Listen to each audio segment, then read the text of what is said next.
test. Can you hear me? Yep, okay, should be fine.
Hello.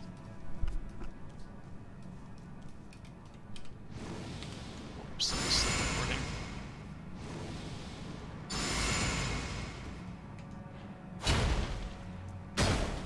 Apparently I forgot how to buff. Let's skip the stamina one. I know what I have time anyway.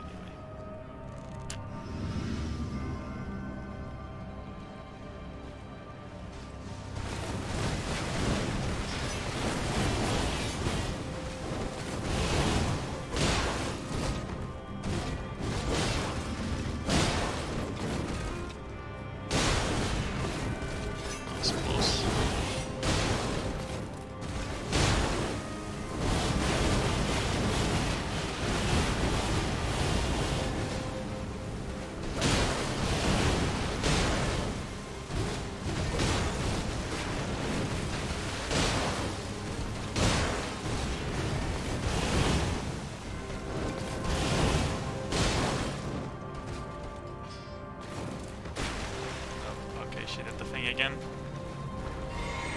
Wait, that was a bad idea. I shouldn't have done that.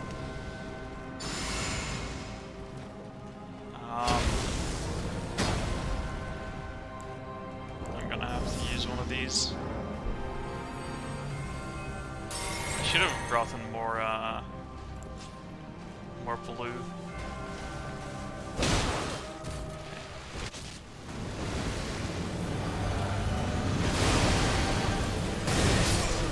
Well, that was stuff dumb. I didn't run enough before rolling again.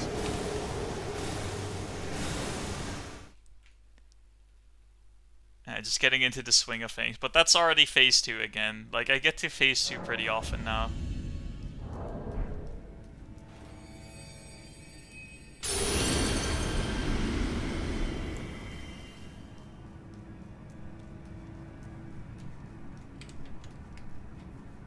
And I practiced phase 2 a whole lot on its own.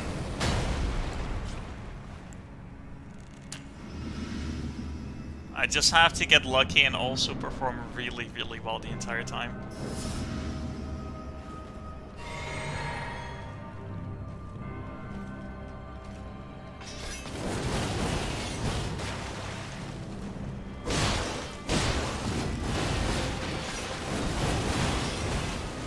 It does kind of suck that they nerfed the light roll bit in this patch, but it should be fine.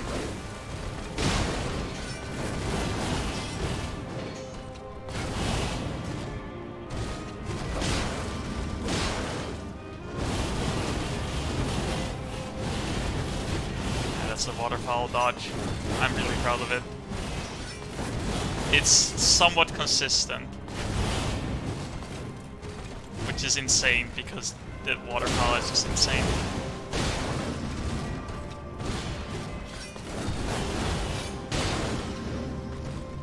I was really worried that the light roll nerf would have fixed the waterfowl dodge, but it still works.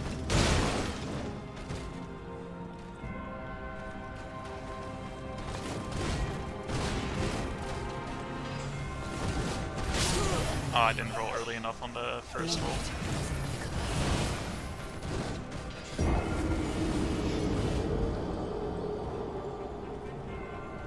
I need to stay focused the entire time.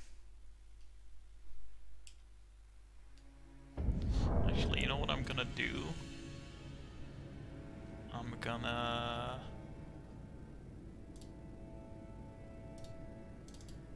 do a little bit of cheating here. Just to avoid having to do the animation every time. It doesn't really matter, I have enough of them. It feels pretty insignificant. Like, if I didn't know it was nerfed, I wouldn't notice the difference. Like, maybe very slightly. Because, basically, I'd already tested, like, Bloodhound Step compared to the Light Roll with this Grace. And the Bloodhound Step was a little bit further than the Light Roll. And that's still true. Like, I think the difference is, like, that much. That little step that I just did. Like, I think that is the difference.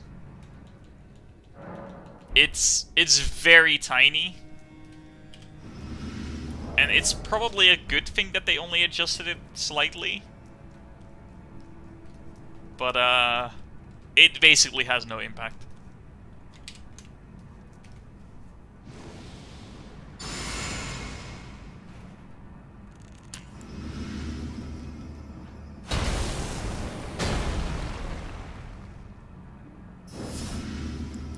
Yeah, pretty much. You don't know unless you read it.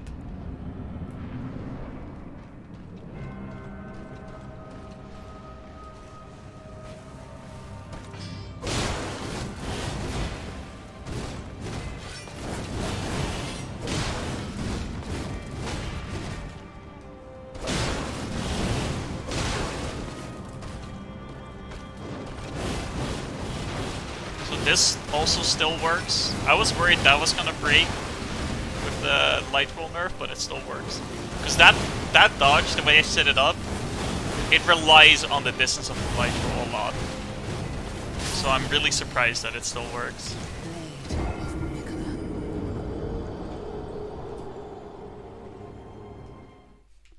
I think the point of the light roll nerf is just to make it so that running in a straight line doesn't have as much of a disadvantage. Like, it should be... Because the problem was, basically, like, roll spamming was as fast, if not faster, than running. Which is ridiculous. You should not be able to go faster than running by rolling. Like, from both a balance perspective and just, like, that's not sensible. It doesn't make sense that rolling all the time makes you faster, right?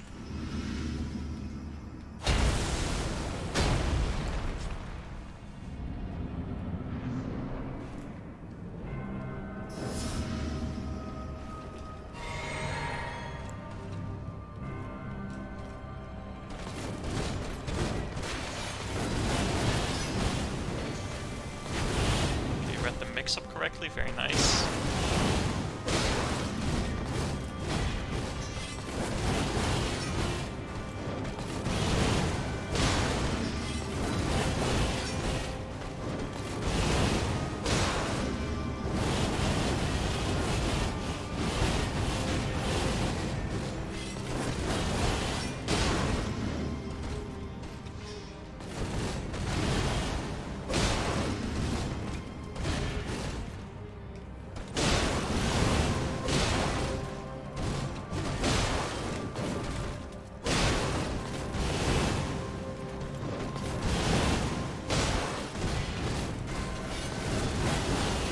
Last hit. Oh fuck, that wasn't supposed to kill her yet.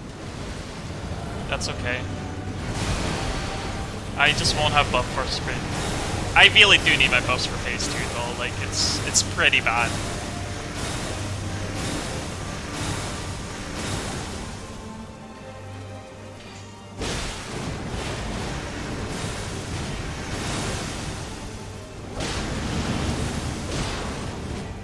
Like if she gets low but doesn't die in this run, then it probably would have worked if I had buffs.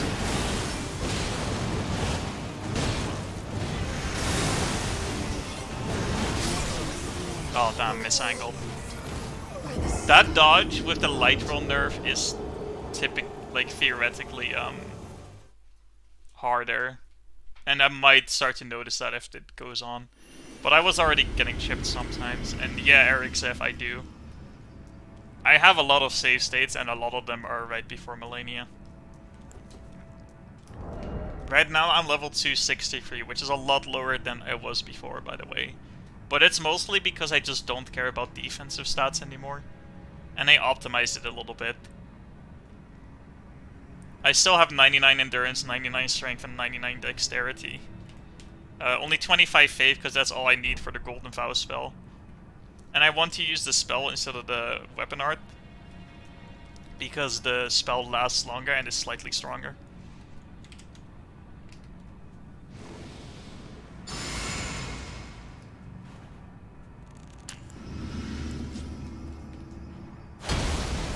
Also, hello, how are you doing? I'm kinda trying something new with streaming. I've only really streamed on Discord before. But I figured this would be more fun. Since I'm grinding out attempts anyway, I might as well stream it.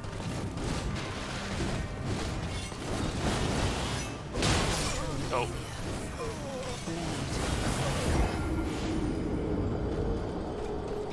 Average attempt.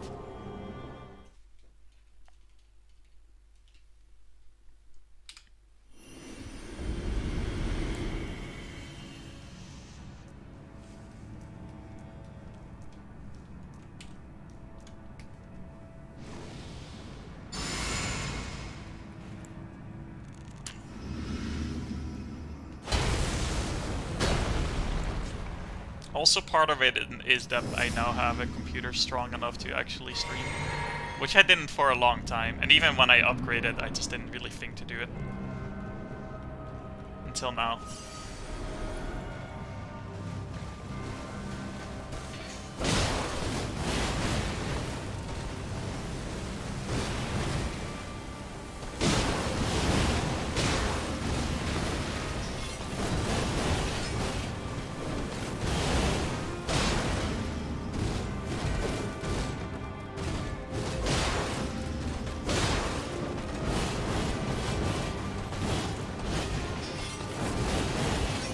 Close. I almost rolled the wrong way.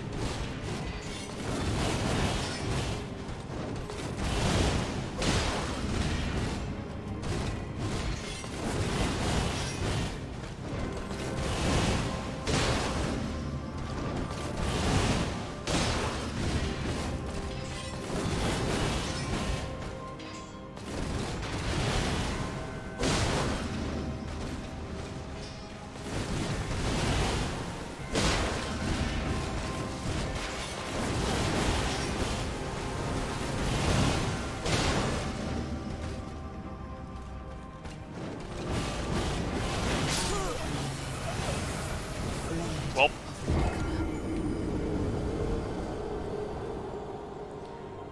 It's somewhat consistent because I've worked a lot on it, and there are a lot of things you have to look out for if you want it to be anywhere near consistent. And phase 2, I don't think it will ever be consistent. Even like theoretically, you can get very close, but there's some fundamental issues with the arena because you tend to run out of space and then you just can't do what you have to do for her attacks. You just get cornered eventually.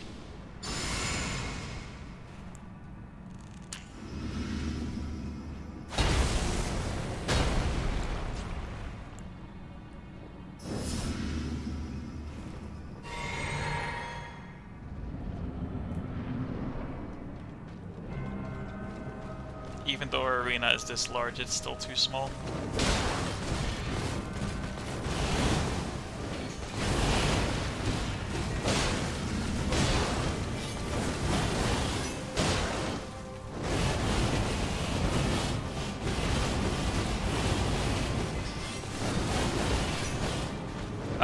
They don't really, at least I've not noticed them they mess up with the camera a little bit sometimes because the elevation. But none of the positional dodges really rely on elevation.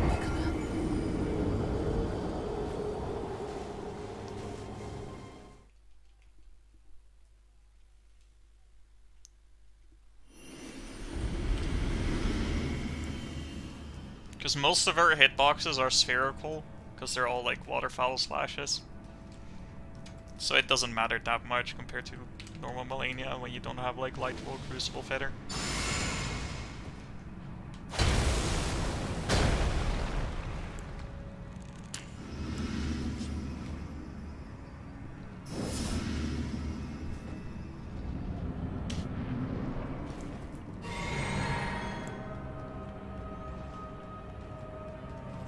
Yeah, it is.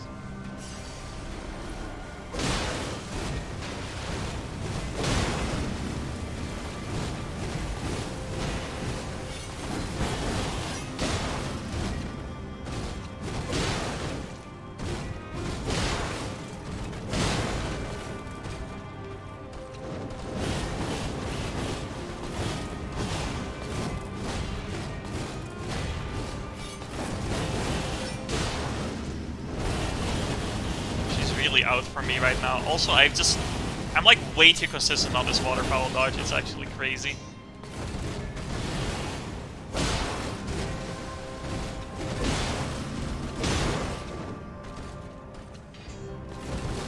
Okay, this shouldn't kill yet. Dash and then stop.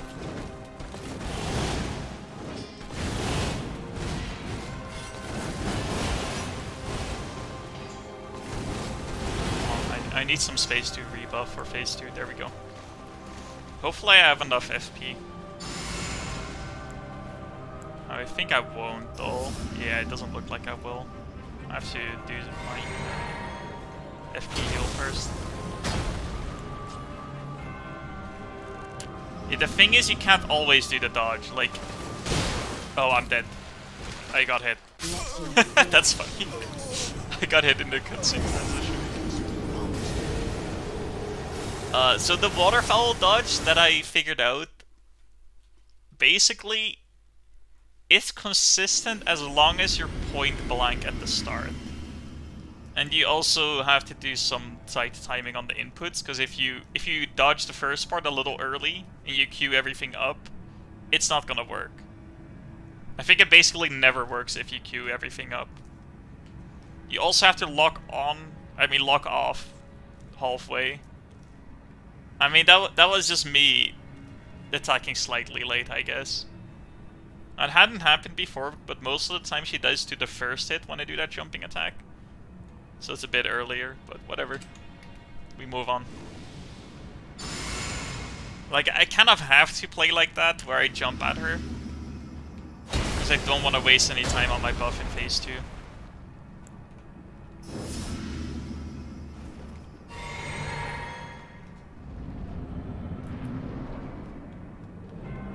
Also, I de-leveled my mind because I didn't need that much FP, but it is kind of nice to just not have to worry about it.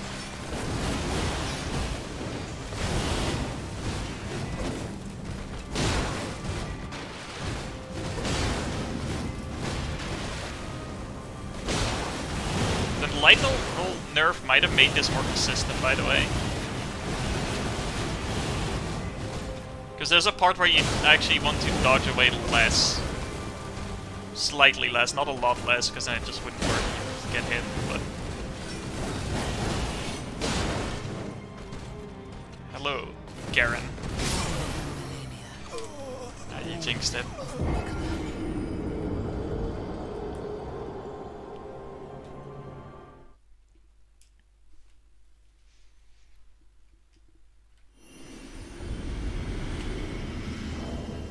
One second.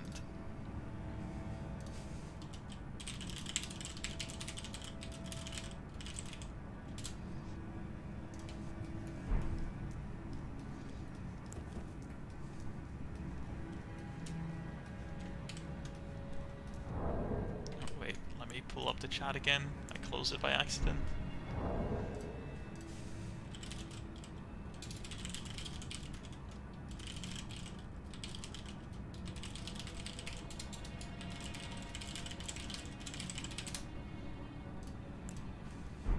Alright, there we go. Another day, another attempt.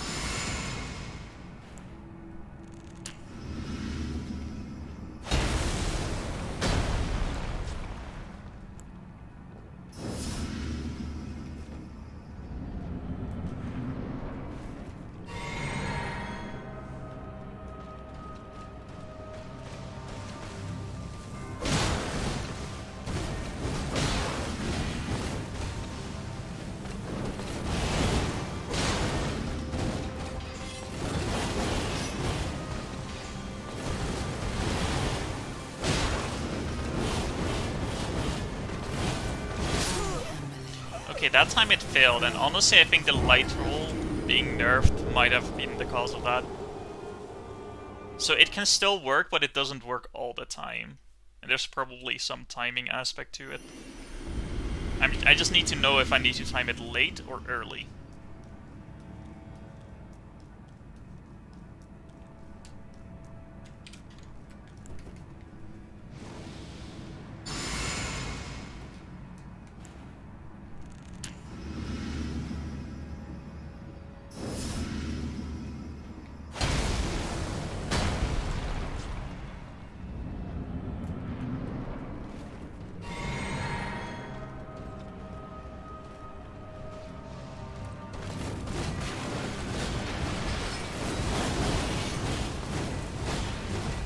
You have to be chill or you won't win. Oh. That is something that can happen where the tracking of your attack just barely misses on that roll and punish. That's just something you have to accept. Even if I did my rolling R1, which is a thrust, which theoretically has more range, it actually has less range because of how you have to turn around. I might start unlocking on that punish.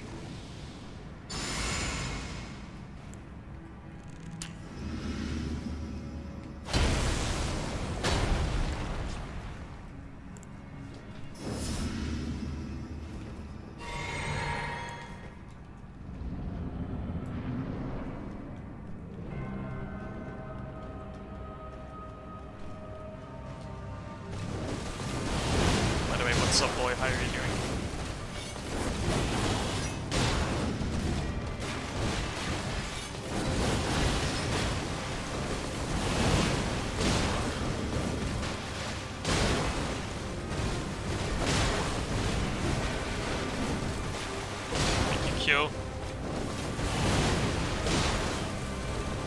Hopefully I get it.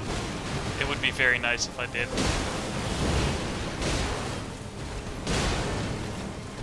Okay, reset. Oh, very nice.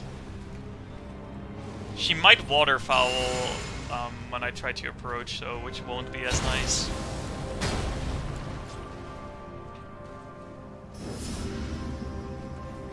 I'll do my best to bait it out.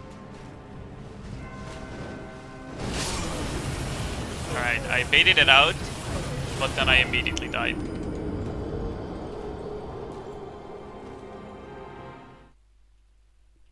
There is a strat to dodge it from ranged, although I haven't fully understood it.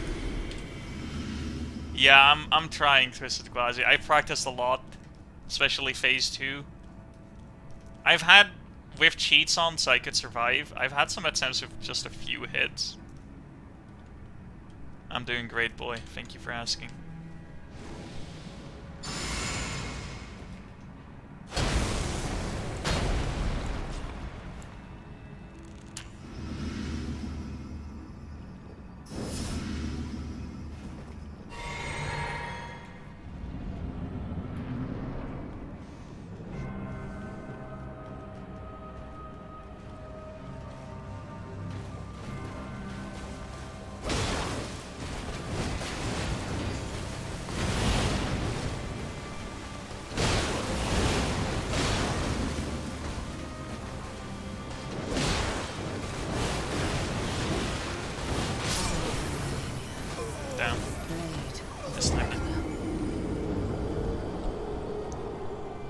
Not sure whether to stick to the alternate strat, because it doesn't work 100% of the time anymore either with the light roll. Light roll nerf.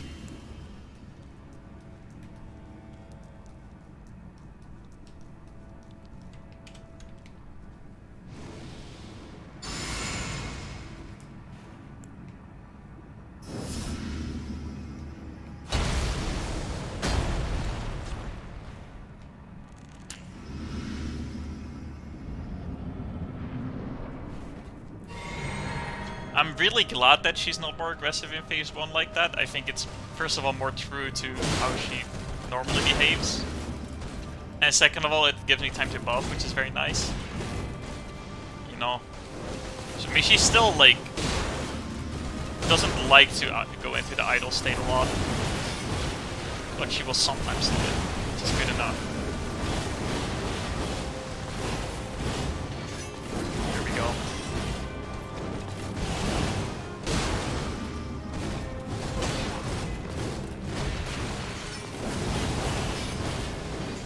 Fuck, I didn't mean to release. I saw that it was a late one, but I saw it too late. I was gonna hold the roll button, which is how I normally do it. I've been to phase 2. I haven't been that far in phase 2. In terms of attempts where I had no dead on, I've had like a run where I think I only got hit by a single attack. So in that sense I have a one-hit PB. Although obviously without cheating I can't live a single hit with this setup.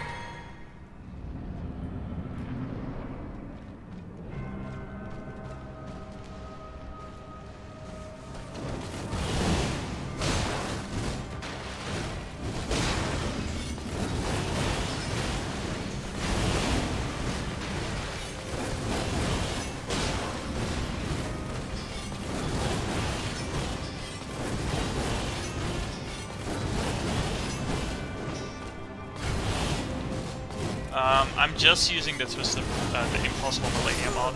Oh, whoops. I misread that mix-up. She's already inconsistent enough in phase 2, don't worry about it. You really don't have to make her harder. I might not get this kill anyway, but I want to. If I get to phase 2 often enough, I will eventually get it. That's the idea.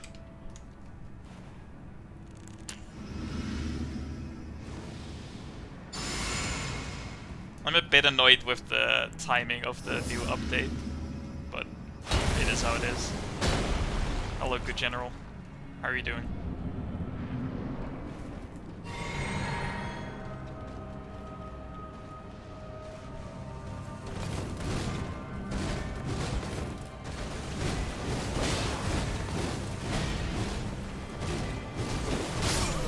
Wow, I really was too far away there. I'm surprised. I thought the spacing was on point there. It does not, William. I'm using Cheat Engine to set my health to 80 to get into RTSR range. It just saves a bit of time on the what's it called? Doing bloody slashes and such. Although I do have bloody slash on the dagger here. I'm doing well. I just have a hotkey to set my health to 80, that's all.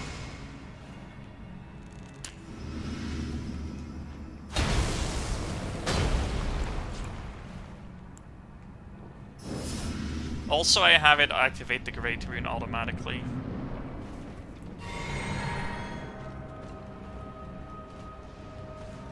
But I could do this without the Great Rune. I'm just using Godric's Great Rune so I can be a slightly lower level. I probably shouldn't have done that though, because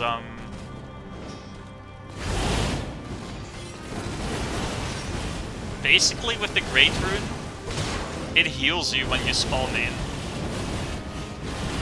Which I don't want because it takes me out of the Red Tier Storm range when I load a save state. Otherwise I would just be using a save state and I wouldn't have that cheat engine open. Well, I don't have to have it open, but it's just slightly faster on the resets, that's all.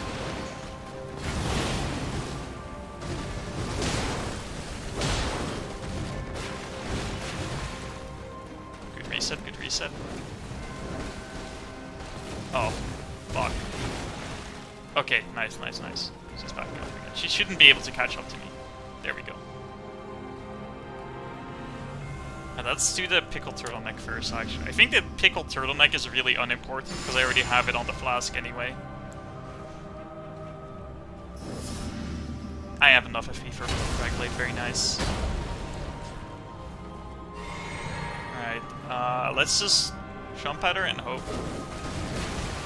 I did it too early that time, because I was trying to adjust for the other time where I died. But she was forgiving that time.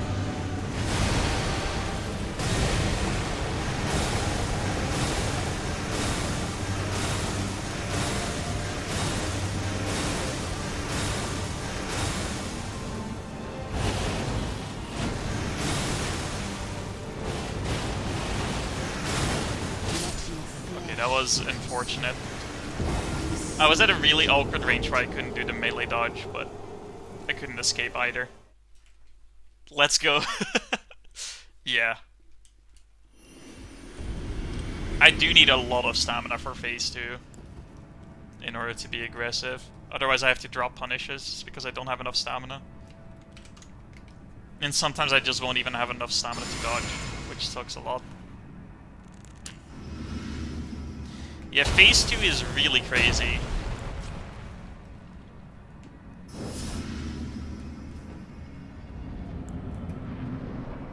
And the problem is, I sometimes have to back off. If I could stay melee all the time, I'd be okay with it. But I'm forced to back off with certain moves. And then she can do stuff like the alternate waterfowl from range.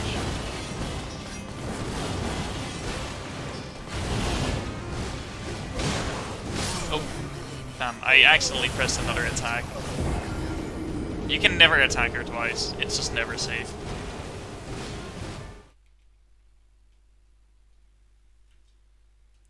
Yeah, I have to lock off during the waterfowl in order to dodge. Like, it straight up doesn't work if you stay locked on. Because you have to Bloodhound step past her, a roll doesn't go far enough. And the Bloodhound step will curve too much if you're locked on. So it won't go as far.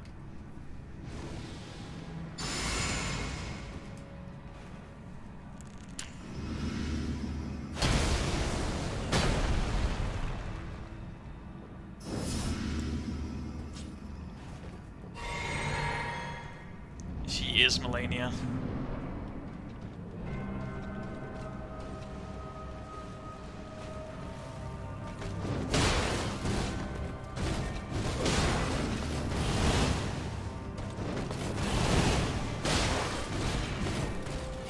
Hey, it's a fun mod to play, to be honest.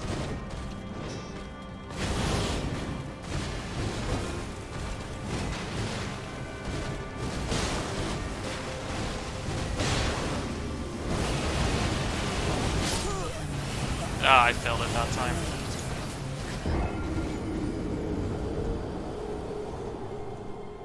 Yeah, you never know until you try. Like, when I first played the mod, I thought it was completely hopeless just to be able to beat her. Then I got to phase 2, and I thought phase 2 was completely hopeless. But I pulled through, and then he buffed her a lot. And then it was just despair again. However, the range decrease helps a lot on the 0.3 meter nerf range on the hitbox. That's entirely correct, Friendo Fox.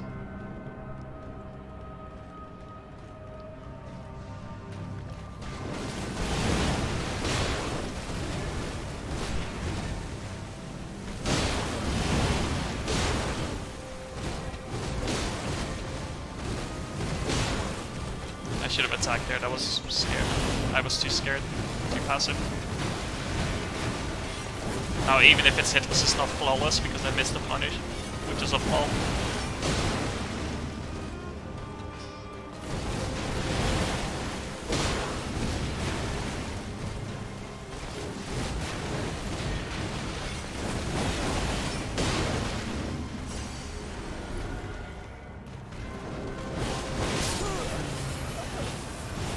That was unfortunate. I need to figure out the best way to deal with that. Hello, Ali. How are you doing? A lot of people are showing up, I'm really happy. I wasn't sure how many people would watch. Even now, I actually don't have anywhere where I can see how many viewers there are. But that's fine, I'll just base it on how many people are in chat. Hello, Fenix. How are you doing?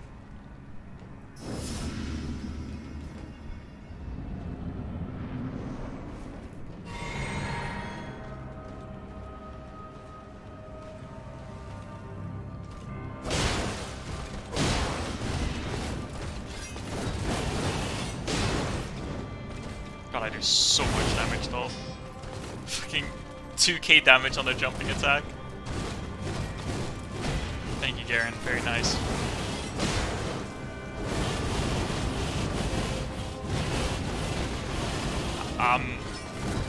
I'll take it. What the hell was that? I did not have space, but it worked out. That it is a very much buffed waterfowl. I thought it was impossible to fully dodge until recently. At least in like a consistent manner, because I lucked out and got it sometimes, but it was like very unreliable. Basically, she has like a million extra slashes, where she normally doesn't have slashes, so you have to stay at a certain distance from her at all times, or be in iframes. And there we go, let's... It is insane. And that one looked particularly insane because I was by the wall. I'm very surprised it still worked.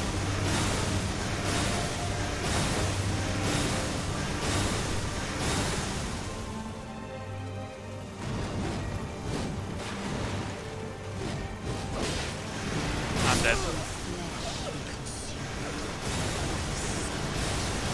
Tripled the damage of the V2 puddle, changed her heal punish from the slow thrust to the fast thrust, and made her heal punish 100% of the time. Huh. I didn't know about that. How did I end up choosing my weapons? Process of elimination. She doesn't get staggered by anything.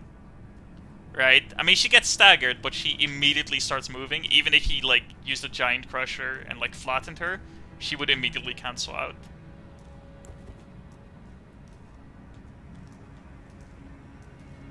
$329 million towards Malenia. Proportionally, that's not even that much. Yo, what's up, Nathan Savage damage? Anyhow, because you cannot stagger her, any slow weapon is out of the question, right? And just like because the windows are so few and far in between, you have very little windows, and you also need a bit of range because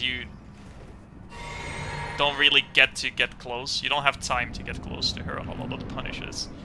Fists might be an option, despite their low range. But I went for straight swords because they're just simple. You can also use curved swords, and I've tried them. But she parries you a lot more, I noticed. I think because the hits are further apart in time. It gives her time to start blocking and parry your attack. And also the jumping attack is not as good. Okay, I'm surprised I lived that long on that. What the hell?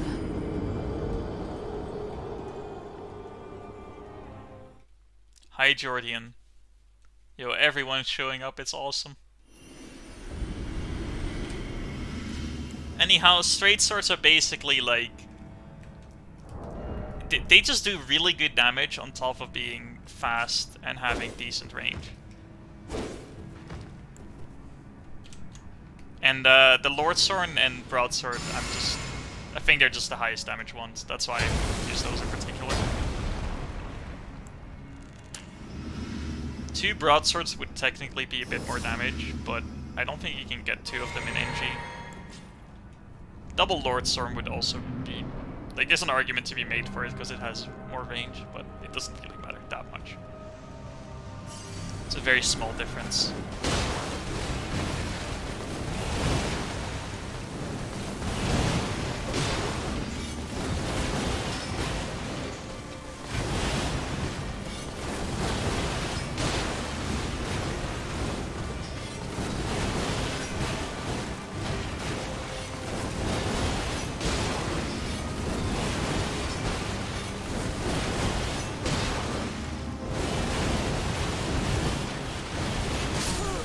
Oh, I rolled a little bit late, so I couldn't get the Bloodhound Step off there.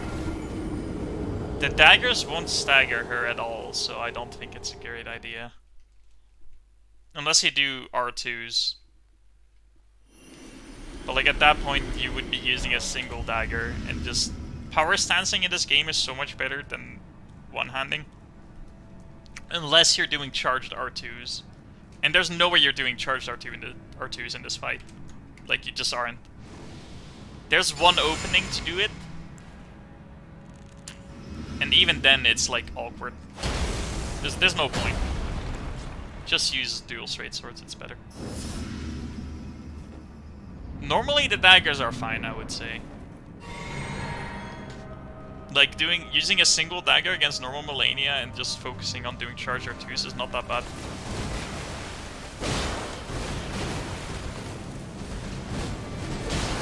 That was a risky space in there.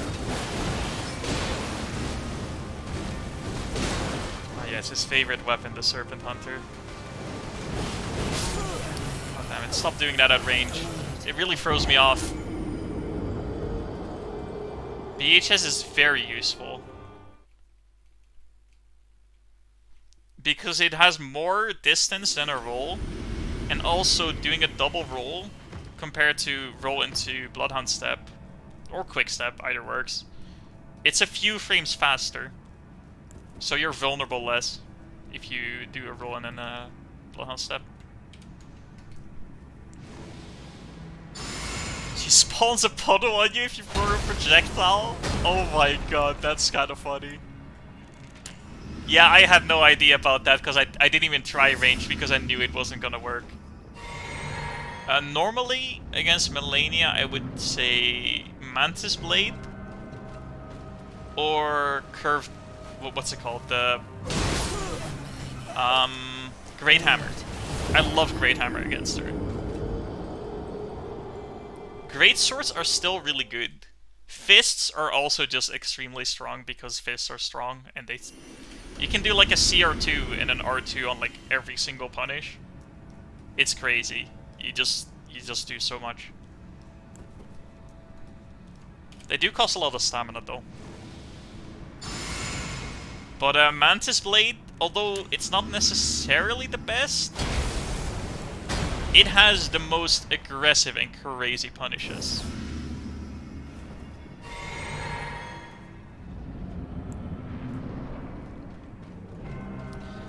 I haven't extensively tried claws. I think I tried them a little, but Yeah, obviously, I guess with I was assuming that compared. I've not tried like almost anything against Impossible Malenia because there's no point.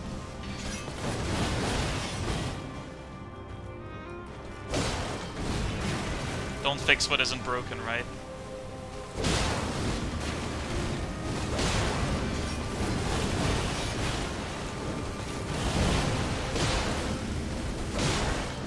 There we go.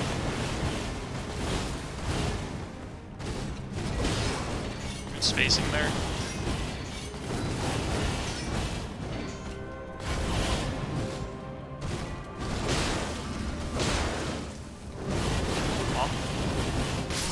Oh.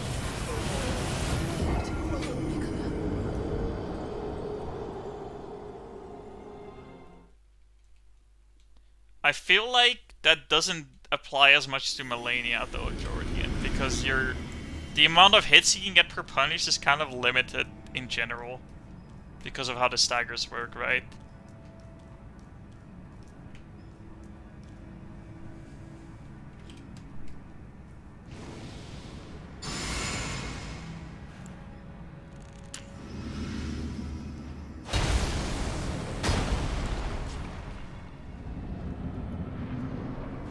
And I think the first CR2 on the claws is just 2 hits. It wouldn't be better than Fist at any rate.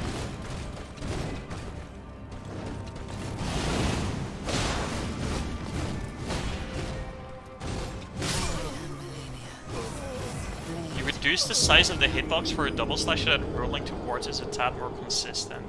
That's kind of cool, but I don't think it matters that much because you're iframing it anyway with the Crucible Feather Talisman. But maybe it did make a difference.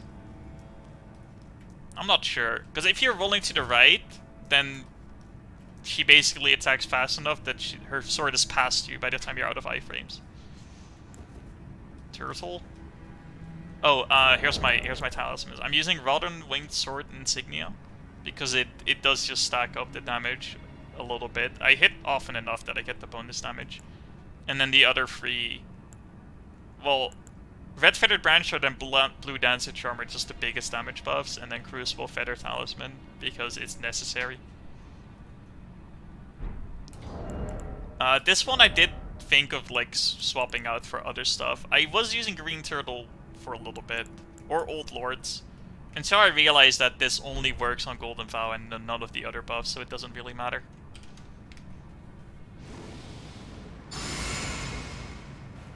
You can still spam despite her stagger mechanics, but in like a consistent way where you don't get hit. I mean, maybe claws are better than I think. They might be fun to use. Anyhow, I'm not using Turtle Talisman because I'm already using the Pickled Turtleneck, and I have it on my flask as well. So, like, all my needs for stamina are covered. I need a lot, but, like, the flask effect is so much stamina.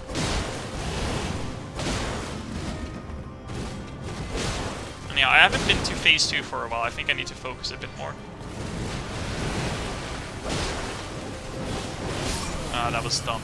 I said I needed to focus, and then I immediately messed up. I just had to Bloodhound Step there. When you made that change, you didn't know Talisman was fake. Oh, you made that change before you even, like, released the mod? I thought you meant in, like, the new update. But yeah, that's very nice, because that probably allows you... actually, question on that. Did you change the hitbox of both of the double slashes? Or just the one where she stays standing? Because if you reduce the hitbox of the one where she jumps away, that would be a huge deal, because that means rolling forward left is probably consistent as a result. Okay, it was the new update.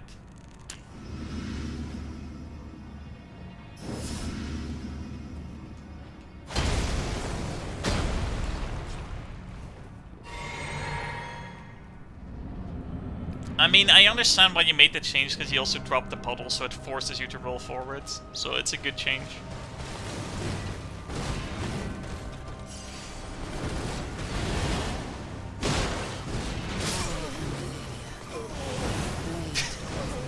And then, right after we're talking about it, I get hit by it. Just a second warmer, she jumps away. Okay. Interesting. Because the way I play is I avoid that spot. Because I know that it can catch you, even with Crucible Feather Talisman. So it has actually not impacted me at all, I think, then. That's not true. I think the most forgotten one is the one next to it, where it reduces headshot damage on you. I don't think anybody uses that. Like, yeah, reduce the damage of headshots. Alright, very cool. We're not playing a first-person shooter though, so, you know.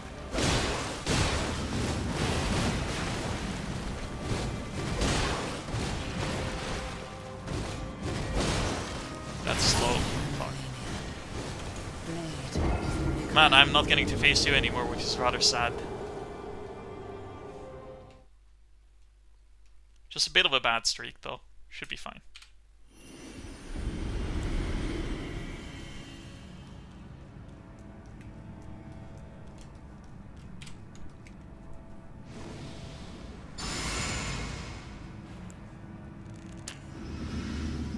Oh yeah, true, because he takes so little fall damage to begin with. Oh yeah, good point, good point. In terms of like the challenge running community, we do care a lot about Crucible Feather Talisman, like we know about it.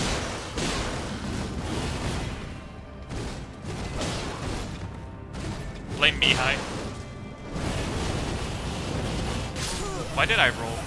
Rolling doesn't work, it doesn't go far enough.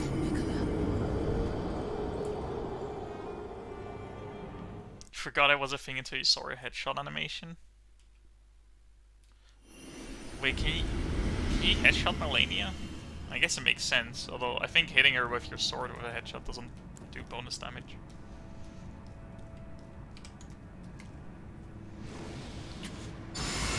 Imagine doing this boss at the end of it. What the hell? Why would you do such a run? Like, you just wouldn't. Alright, I'm gonna imagine that in order to pressure myself to get to phase 2 at least on this run. How doable? Like, I think it's possible and I will get it eventually. So in that sense, a 10, right? It's doable.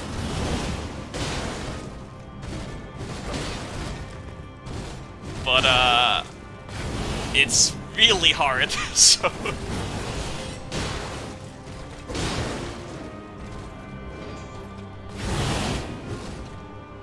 Impossible Godskin Duo, that's just current Godskin Duo in it.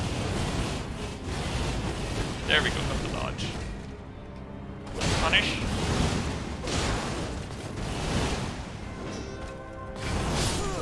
Oh, what the hell, that roll caught me. She like got stuck on me. She normally flies past you, but she got stuck on me.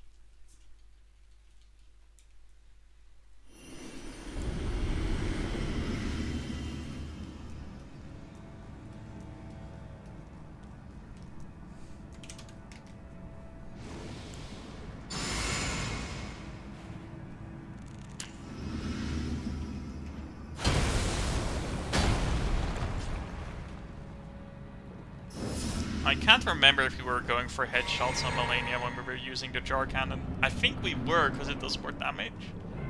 But I don't recall if we actually did it, or if I'm just making this up in my mind. Because you knock her down anyway, so that it's not like she gets just stumped from it.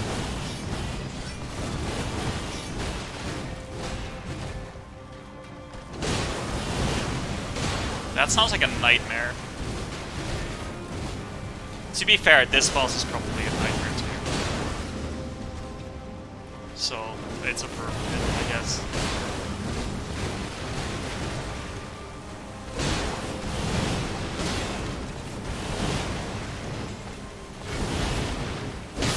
Why did I go for that attack? That was not worth. I should have waited until she swiped and then attacked. That space works.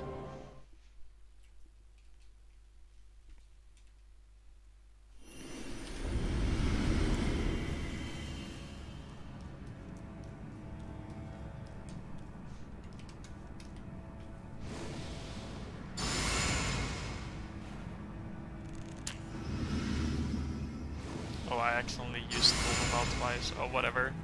This is gonna mess up my buff cycle though.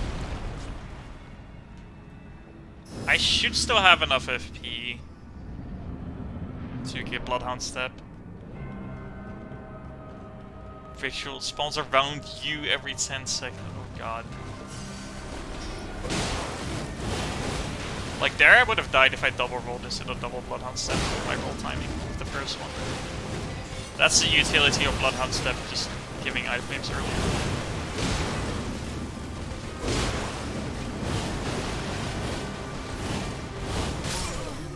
Bruh.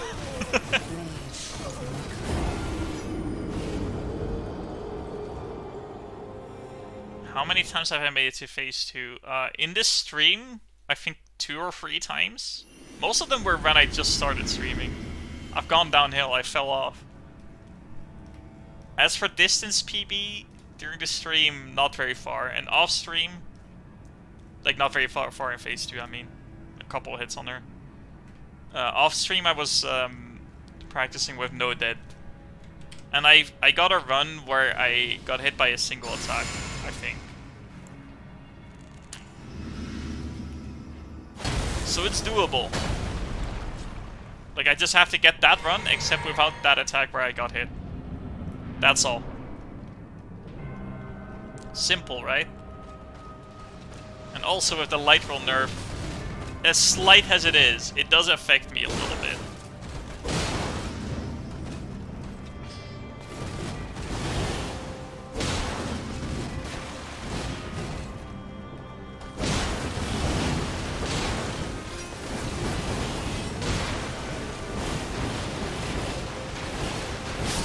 Like, that worked 100% of the time without the light roll nerf. Although she was really close to me there. That's very weird. Did I... Wait, let me check the footage on that, because I might have just messed up the strat. And that worked one... No, like, I did that strat normally. That worked one... Roll backwards, Bloodhound Step, roll. Like, why was she so close? That's insane. Yeah, there's a very slight light roll range nerf. Was in the patch notes.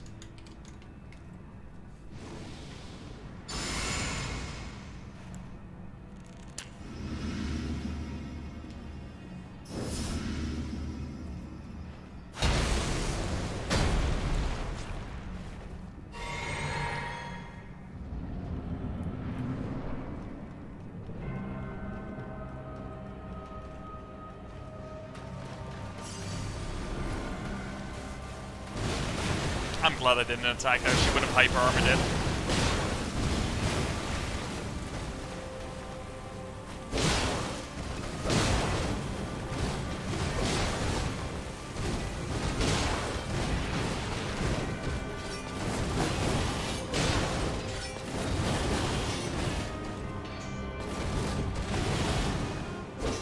I'm in a bad spot. I need to get away from the wall.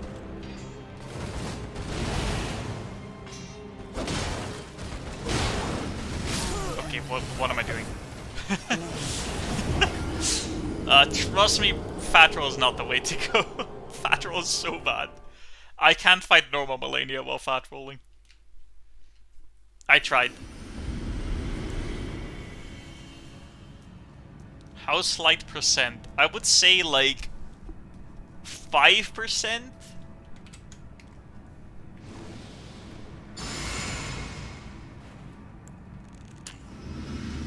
Something like that.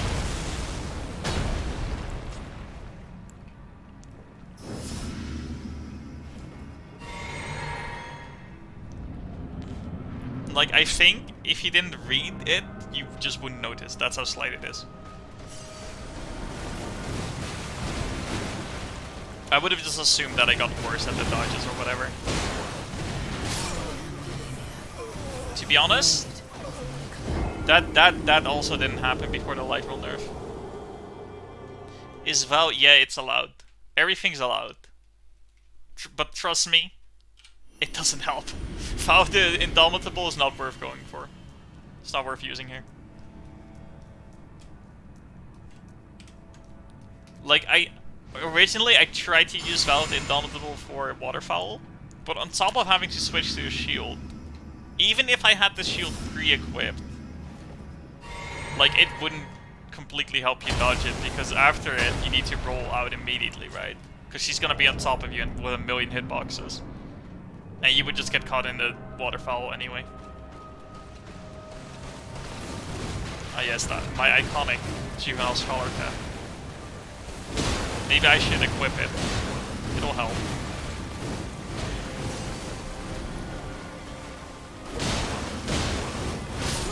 Ah, I knew that was too early, goddamn. I'm equipping the Juvenile Scholar Cap. We're doing this.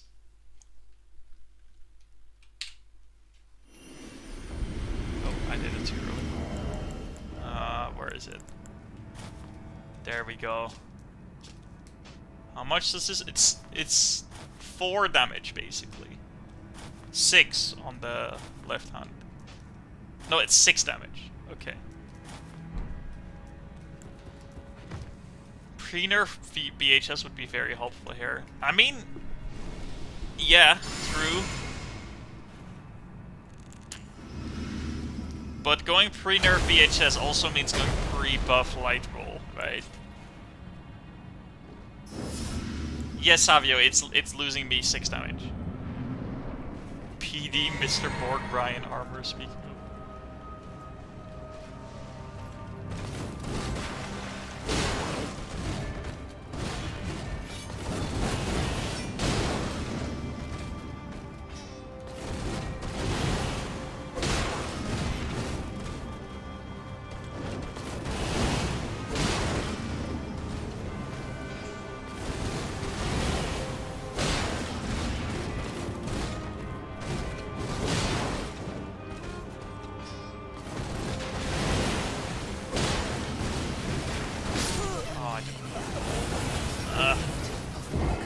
The reason is because of phase 2. I'm trying to like have my strats be consistent between phase 2 and phase 1. Alright, well that comment aged poorly, Savio.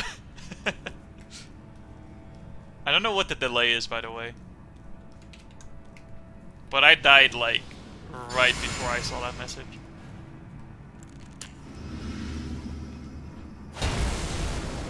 So I guess you can deduce whatever the stream delay is based on that.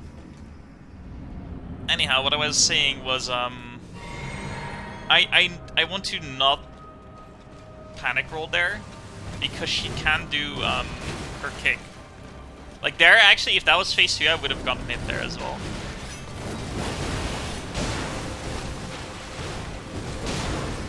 This is not RL1, and also, what do you mean? My stamina is so high. I'm guessing that was a joke. Also, hi, Mihai. I'm using your talisman.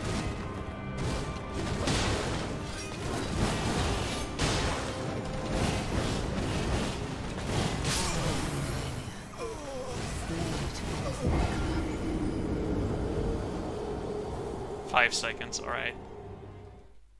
I'm just gonna blame every death on the light roll nerf. I think that's healthy. I'm level 263, Mihai.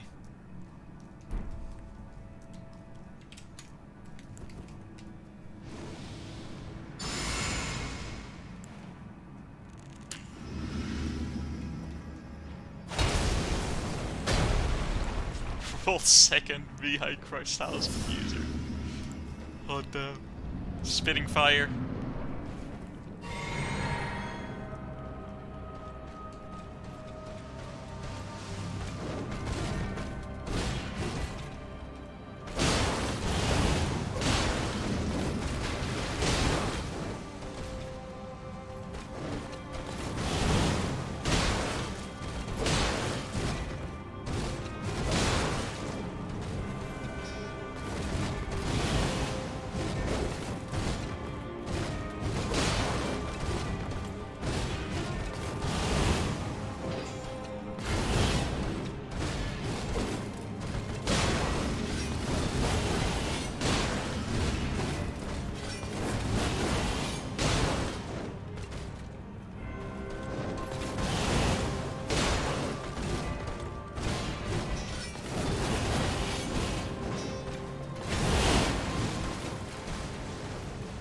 It's so satisfying to read that mix-up perfectly.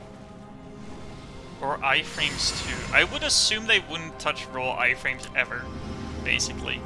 Because the light roll already didn't have extra iframes, right, compared to medium roll. It'd be very weird if they touched that, but, you know, it's possible. They just reduced all iframes in the game. Wait, what am I doing? Just there. She was waterfowling, what the hell? Alright, phase 2 again. Focus mode.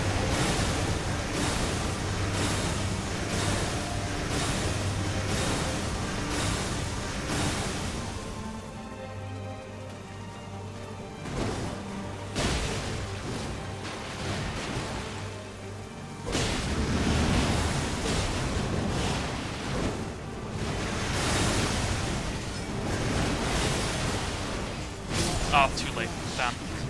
I saw it was the fast one. Slightly too late. Have I fought regular Malenia with the slightly nerfed light rules? No, I have not. Since the update just came out.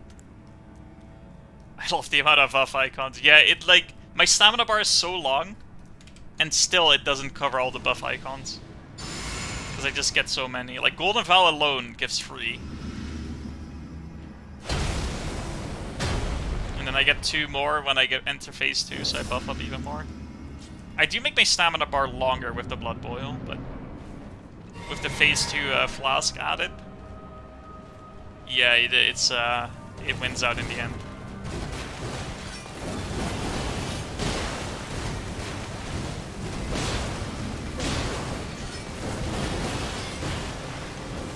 I wasn't sure if that was a slow one or not. That should be a dodge. There we go.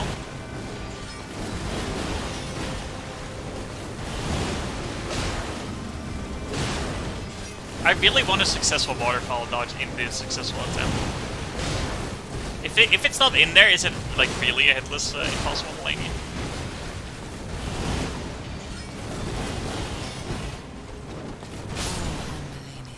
If you don't stack at least 2 lines of buffs, are you really playing? Or are you really trying?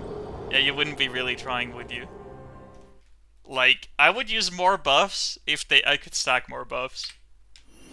But the only buffs I can stack that are left are like short ones. I guess I could use the Madness Hat, because that also lasts 60 seconds. And no, I don't think I'll ever do this RL1. It's just not viable. Unfortunately. I would love to be able to beat her level 1.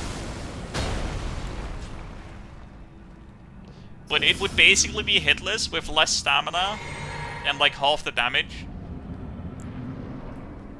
So yeah, it's just out of the question, really.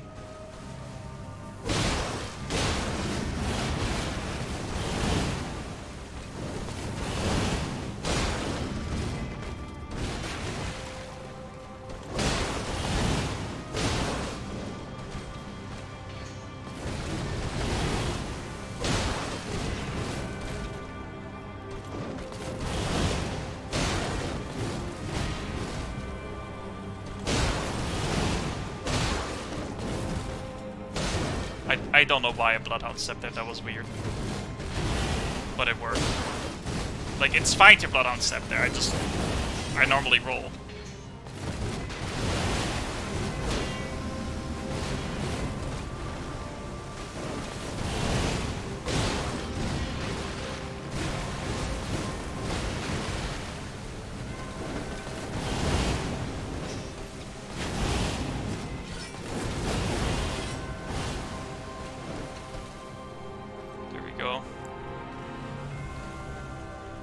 Dislikes individual god skins. Base. I didn't know he was this based.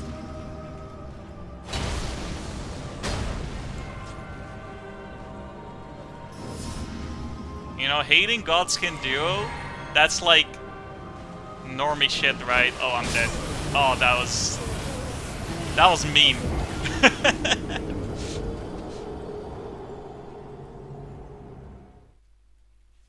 A close range Scarlet summons perfect dodge. That was one of the things I was considering. Because if I could do a close range Scarlet Summon's dodge in this mod, like I can start close range, but I still have to go away a lot. But if I somehow manage to develop a strategy where I can stay closer range, it would solve a lot of phase 2, because I just run out of space because of this attack.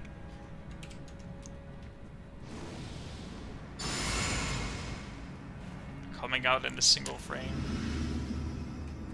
Are you talking about the belly blast?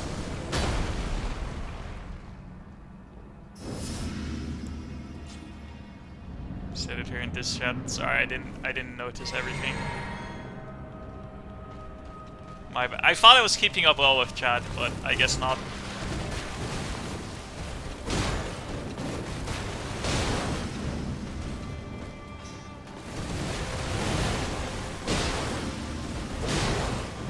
That was good.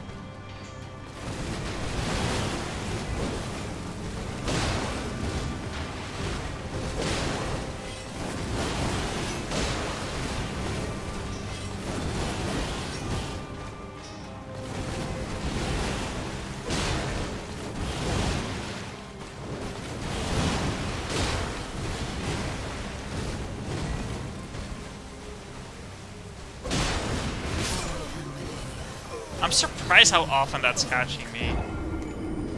It makes me think that they actually did touch the iframes, but I don't know. I could reach the patch notes, I guess. There's no update to Crucible Feather Talisman.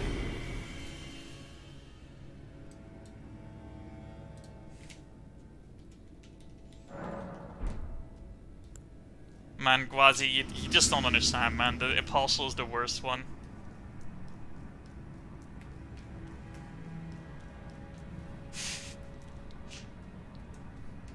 Anyhow, the Belly Blast it's reactable enough. I don't really like it because if I had worse reactions than I do, it would be more of a problem, right? And when I had a worse setup, like a slightly laggier PC, it was basically like that. But the problem with Apostle's fast attack is that even if you roll it, you still get frame trapped and then get hit with the double swipe on him. That's what I don't like about Apostle.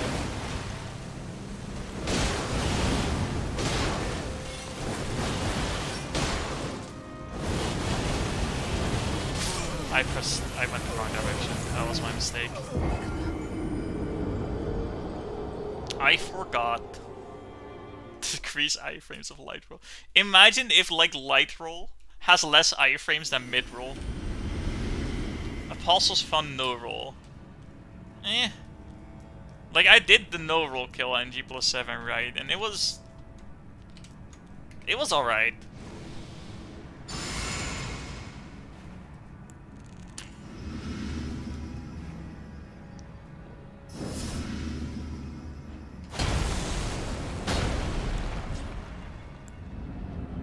I'm a bit biased against Apostle, like, so I'm probably rating the no-roll fight a bit too low compared to what I should, but... A harder noble. Impossible Godskin noble.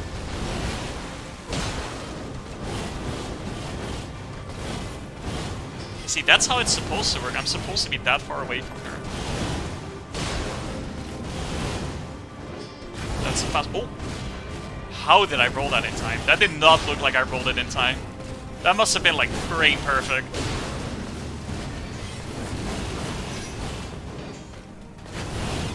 Oh right!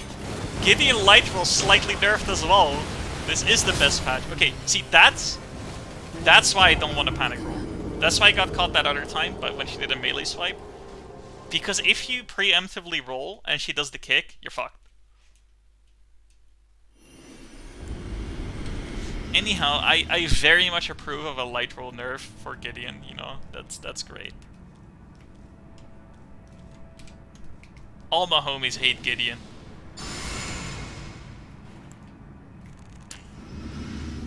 No hit needs to have a frame perfect in it. I'm doing a frame perfect buff sequence right now.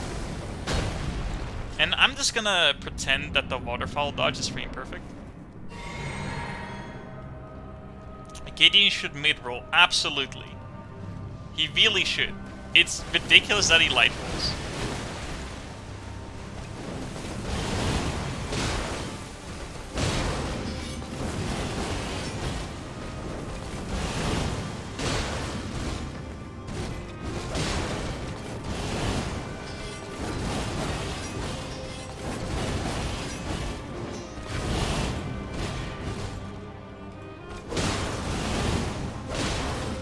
Should be consumed by the weight of his knowledge.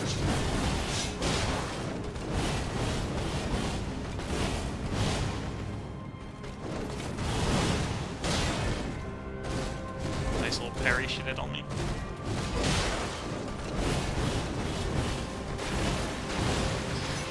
Okay, it's working again. But I'm not sure what causes it to not work. Which is a scary part, because I need to rely on it. Come on, don't... Oh, very nice, very nice. No. Yeah, there we go. Okay, there was a chance she was still gonna jump at me there. I think I don't have enough FP. Yeah, I definitely don't have enough FP. So I'm gonna use Blood Boil and then drink my FP flask and then crackle it.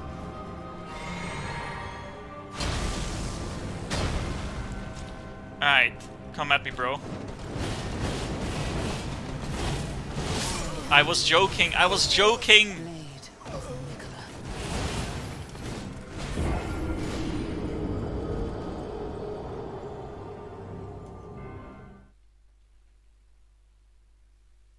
Hi, Juke.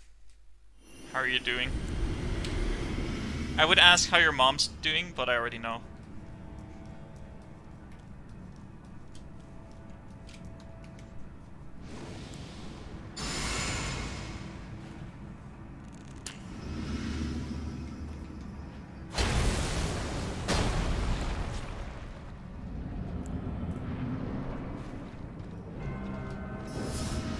I wasn't calling her bro, I was just saying bro as in bruh.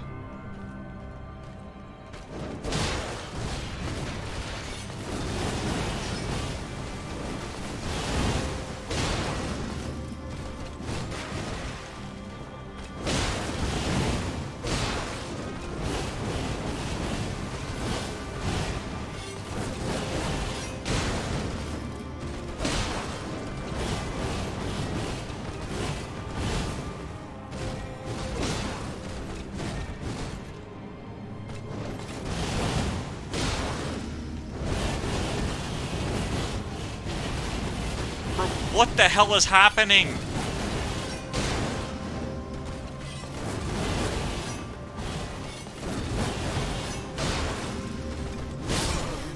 Oh my god.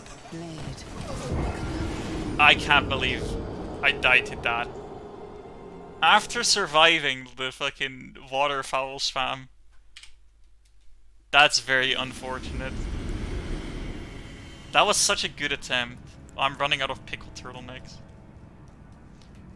Yeah, I might save that clip just because it's insane.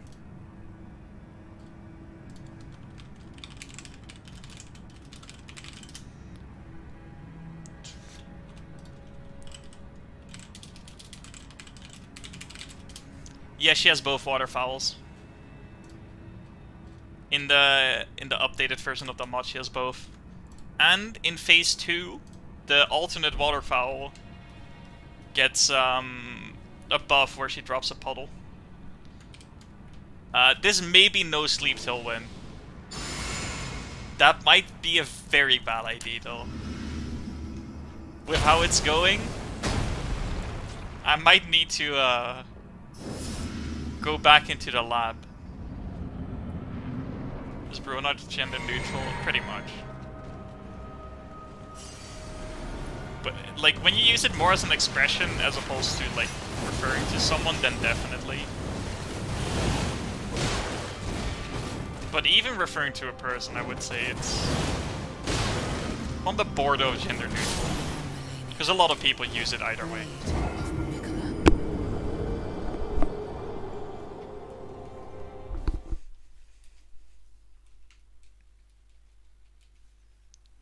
Step it up or no sleep. I'm trying.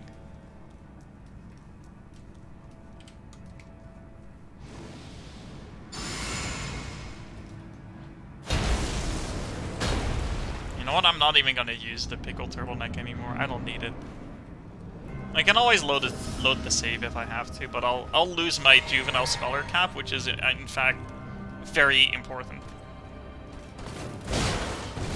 That was a consistent punish. Trust.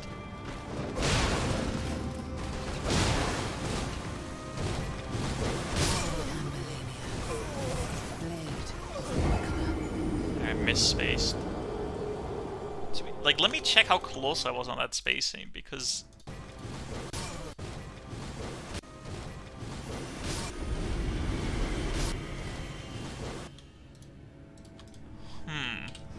Maybe I attacked too early? Because I was really close to getting hit by the second swipe. Maybe the punish just isn't fully safe or, like, really precise.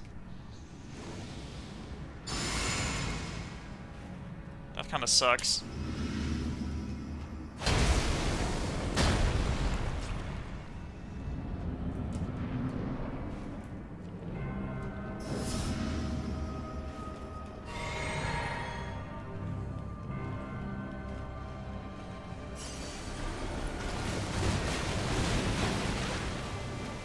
I hate that sequence in phase 2, but in phase 1 it's fine because you can roll backwards.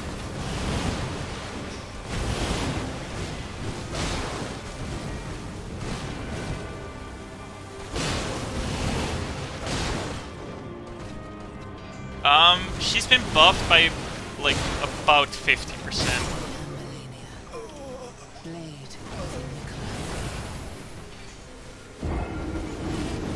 Well, because they reduced her attack window so much, they didn't buff her HP insanely much, but still 50%, and she enters phase 2 at full health.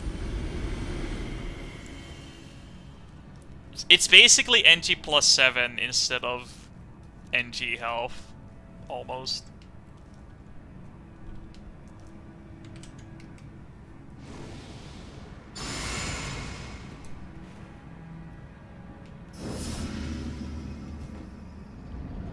Yeah, exactly behind.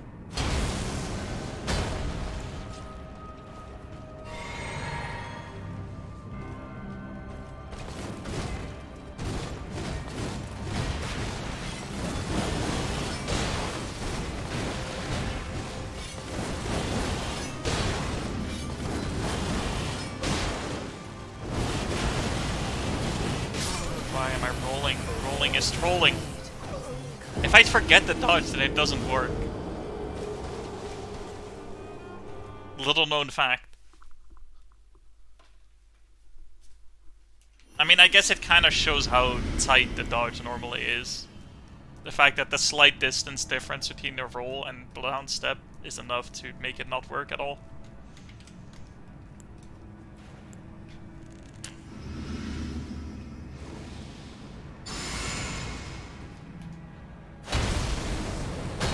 That's true.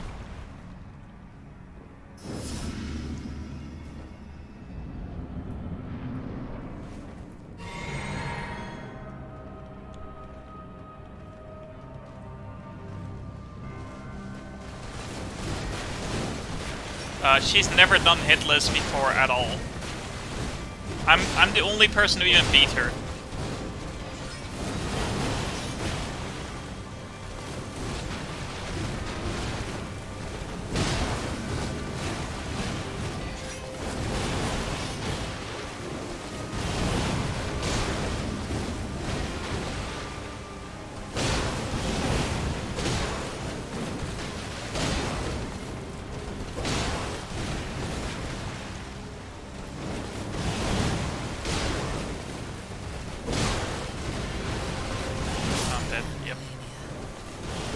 Worlds only. I'm the only one with a kill on there, and I have 2 kills on her. By the way, Gwazi, when are you updating the Nexus mod upload? You gotta do it. I have the privileged version of the mod right now. The playable version of the mod. World's singlest. You know, I haven't tried Mimic Tear, but I did try Black Knife Tiege. And she was useless. Utterly useless.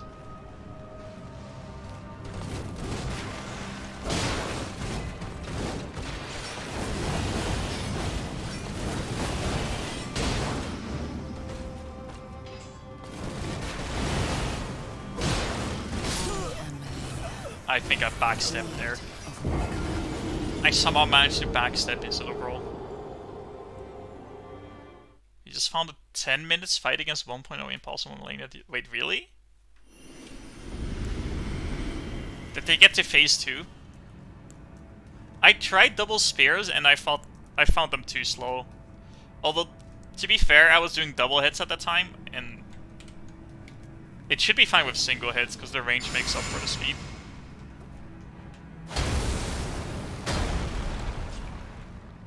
Hitful. I mean, obviously it's hitful. But, like, did they beat it? Jordan? Because I'm really glad to hear that if somebody else has also fought and beat her. Yeah, it's a kill. Awesome.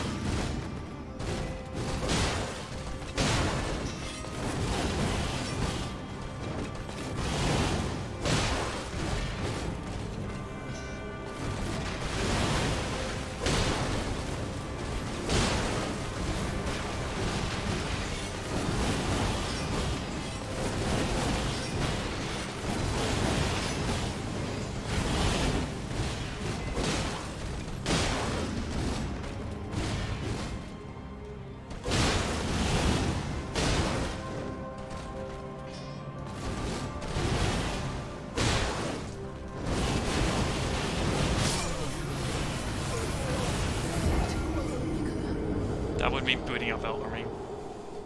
Thank you, Gwazi. Very cool.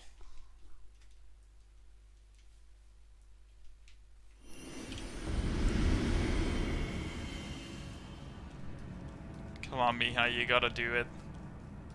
Get yourself your level 600 character. It's time.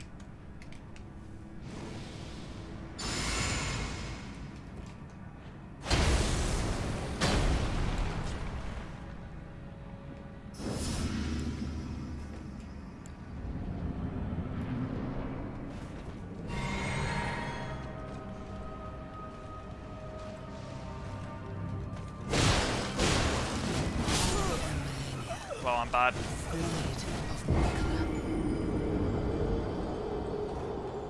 To talk about your glory days.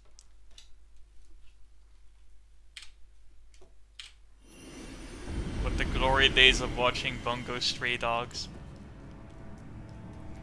Over and over.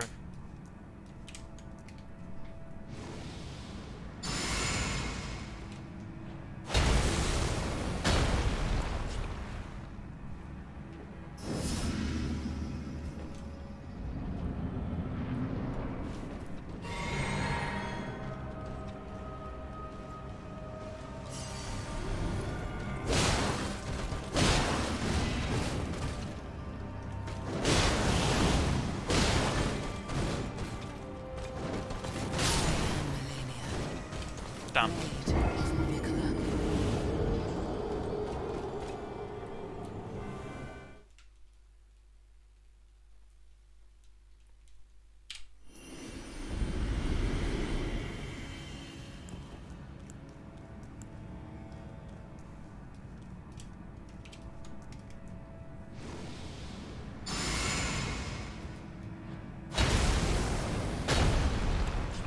And the thing is, obviously I want to accomplish this, but afterwards I don't know what I'm gonna do, right? I'm gonna have that period where, like, I work towards a goal and accomplish it, and I'm just like, what now?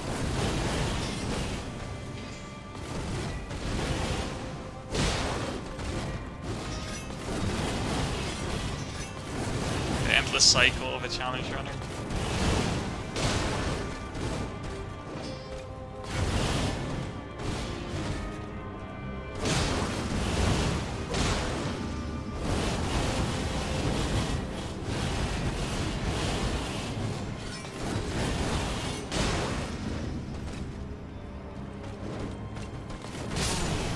I thought she wasn't in range. Bare fist only impossible Malenia. Oh my god.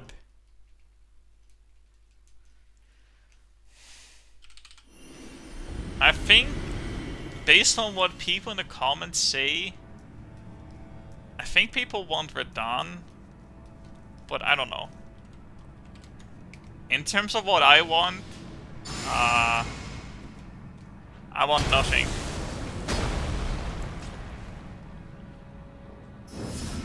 You'll make Brian fight it. I do not want to. I refuse. The only reason I'm playing this mod is because it's Malenia.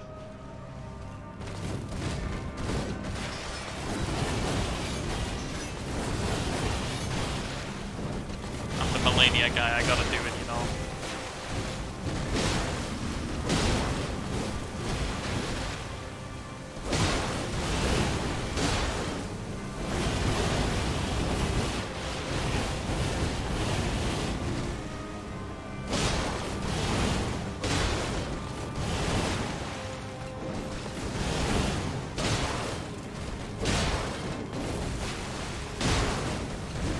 Sick attack. The double thrust.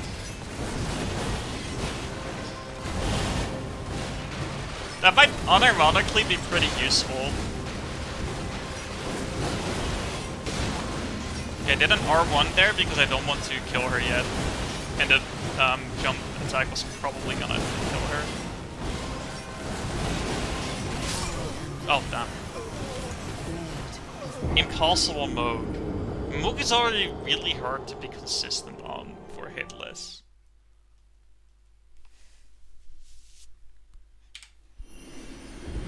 And yeah, I find it would be hard to do an impossible Radahn as well. Like, we just have to add like a million shockwaves, I feel like, which wouldn't work as well.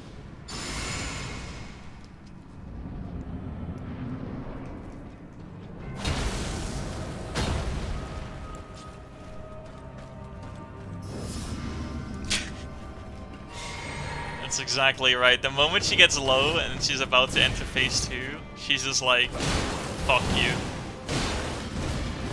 It's very consistently. It's the most consistent part about her.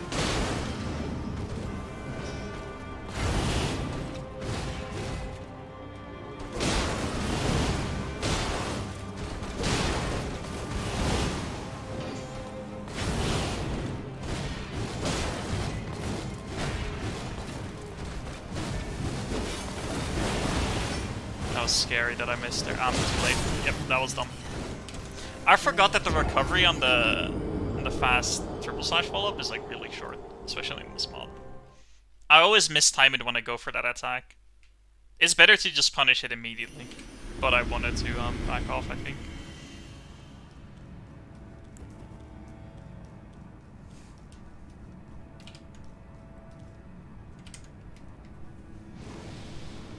Impossible beast clergyman.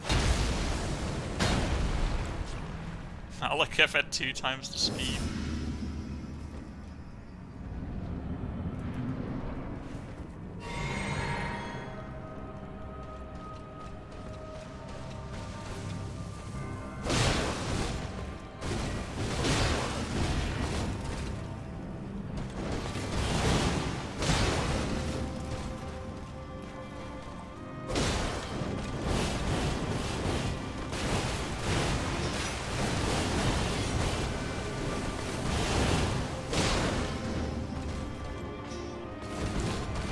This is not standard infusion, I'm doing refined quality, I mean.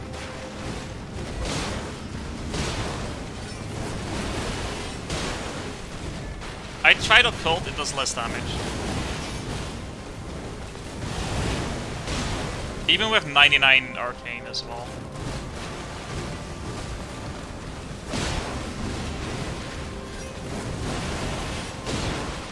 Okay. Oh. Well, that was a really nice gift from her.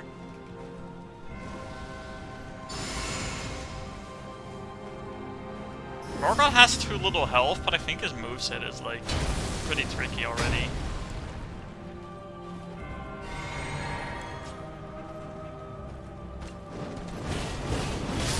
Why did I jump?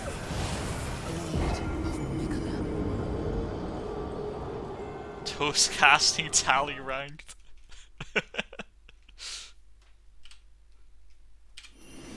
I mean, you don't have enough attention to split between the two of us, do you?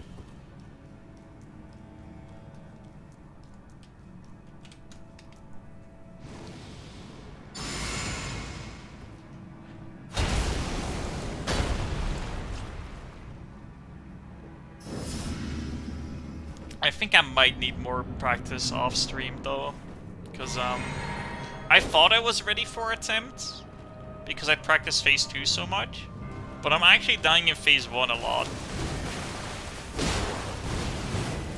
And even phase 2 I'm not at all consistent on, of course, because it's just insanely hard. Yeah, I just kind of didn't even try to roll there because it was bad spacing. Oh, that spacing, that attack is not worth going for. Like, I don't think there is a good spacing. For, like, sometimes, but depending on her attack, she just won't go that far. High corpse viage. Yeah, this is no roll, yeah.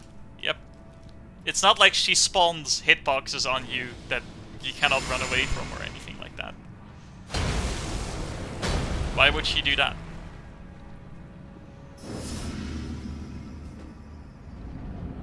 Ooh, Godfrey. A buff Godfrey would be interesting. For sure.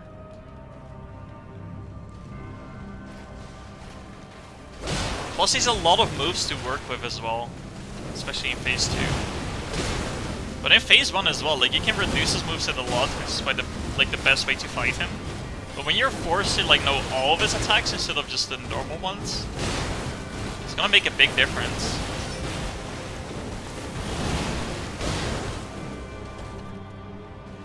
Give him nutty tracking. I'm not sure if that's a good idea. Also, I was just dead there no matter what I did. Like, there's literally nothing I could have done. The moment she said, "You die," I was doomed to perish.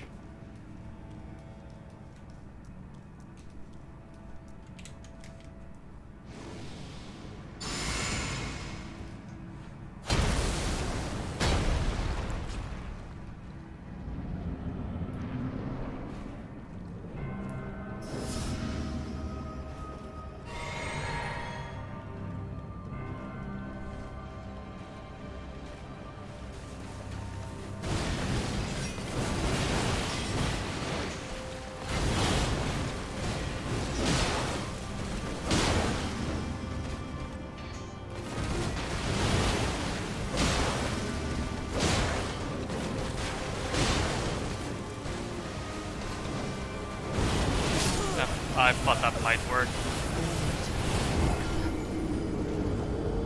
I feel like in some ways Malenia's fight was improved by giving her nutty tracking on certain attacks.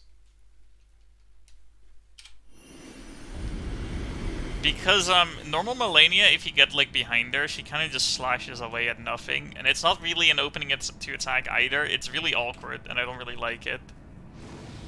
You can parry her, but once you parry her 3 times, remember that she cancels every single stagger immediately, which includes the parry and riposte. So you get the 3rd parry, and she just instantly attacks you, and you get hit. But the parry does work.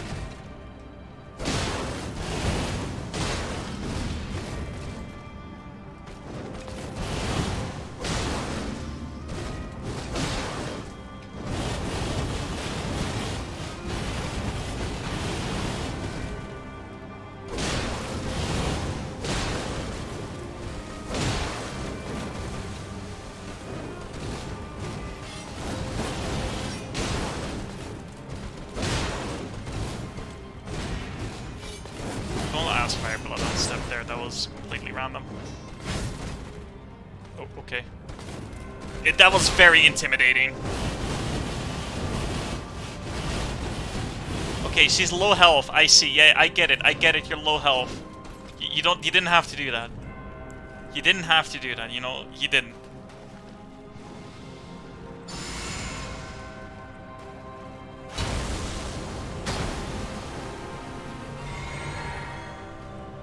Parry only one. I mean, it's literally impossible. You cannot deal damage with parry and riposte only.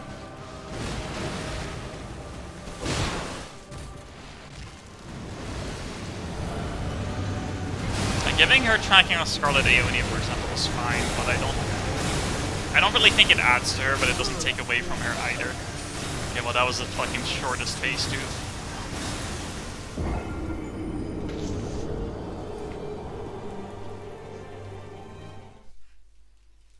Tracking is a lot of I don't know. I feel like, for example, her thrust, it should have been strafable in some way.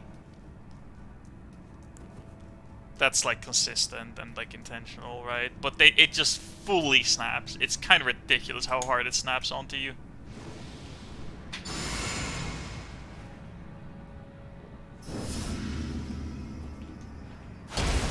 Yeah, exactly, Mihai.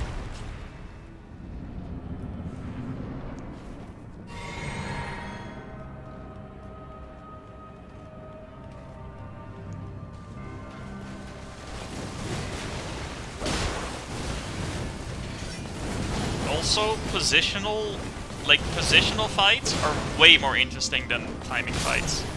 Like, for example, let's say you want to make a difficult mod based on timing. You could go with a Souls game or Elden Ring, right? But the problem is, you're limited by how much you can roll, right? You have roll, you delay, and you roll. It's like, you have to time around that. So timing things basically come down to how tight can the timing be, which is very uninteresting. Meanwhile, you could just do Sekiro. If you make a mod in Sekiro based around timing, it makes so much more sense because you can deflect multiple times in a row. So you create actual good mix-ups. Like, the only real thing you can do in Souls game in terms of timing is to have a mix-up between two timings. That's like the only interesting thing you can do.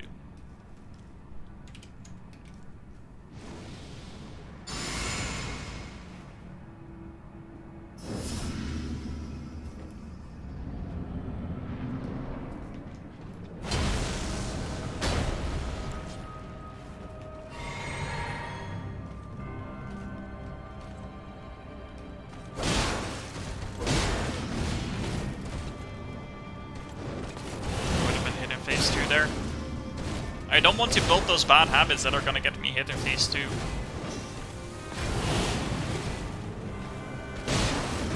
I might want to roll left on the double slash if it is as you say where you nerf the hitbox. I should take advantage of that then.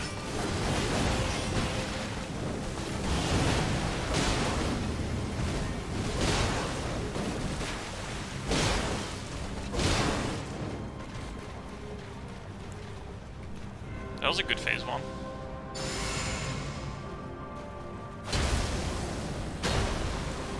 It is, and that's good. Positioning is good. The problem is, they kind of like forgot that some part of positioning is the arena. The arena messes it up a lot.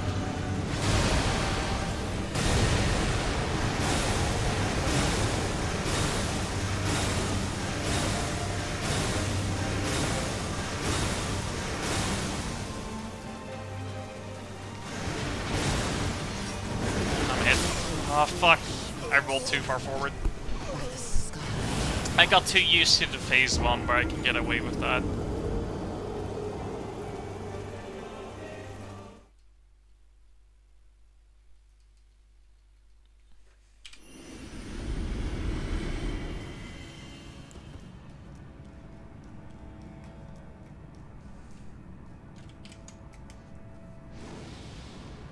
There's so much depth to positioning in terms of baiting attacks, understanding the AI, the way you strafe attacks. There's so much more to it, and it's so much more interesting. And on top of that, it's like hard and difficult, but consistent in a way, right? You can, if you know how to strafe an attack, or like bait out a certain attack, it's not that difficult to do the positioning or the inputs. That's what makes it interesting difficulty. I love No Roll Market. No Roll Market is awesome. That's what it comes down to. You know? He's just great. Also, I'm gonna do a little trick. A little bit of tomfoolery. I'm gonna find myself some more rune arcs and other consumables. Wow, that's crazy. I've got all my pickled turtlenecks again.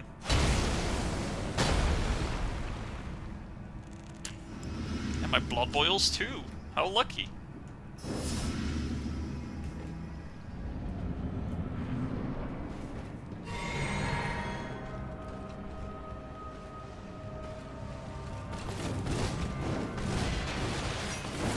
Anyhow, the negative aspect of positioning is that the game's features, like the lock-on... The lock-on is really bad for positioning.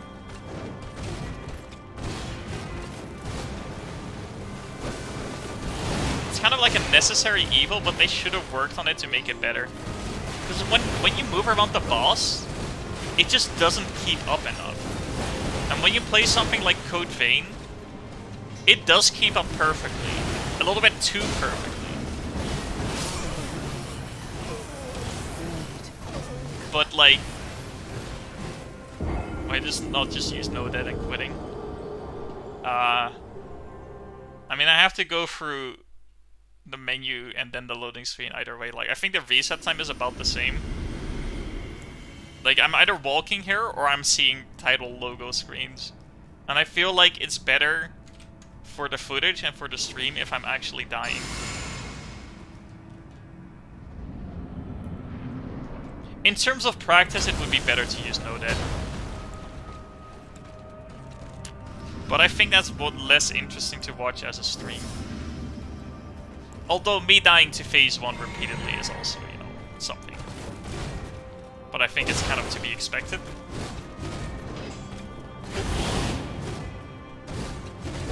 But I love doing that.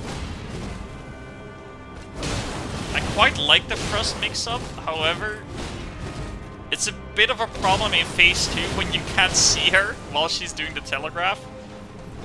Because of all the scarlet explosions taking away your vision.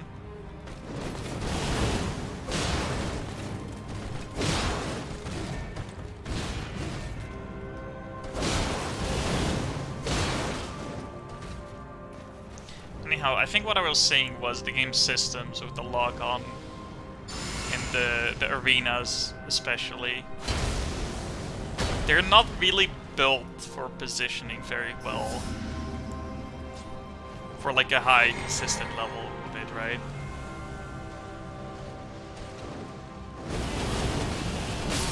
Fuck. I did it too late. I was so surprised I dodged the first flurry.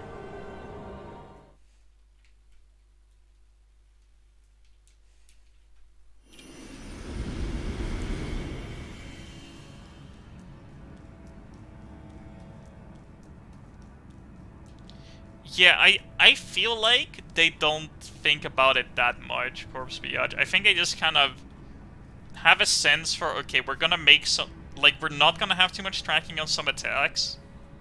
Like, for example, on Margit, with the big overhead, I think it's very intentional that you're meant to strafe that and use it as an opening.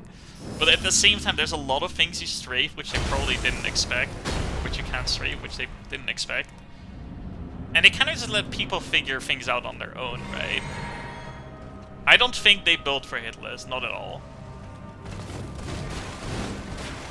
I mean, Elden Ring's design in a lot of ways shows that they were not considering that. More so than previous Souls games. I mean, you already had stuff like the Beacons, which are obviously not built for HITLESS. But a fight like Gale, you could argue that that was designed with no hit in mind, right?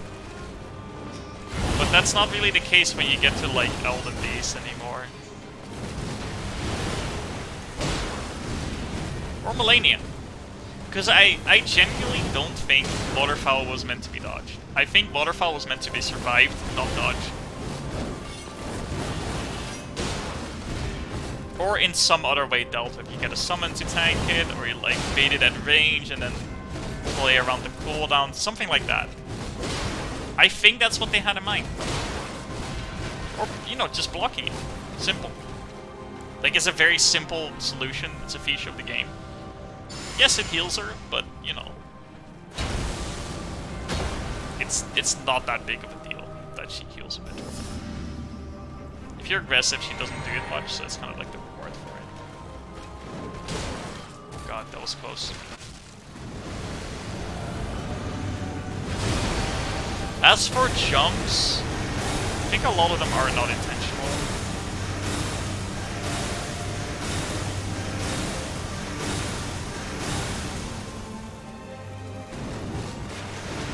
Okay, nice. I responded to that correctly. That's very hard to do in phase 2. Okay, and then I immediately died. She does still recover health if she peek block, but like... I don't think that's a big deal. She doesn't heal that much if you block just the first flurry. Because you were definitely meant to dodge the second and third flurry.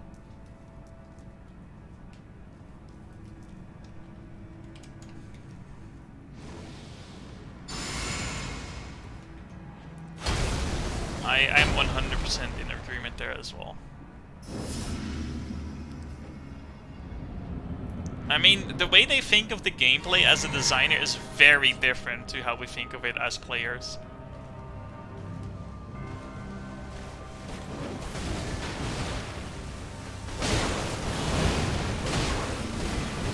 Like, they're trying to craft an experience, right? That's how they think about it. When you get hit, what it means is you're interacting with your stats, your vigor, your defenses, you're interacting with healing, right? You're interacting with all these elements that as challenge runners we don't want to interact with because we want to go for hitless. Also, goddamn. I haven't had a stagger yet in this stream, so I didn't expect that. She cancels her animations faster and like... She immediately does attacks when you stagger her, it's really annoying. Anyhow... What I was saying was... I think I was basically done with that sentence, or statement. Like, when you get low on health and you're like running away, or like you psycho aggro between you and your spirit summon, I think that's how they view the game. It's very different to how we view it. Like, Dark Souls has this reputation of like hard but fair, right? That's the idea. That's the ideal people want to live by. But they were never going for that. They were going for a challenging experience where you experience hardships along the way, but eventually come out on top with whatever means you need. So what I'm not sure about this alternate waterfowl dodge is whether I should do my Bloodhound step early or late. Because if I do it early, maybe I roll before the hit reaches me, but then again, if I do it late, maybe I'm further away.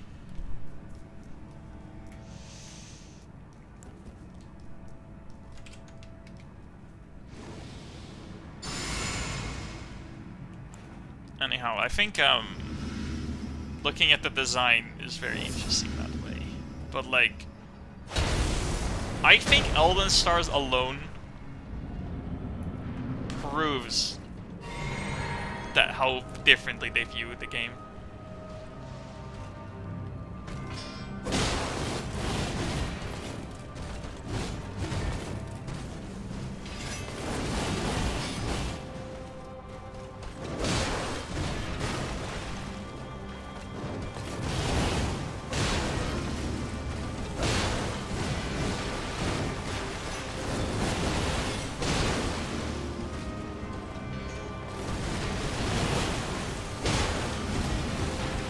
Like, the more you do challenge running in Elden Ring, the more you realize what a tightrope you walk on. And that's sort of your initial perspective of like, okay, this attack, I can dodge it, therefore it's fair. Doesn't actually really work.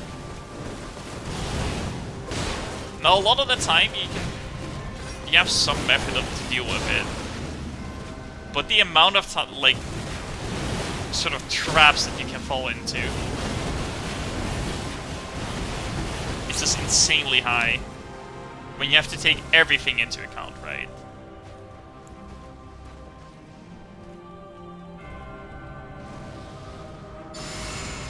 No, I agree that they shouldn't have put Elden Stars into the game the way it is implemented.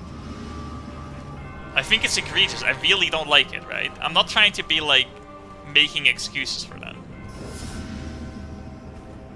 I'm just trying to, like, understand how this came to be.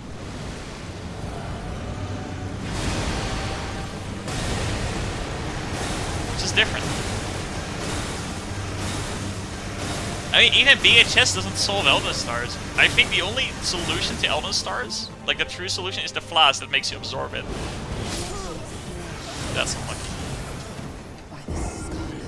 I don't know what to do when she just walks at me in phase 2. Or even phase 1. Because she can just do one of the waterfowls and I'm dead. And if I keep running away, I run out of space and there's other attacks that kill me. That's the fundamental problem with this fight. Once I'm like up close and in the sort of melee cycle, it's fine. But I have to get there, and she also escapes it forcibly. With moves like Scarlet Aeonia, or the grab. And I theorized a way in which I can dodge and punish the grab in phase 2 and not let her do the special attacks. But the problem is, I have not been able to pull it off. Because the thing is, I know her grab is jumpable. But I just can't react and jump in time. Like, I don't have the muscle memory for it. And I tried to make it. I didn't even jump a single time. I just rolled it every single time.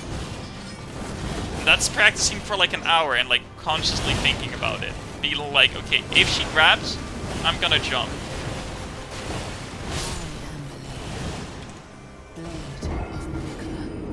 There's a yeah, there's the... I forgot what the flask is called. But for 10 or 15 seconds... any elemental damage is turned into healing instead. Which you can use to just fully absorb Elden Stars. Like, as long as you dodge, like, the first few seconds of it, and then drink the flask. Oh no, it's not there specifically for the move. Although, you can use Phelps's Barrier and get it to go beneath the ground and it disappears, I think. But the problem is, when you do that, you're gonna get hit by the smaller projectiles. But Elden Stars is one of those moves that's meant to be dealt with, not dodged. And although we did find a dodge as a community, the problem is you still need a lot of space. And you don't always have that space because there's walls in the arena. And that kind of comes back to, like, the problem with positional attacks in this game. Like, positional dodges. They're very...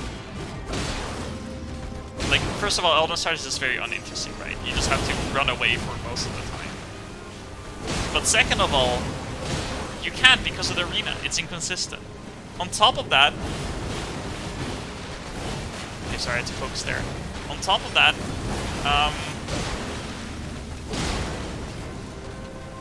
I don't even know what I was gonna say. I'm just gonna focus.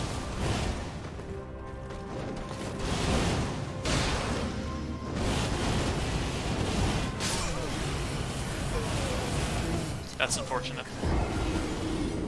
I completely lost my train of thought as well. She was really spamming out those waterfowls.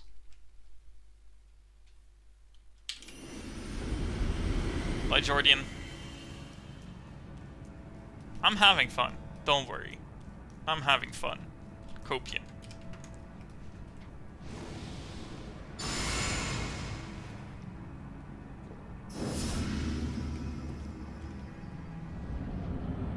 How long have I been streaming? 2 hours. It's quite a long time. I should probably take a break from her soon, but... not yet.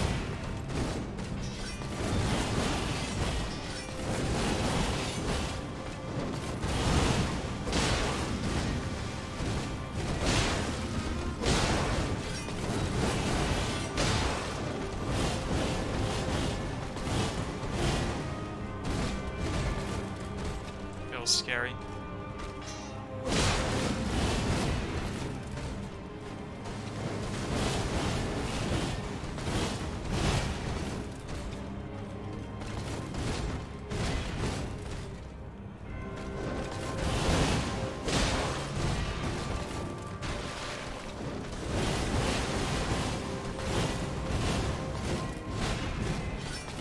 I don't want to be here in this corner. This corner sucks.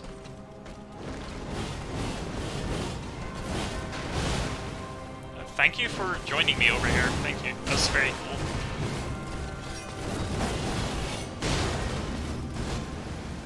That's good to hear.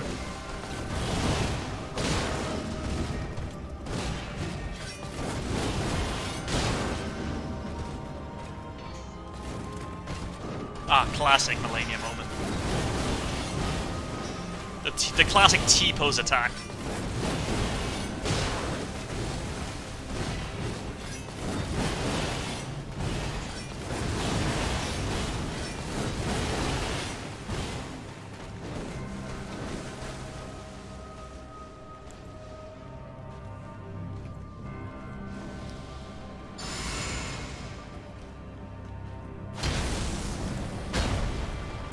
I use so much FP from all the Bloodhound steps.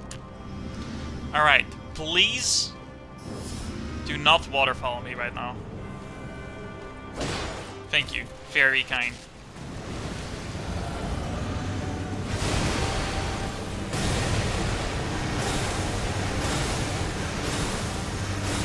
It's not safe in this mod, it is normally.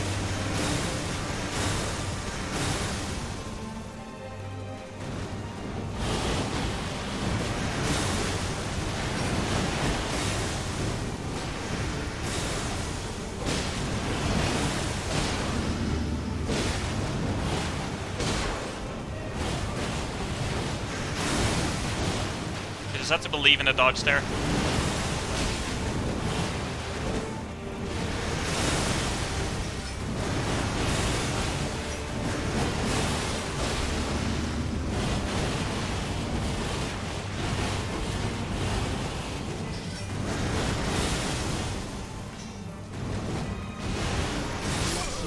Oh my god, how did that hit me?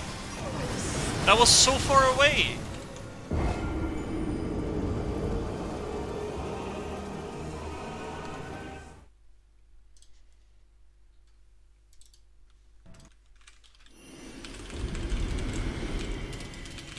That's a personal best.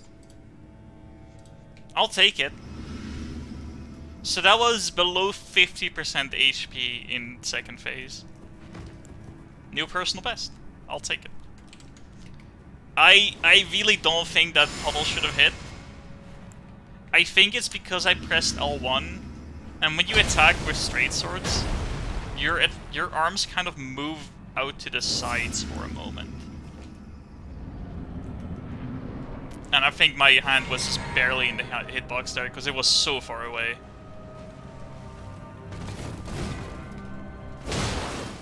Yeah, welcome, Ali. That's... Imagine having to play it. That was so good as well. She did, like, both waterfowls, and I dodged both of them. Like... That was a great attempt. That would have been an amazing kill if that was it.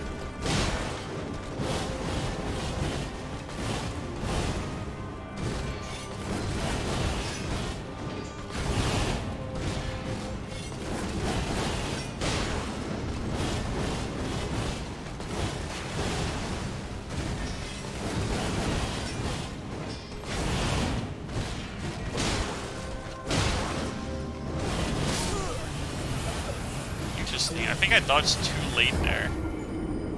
Or wrong angle on the Bloodhound step. Sounds amazing to play. It was a joy to figure out how to play this godforsaken mod.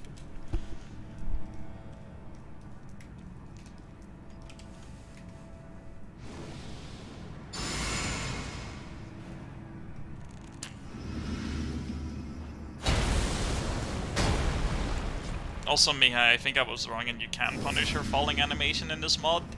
But you do have to already be in range to attack when she falls. Because you have to attack immediately. And I had a bit of distance and I didn't want to risk it.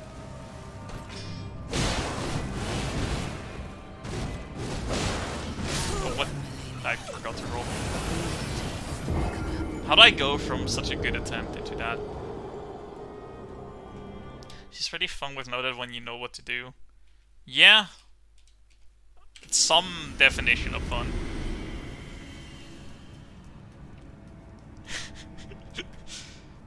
Nice.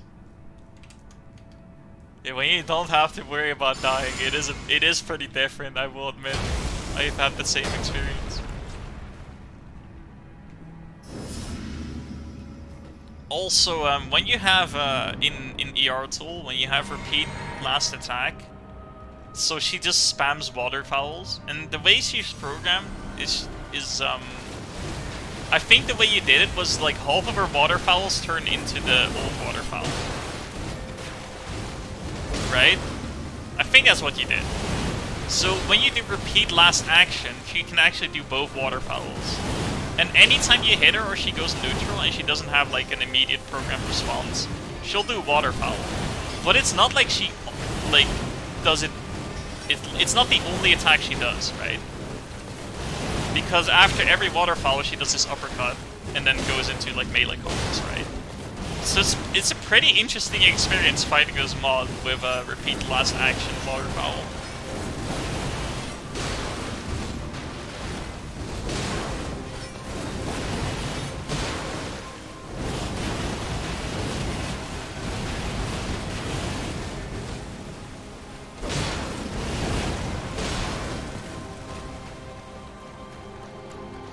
Great timing. Did not expect her falling to be punishable. Well, it's an AI reset. And she is technically punishable in neutral. The only thing you have to watch out for is that she was given hyper armor on her fast double slash. Ah, I'm dead. Every time she does, yeah, exactly. That's what I thought. Because I found that out by using ER tool repeat last action, where I used it when she did the alternate waterfall, and then she started doing normal waterfall, and I'm like, wait a minute, she's just like doing both of them randomly. Which on one hand it made it harder to practice a specific one, because half the time she would do the other. But on the other hand, it was still fun. It's a little bit less stale than doing the same attack over and over again. A bit annoying when she does the one you didn't want her to do, like 3 times in a row, though.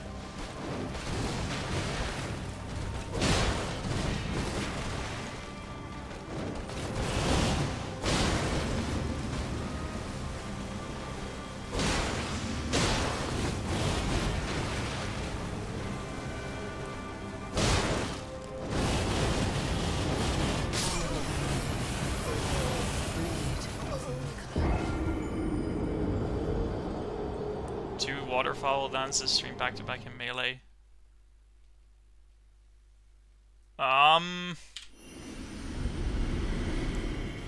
Yeah, she did it a lot more frequently. But sometimes she doesn't do it that much. But you are right, because normally she doesn't do it that often. Especially in phase 1.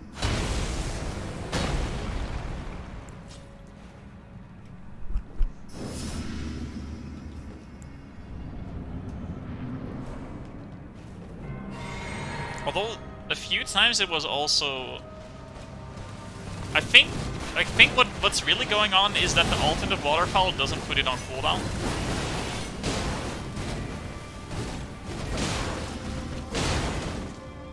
Because that's the one she was spamming mostly. It should be a dodge. Yep, there we go. That's it. Nice. Punish. I don't know if you can still consider that dodge, like punishing the waterfowl itself, but I'll just pretend it is. Even though I'm punishing her dash, really.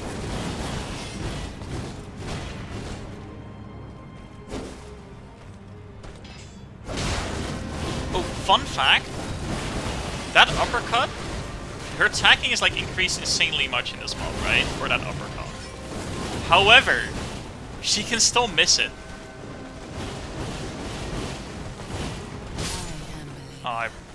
Wait, that's... Did you notice that? My FP went down, which means I got the Bloodhound step off, because I used the FP for it, and the stamina, but it still got hit. So, on top of rolling being vulnerable in the first frame, so is Bloodhound step. That's quite annoying.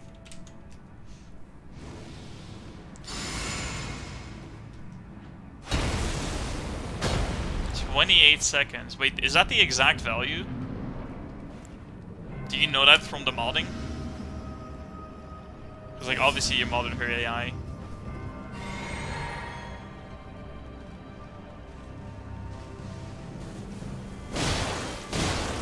Because I thought it was about 30 seconds, but I was never sure. And obviously you can bypass the cooldown by, using projectiles, or by slamming her into the ground in phase 2. Like if you use Lion's Claw, for example, she can do it on Wake Up. Oh fuck. Yes, it's in her AI. Okay, I should add that in the guide, because having an exact value is really nice. Having the confirmation, mostly.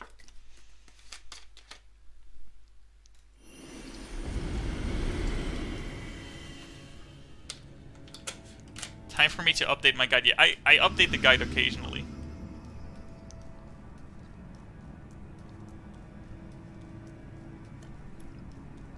I will not hear that in my dreams, Tyson.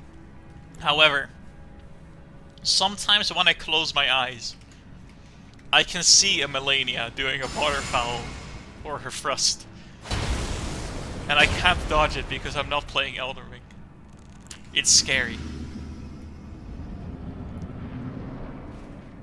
Thank you, Blade of Lucatiel. By the way, how are you two doing? Since I assume you've just joined. I gotta keep up the viewer interaction, you know, so I gotta ask everyone how they're doing. I'm surprised that caught me. Like, the fucking roll timing on that thing is pretty fucking precise. Even with Crucible Feather Talisman.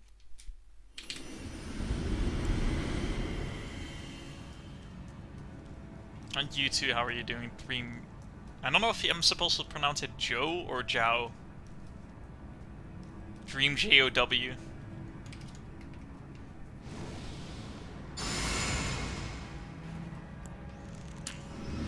Two Hand. Blood Boil. Crack Blade. Switch right weapon. FT. It's 42% on Scarlet Aeoni, not 40%. Interesting. Thank you for those values too. I should remember those, or like save this. I guess I can always look at it later.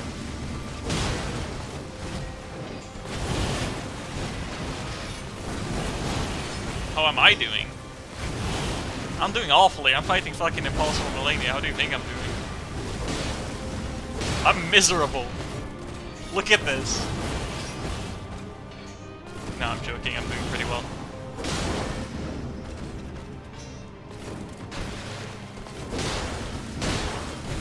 I thought I was hit there. Just for you, Mihai, I went for the falling punish.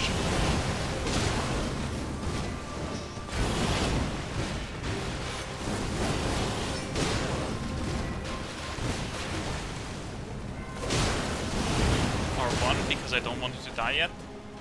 Oh, and she didn't follow up. Very nice.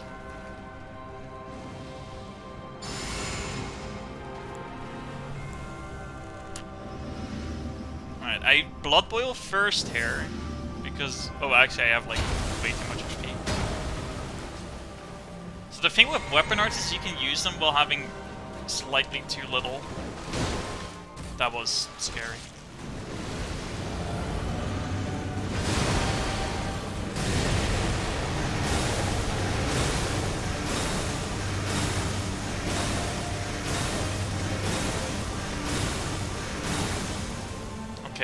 Be nice.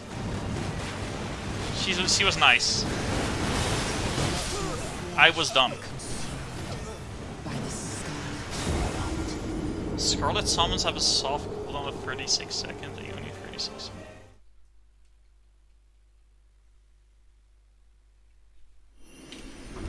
Interesting. So what do you mean with a soft cooldown on Scarlet summons?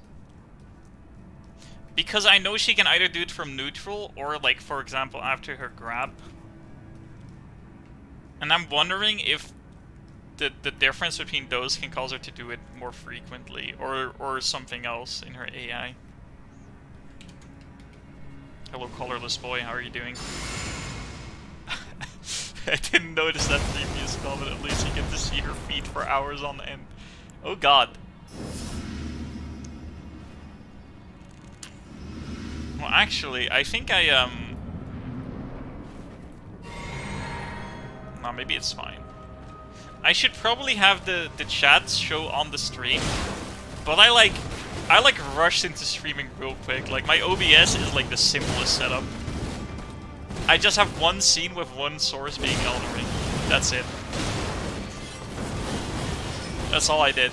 I just set up like the streaming and just went with it.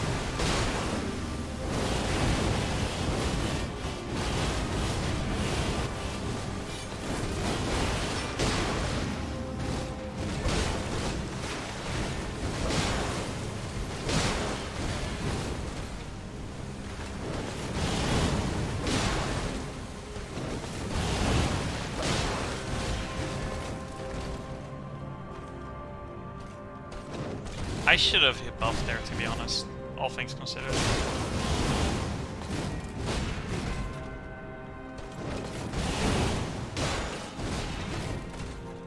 Reset. Very nice, nice. Good timing. Let's see me attempt this insanity. Yeah, glad to be here.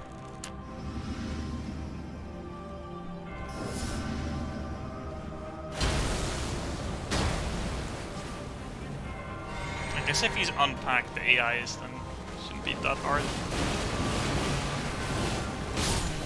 Oh. I shouldn't have roll spam. I should have ran a little bit more and then rolled one time less so that I could roll in time at the end.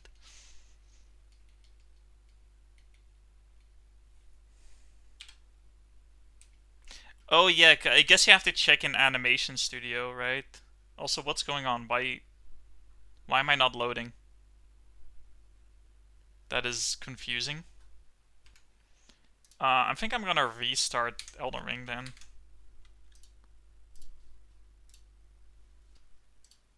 Cause oh, what did I just do? Okay, I like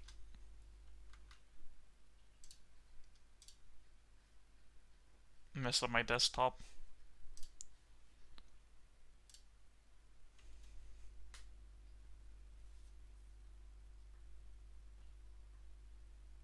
I wonder. Window capture? Chat? Oh god, what is happening?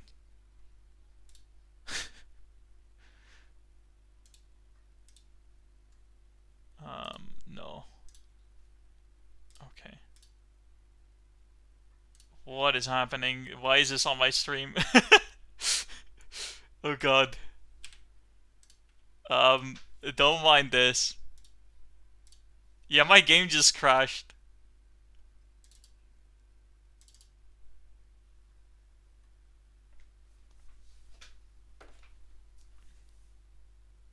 If you're getting consistent crashes, I'm not. She waterfouled my whole PC. Oh god.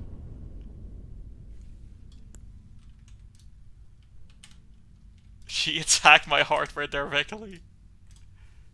I just turned off ray tracing. When I start up or try to warp? Oh. Okay, I'm back.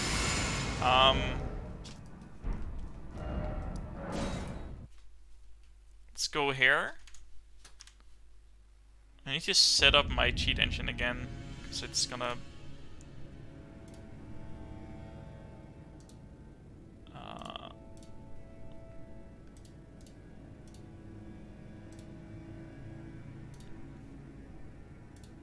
Yeah, I don't care that my thing is outdated. Do I still have the hotkey? I do. Very nice.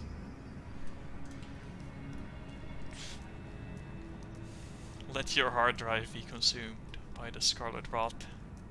Turn off ray tracing. I don't think I have ray tracing on. Where is it? In graph? I mean, it obviously is. I don't want it on, to be honest. Maybe let's try a little bit, you know?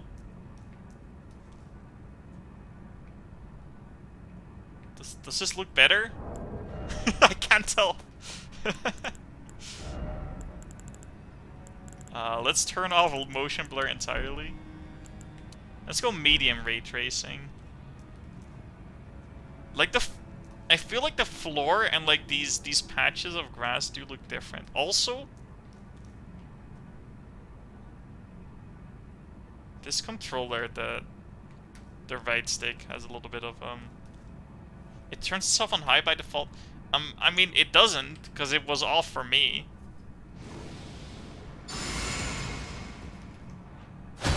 But I guess I'm ray tracing now. That's pretty cool.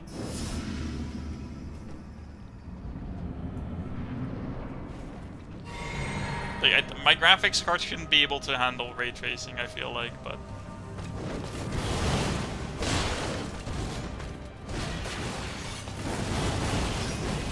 do your slashes look different, or am I like placeboing this? I feel like her animations might feel choppy because I'm slightly below 60 frames per second, but I'm not. I can't tell.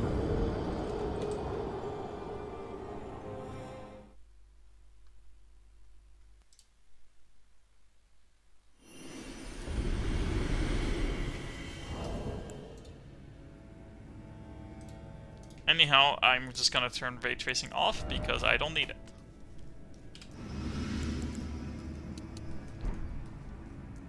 Defaulted too high for you. Every copy of Elden Ring is personalized. Maybe it's because I have AMD instead of Nvidia. I mean, everybody has a personalized version of Elden Stars, I know that much. Like, Elden Stars is literally inconsistent in that between two different computers, it behaves differently. I'm not even joking, on my previous computer it was way more difficult to dodge.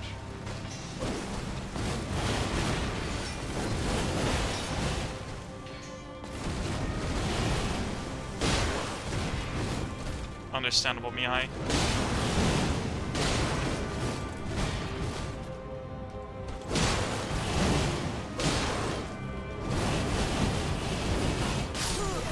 Damn.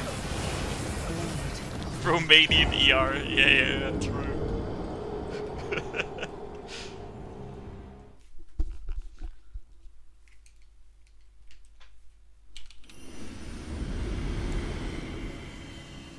Different area of the game crashes every time the game updates. So, it's interesting that you say that, because when I got my new computer, I set it up, etc., and I installed Elden Ring and I played it, there would be areas where I crashed, and then I verified like the integrity of game files, and it stopped crashing in those spots, but it started crashing in new spots. But then I kind of stopped having that issue without actually changing anything. And I don't know what the cause was. Like, maybe something about the newly built computer was just like certain things were not fully set up or something. I don't know. I have no idea.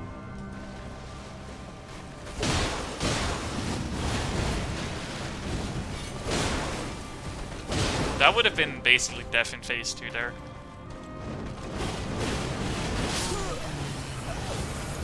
Yep.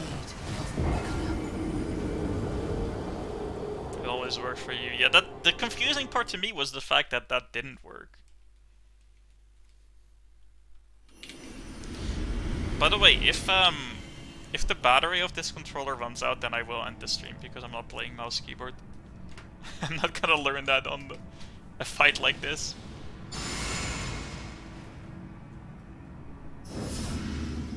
I could switch back to my normal controller, but the problem is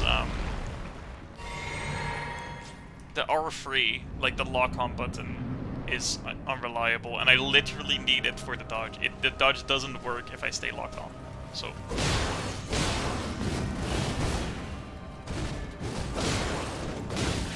Oh, I was too late.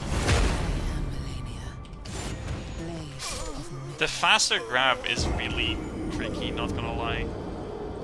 Because their grab has like... It does have a telegraph, of course. But especially in phase 2, it can be really hard to catch in time. And ideally, I want to jump over it. But I just can't react that fast. Like, I'm not even sure how high you have to be in your jump to jump over it. Or if, like, the moment you press jump, you're fine already. I don't think you are. There's nothing wrong with keyboard and mouse, I'm just not used to it, Mihai.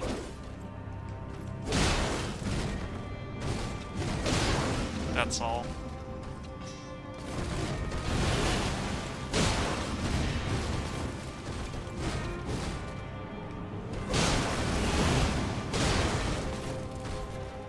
Is it possible? Yeah.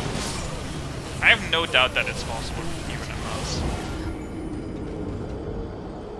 Oh wait, you didn't even ask if it's possible. It's not really, like, it's just preference, really. Like, it would be more challenging for me, because I'm not used to it. But I don't think it's necessarily harder. Unless some of the rolls I'm thinking of don't work. Because, like, there are ones where I hold basically exactly right. No, but Gwazi, the idea is, I jump over her grab, I hit her, and immediately roll. That way she won't be able to do Scarlet Summons and stuff like that, which she normally can do after the grab. And maybe it's fast enough. And I want to know, but I don't. Like I haven't been able to test it because of skill issue.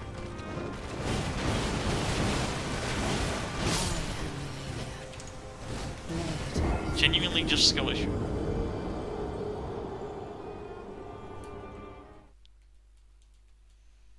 Also, I have maybe some idea for an alternative method there. Because what I'm doing right now is obviously not working. From ranged for the ultimate waterfowl. Yeah, Maggie, it's only very slightly though. The fact that this fight is still playable despite the nerf, which is the fight that I would say relies the most on the light roll distance. It should be fine for normal gameplay.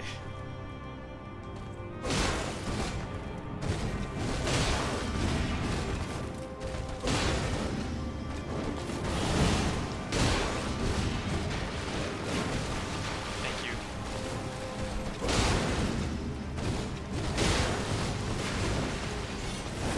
Anyhow, the idea with the jump punish is that it's just early. Although I just realized the problem with it. So the problem with that theoretical dodge, or like strategy,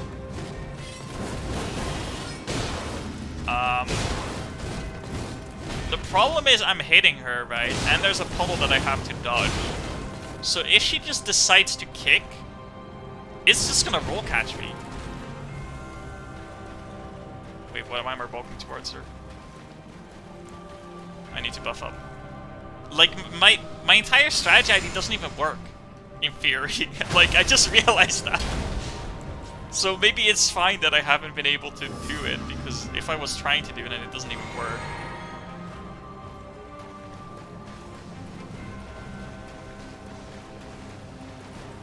fine. I'll go to you then.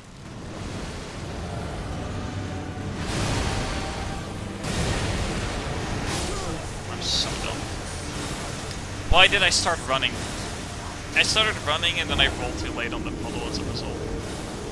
Okay, she's just exploding herself now. Some important light roll dodges. Behind the distance is like almost not noticeable. Like, I estimate the difference to be about 5%, if that. Like, it won't matter for the most part.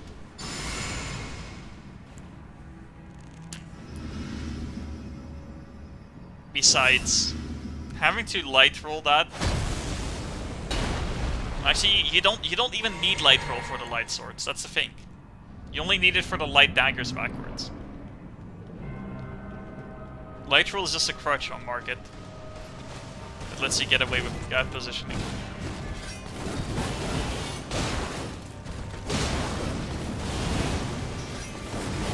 I mean, I guess in a way it lets you play more aggressive.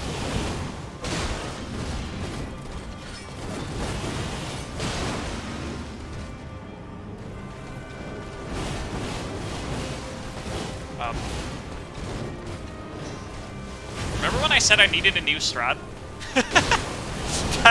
That's a new strat.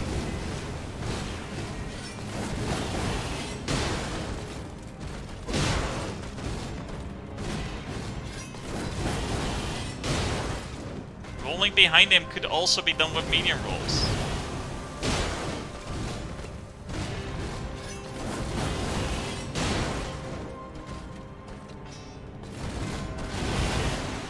No, I literally did that with both medium and light roll before the light rolls were even buffed.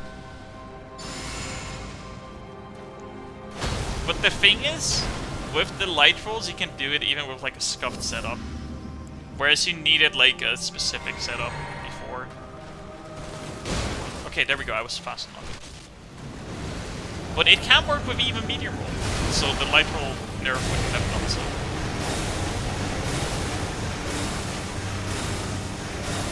It feels the exact same price.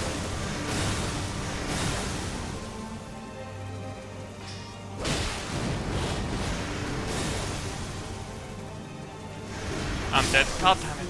God damn it. She balked at me and I was like, what's she doing? What are you doing, bro? What are you doing, stepsister? Also, this camera panning is completely automatic here. It's very cinematic, but it's just my controller having stick drift.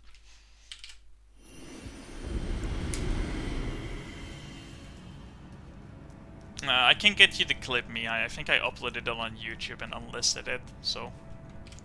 Actually, I think it might be linked in the description of one of my market guides, probably the first one. But it is unlisted, so you can't find the video itself directly. I won't grab it myself now, but... I know it's there.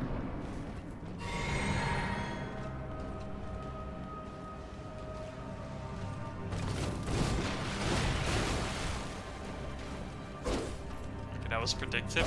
She didn't follow the prediction. She didn't follow the weather forecast.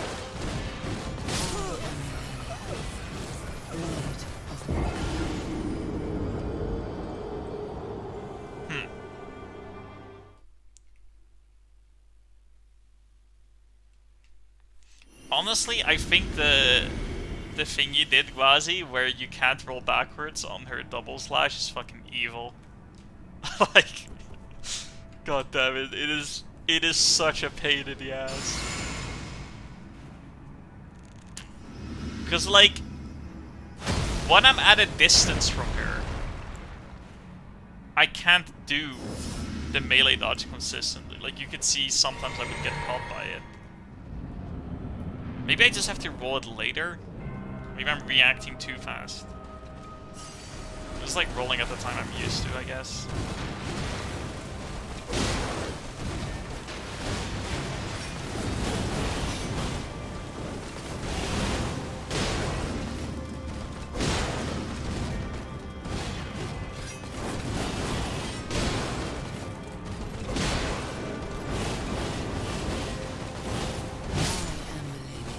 Damn.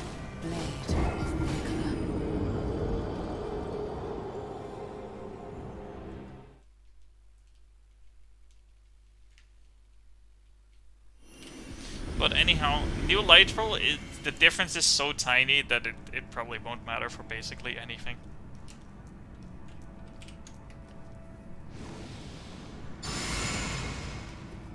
Like, I don't think any dodge went from, like, possible to impossible because of the change.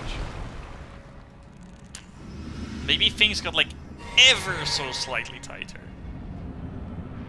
That's, like, the most I can see.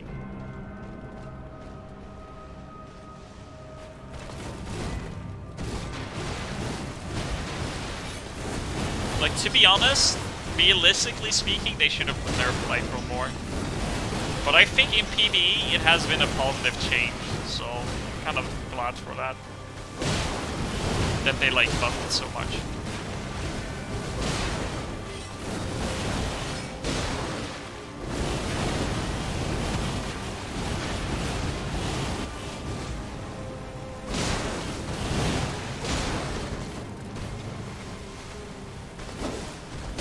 It's too early, yep. She still has hyper armor there for a while. You have to time it very well.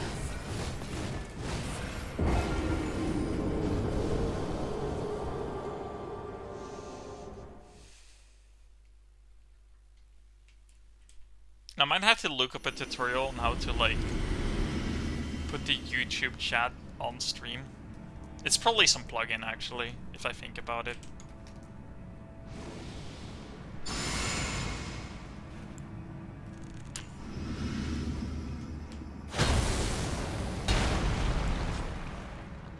Yeah, I know, it caught me off guard at the start. Originally, I thought it just had hyper armor, but then I was like, wait, sometimes I'm interrupting it.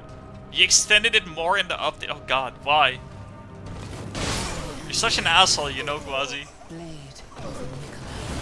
All these subtle changes that I didn't even know about.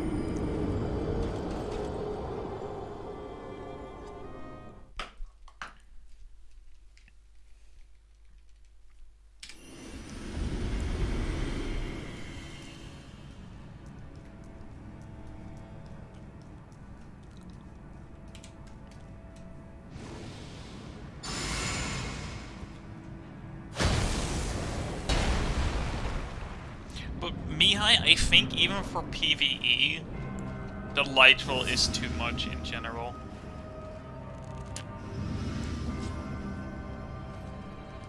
Like... Oh shit, I don't have FP. I need to get FP.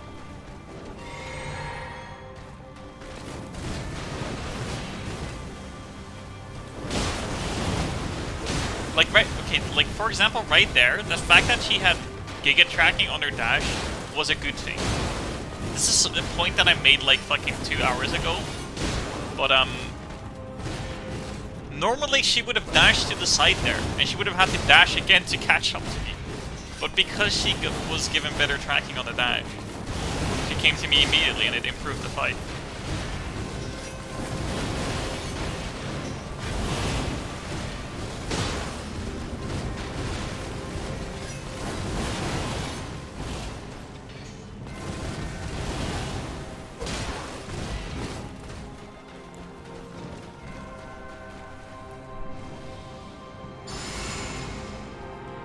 Make the hyper armor fit. Oh god. 4 frames. But why? But why would you do such a thing? Why who would be so evil?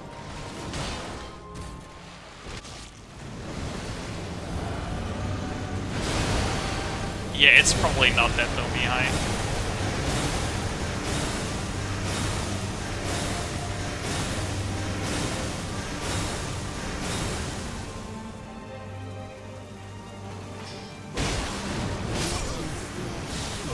That dodge was too early? That was so late.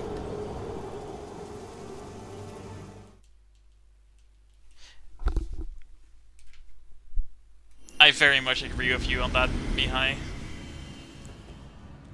Gwazi, if you had done it, if you had made it that tight, I would have just stopped punishing it. Which is sad, because it's a great punish. Like, it's a fun, interactive punish. So you made a good choice, you know. You can pat yourself on the back.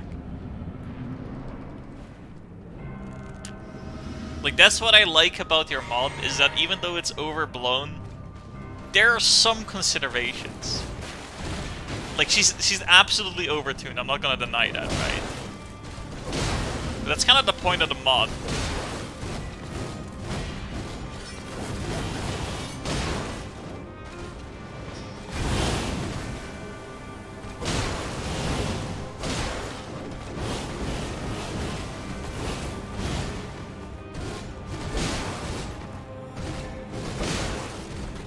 Like, making the window tighter was... the way I feel about it was like, okay, I guess I have to attack late.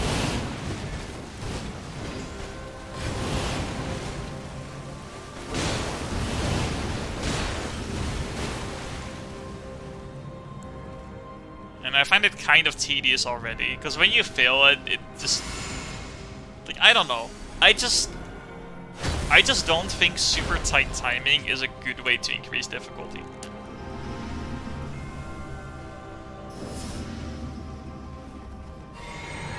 Like, to a certain extent, yeah, it can be, like, fun, but... she didn't die because only one of my sword hit there. There, again, only one of my sword hit, but... I guess 2 single sword hits makes for 1 double sword hit. I almost rolled too early there.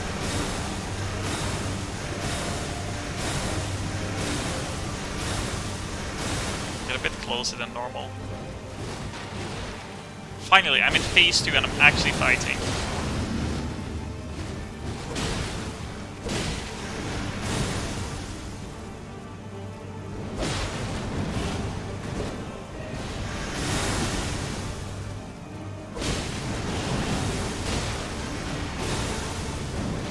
Fuck, I attacked. I attacked! I got used to phase 1! Ugh, by the way, that puddle on the grab is fucking evil. Because it roll catches if you spam roll. And like... When she grabs, she flies past you, so the camera goes all over the place, and it's really hard to tell where you're actually rolling. And you want to roll away from her in case she does the triple slash thing, and then it's just like... it's a mess. That was pretty good though, that was like 40% health. Like, she can die pretty damn quickly in phase 2. Because I'm doing more damage than in phase 1, I have more stamina, and she's more aggressive, I get more openings, like... it's just how insanely dangerous she is as well, that's the problem.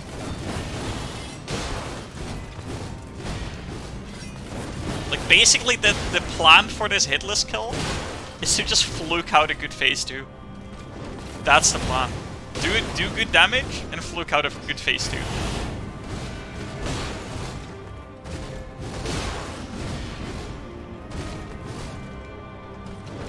Was that too late? Yep, it was. She dashed a bit earlier than I expected there. What time is it? It's midnight. I'm gonna need to go to bed soon. But I feel like I could get it at any time.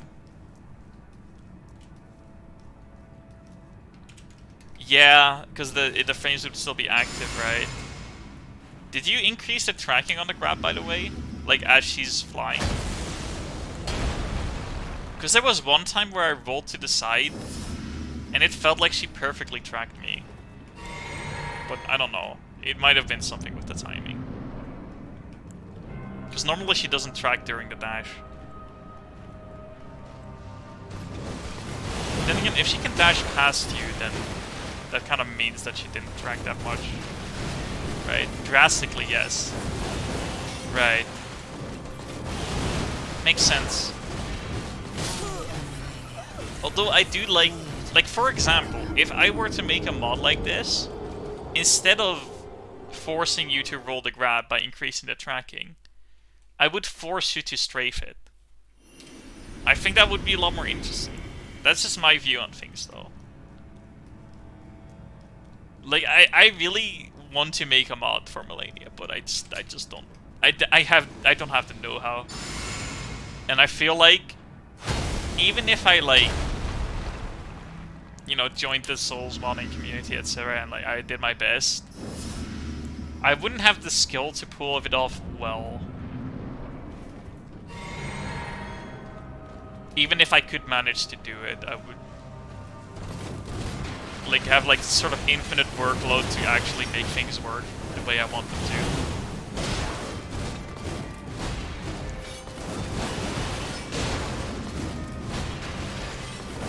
It'd be a new experience though.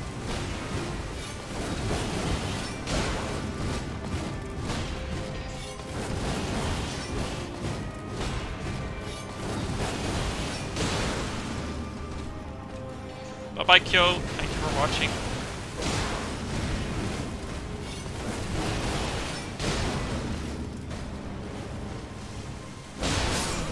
How would you do that though without making her ignore iframes? Obviously I wouldn't make her ignore iframes. I just have something that roll catches if you try to roll it normally. Like, it's pretty simple.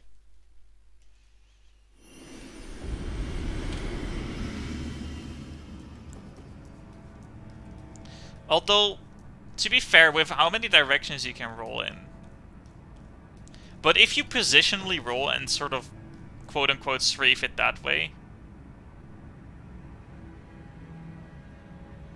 Actually, maybe with the, what's it called? It's not that good of an idea with the grab. I guess, no, the way to do it is you have to strafe it and then roll something.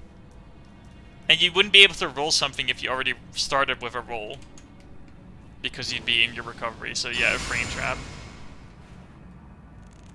And you can drop the Scarlet Puddle on the player. I know that very well, thanks to Gwazi.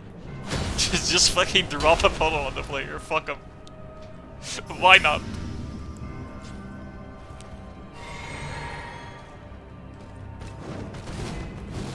Like, when I was thinking about it, I was mostly thinking with the triple slash. Because you can strafe the triple slash and it requires you to basically predict when she's going to do it. You have to be ready for it. And I would make the thrust track less well, so that you can strafe that as well, because otherwise you have a really nasty mix-up. Which is kind of problematic for normal no-roll. Well, to be fair, you can jump. Or you could just roll the thrust then, actually, I just realized. Like, it works out.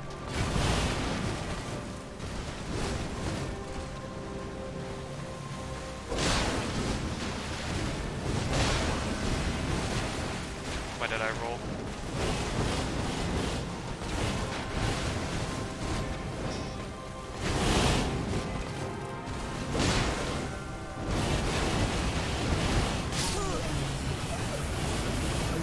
How are you buffing in the beginning of the Grace? Collector's Edition.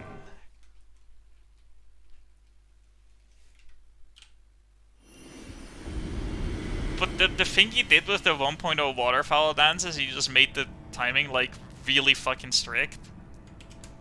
Unless you find a way to outspace her. The problem with the 1.0 waterfowl is that it's just really uninteresting, because it's just giant spheres, right, with a lot of movement speed and tracking.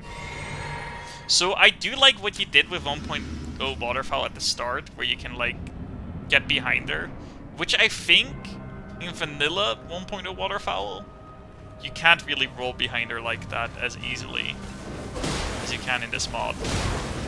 Like, even just a roll works, although I do blood on step because it's a bit better for it.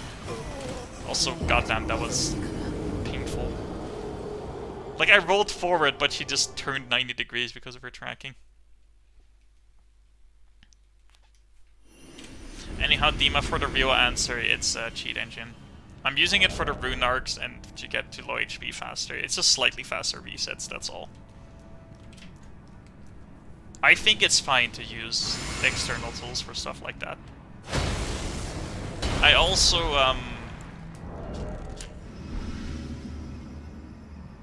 wait.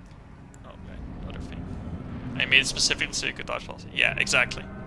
I knew it, because, like, normal 1.0 waterfowl is so fucking trash. Like, you actually just straight up improve the move a lot in this mod, which is kind of funny.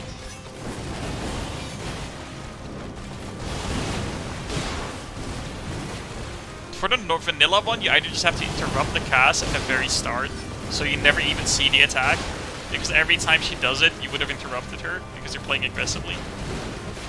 Or you run away. Like, it's that simple, you just run away. You also can't roll the last one, you also have to outspace it. It's just... it's such a bad attack.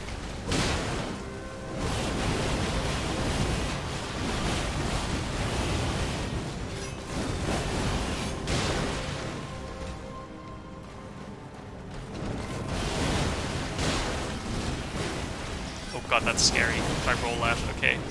I should stick to rolling right, because it looks a lot less scary on that. I know you reduced the hitbox, but I'm out of iframes by that point.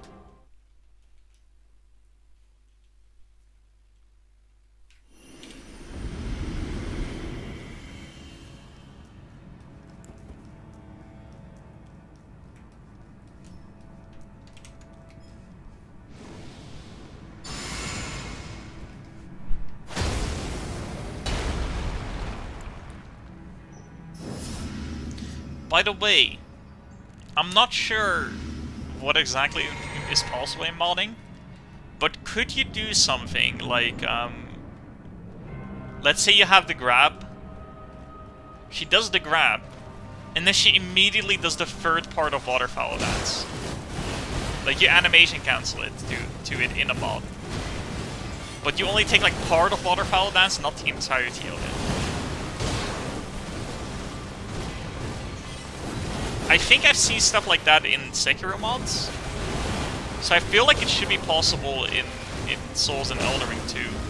Although I know the animation system is a bit different, so...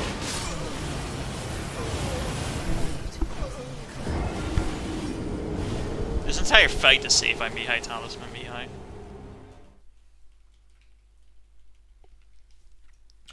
But anyhow... you might be typing this way, I'll just shut up and wait.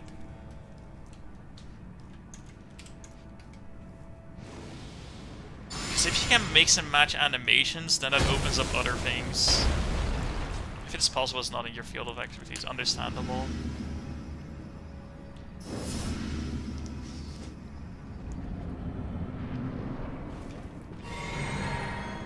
Because in this mod, it like keeps a lot of her base AI and her full attacks, right? You just altered the attacks. Or animations, specifically.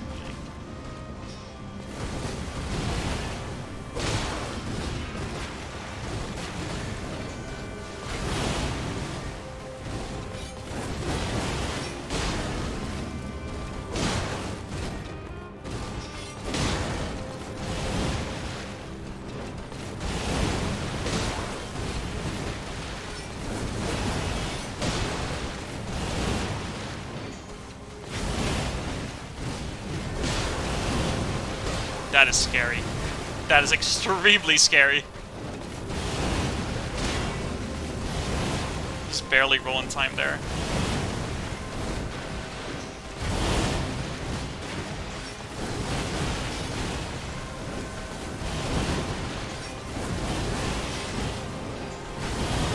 Oh my god, that was... That thrust was way scarier than you think it was. Because I was running, I had to release and then press the button, right? So it's like an extra delay, but it comes out so fast. To give her a fire. Yeah, I know there's stuff, like obviously the triple slash and the castles, etc. You also have, what's it called?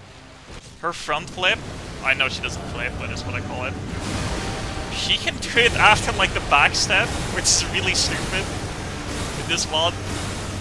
Like, it catches me off guard quite a lot. Because it just makes no sense for her to be able to do it.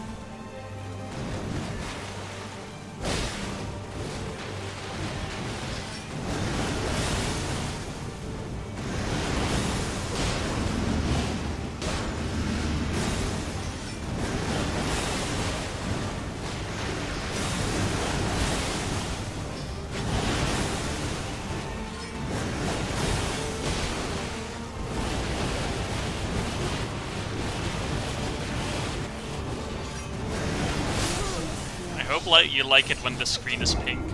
Because you can't see anything anymore during the waterfowl. But like, for example, from the slow triple slash follow-up, she normally doesn't do more triple slashes, right? Which she does in this mod. She also dashes forward like every time she can, pretty much. When she drops a combo. It's like the instant swipe into slam. She spins during it. She doesn't front flip, but like...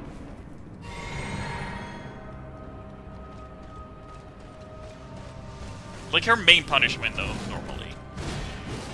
Which obviously in this mod she cancels with an uppercut, like every single time. Like there, the front flip was that. I'll say it again, actually, when she does it. That's it.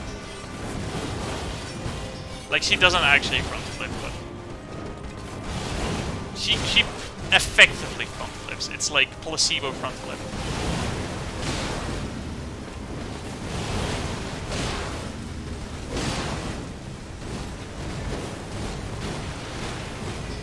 There again.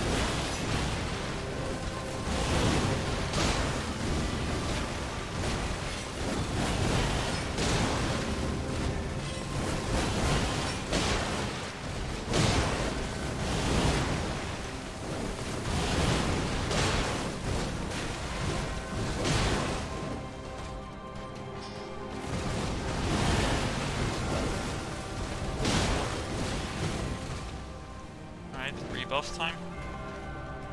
This is far enough.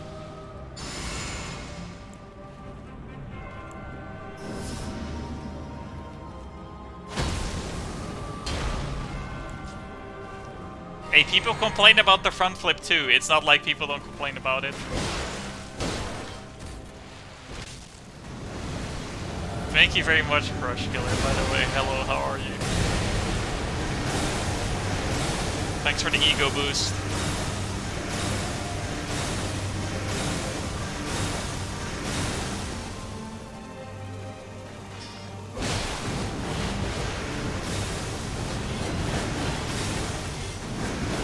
Oh, fuck.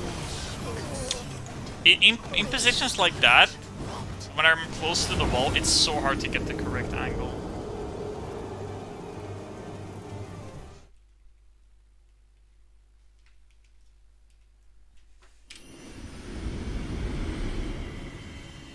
I guess I could do this strat where you do like an intentionally early roll, but I really don't like it, it's super sketchy.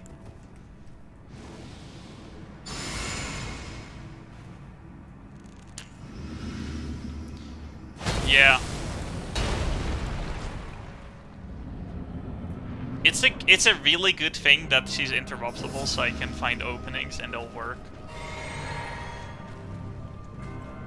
Yeah, that's part of what makes this mod work. Like, doing this outspace, etc. is like a good opening.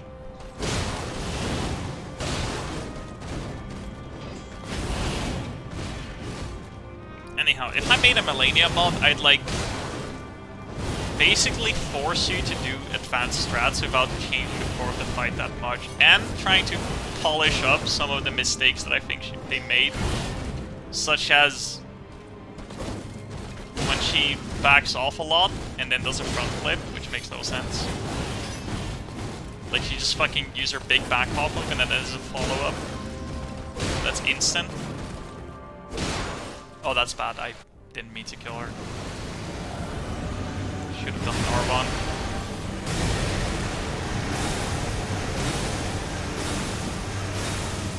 Right. Remember, grab's not punishable anymore.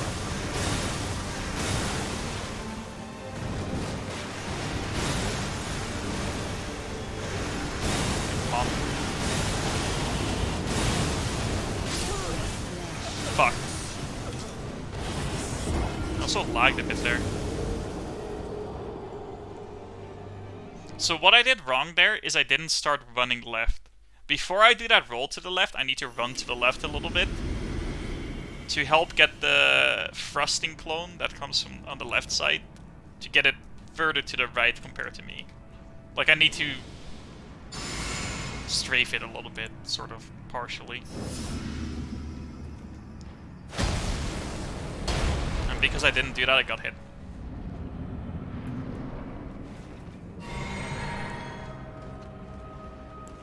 The thing with that Gwazi is that I don't mind it that much, since you can consistently hit her in that window. I'm dead. Okay. I knew I misread it. I don't know why I jumped forward, but I knew she didn't do this level. Just getting rusty, I guess. Brain rot. But yeah, with the kick and then the... I mean, the 4 frames is like 30 FPS, right? Because I don't think it's 4 frames tight, because I can very consistently hit that attack window with like multiple weapons without practicing them ahead of time. Like, I can switch to any weapon and know the timing for it. Which I don't think I would be able to consistently do if it was that tight.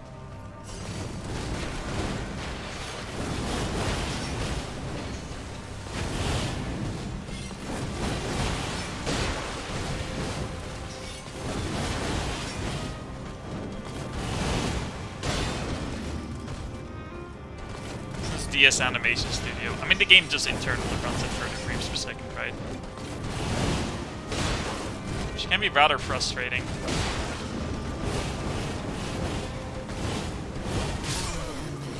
I got roll caught there. I mean, Bloodhound caught.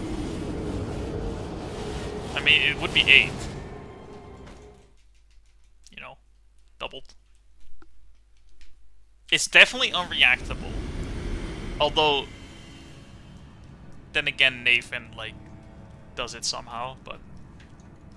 He can't actually react to it, but he can kind of, like... differentiate between when she does it after the kick and when she doesn't. Not in any useful capacity, it's just like...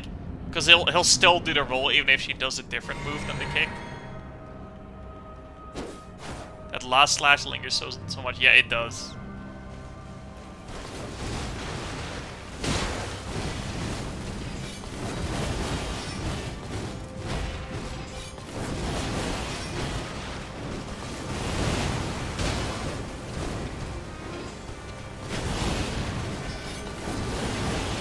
That was scary.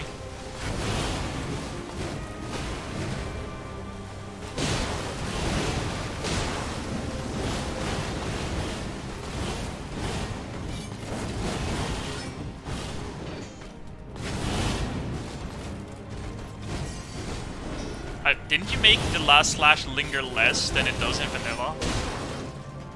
Because you can't... like, you straight up cannot roll it in vanilla. Not with Crucible Feather Talisman, not with Bloodhound Step. Yeah, exactly. Like, in vanilla, you literally have to outspace it when you roll. You kind of like roll it and then outspace with it to cover the recovery of your roll. Hi, Nathan. I have summoned the Nathan.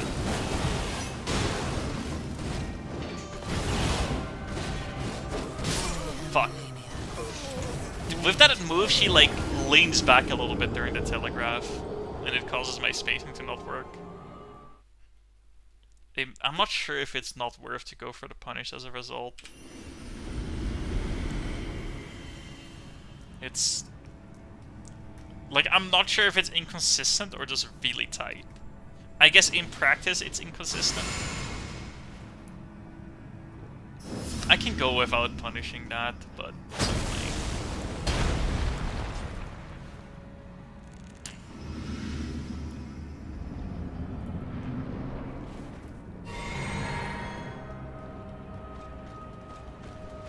If you practice enough, you could roll it. It'd be insane. Like if you could reaction roll front flip.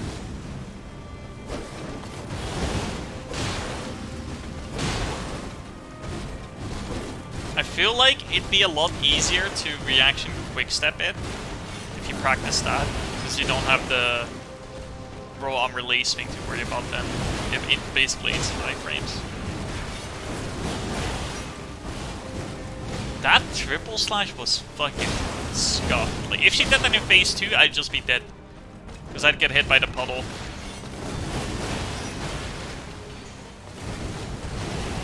Oh, I hate it when that happens. When you roll against her.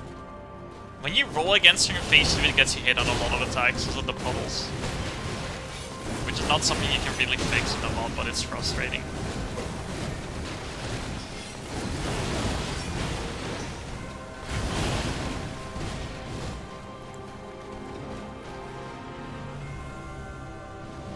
Merely pragmatic.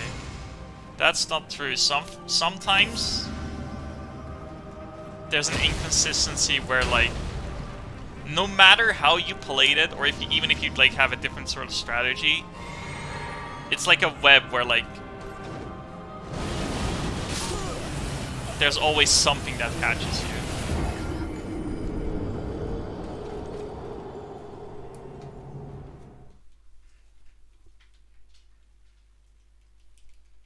Where, like, you could have played it differently, but it still would have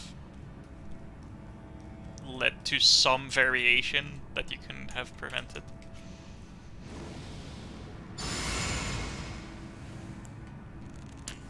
I really need to figure out the ranged waterfowl dodge on this. I need to lob it.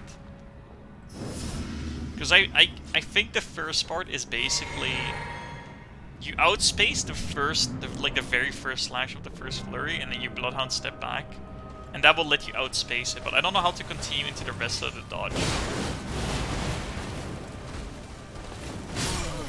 Okay, that was a brain issue where I just didn't roll.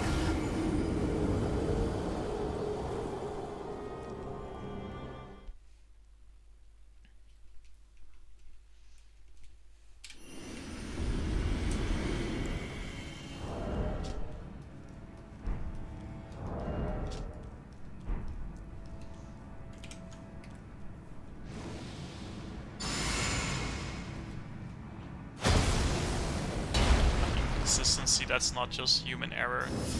Okay, Elden Beast dives away. Elden Beast casts Elden Stars.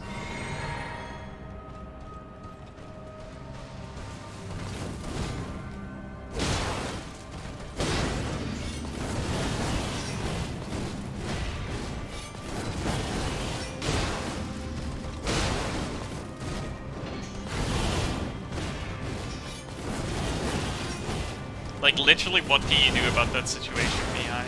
Just so I don't have to come up with, like, a web of complications.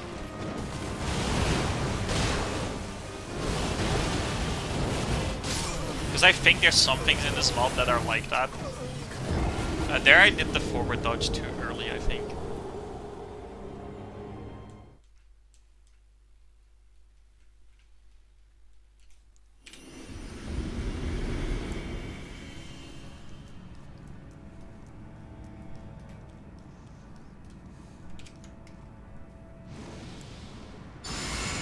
Yep. Exactly, Nathan.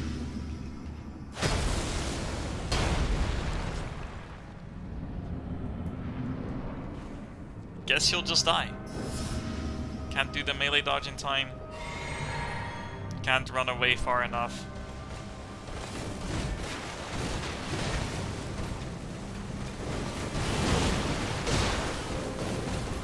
Punish because it's phase 1. I need to remember, phase 2, I cannot do that. I always struggle in fights where, like, strats are different between phase 1 and phase 2 for the same attack.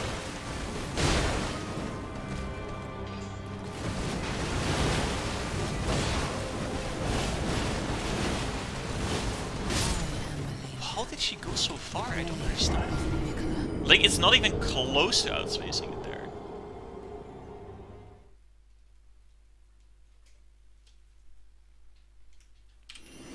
But I don't know what I did wrong. In phase 1 I can just do the normal dodge, but I want to figure out what makes it inconsistent, because I need that in phase 2. Otherwise I have to deal with basically frame perfect timing.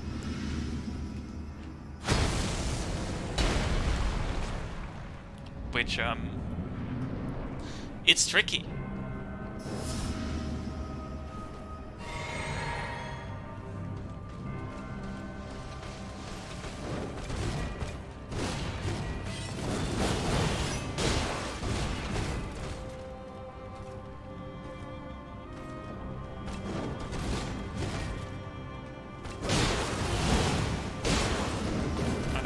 fight near the entrance of the arena.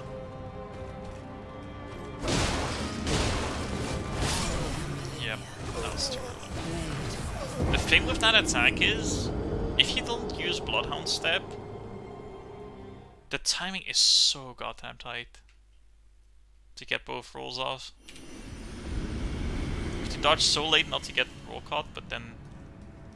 I guess if you forward roll, it's not as bad. I'm just back rolling because I have the Bloodhound Step. So I can roll late.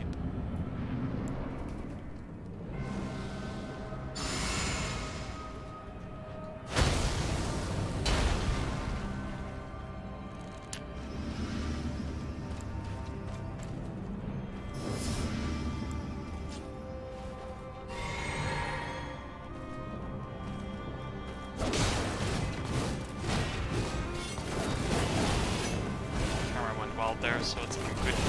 I'm glad I didn't punish. Oh god, that looks so tight. Oh. Made her passive. I didn't want it to be passive yet. I should buff more outside the arena because otherwise I have to do this. Like, damn.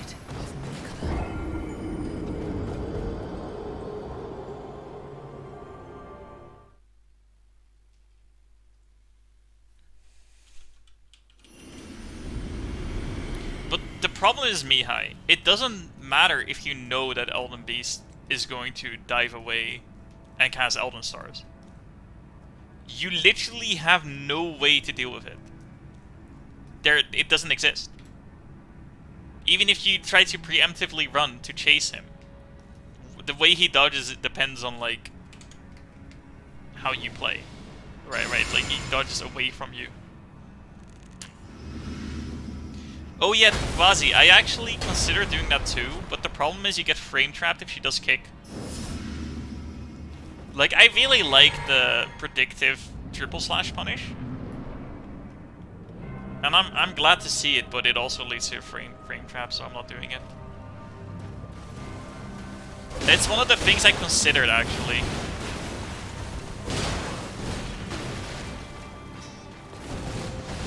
When I was still like sort of labbing how to deal with it.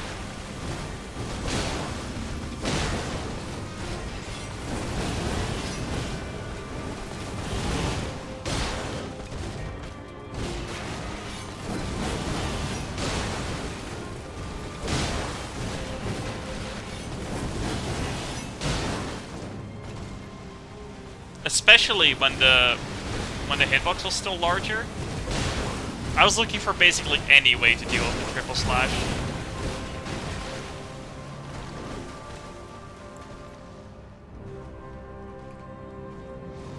It still works. You can still dodge the puddle if you're wondering. Like, you have time. The problem is she moves. Also, maybe it won't work with spears because they're slower. But the recovery shouldn't be too different.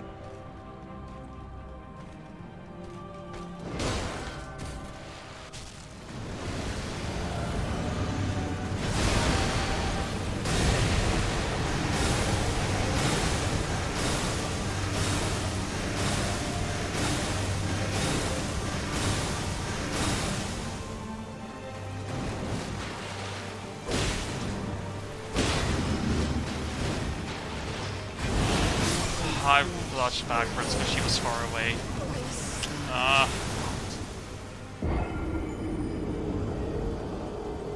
Yes, Mihai, I know that the long close range doesn't exist because Elden Stars goes really far.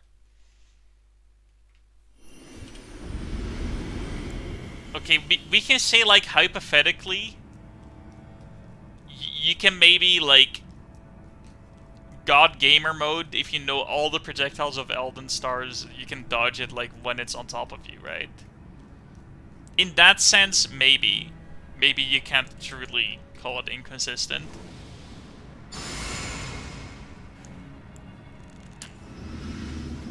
But you can just as well imagine an Elden Stars in which that's not possible.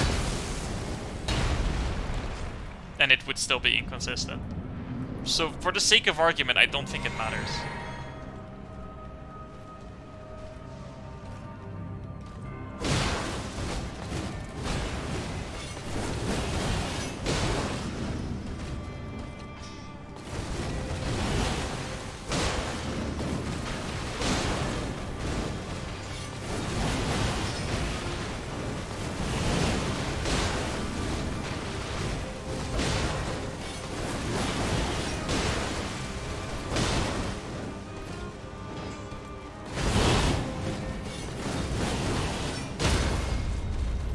staggered her. I'm glad she didn't punish me staggering her.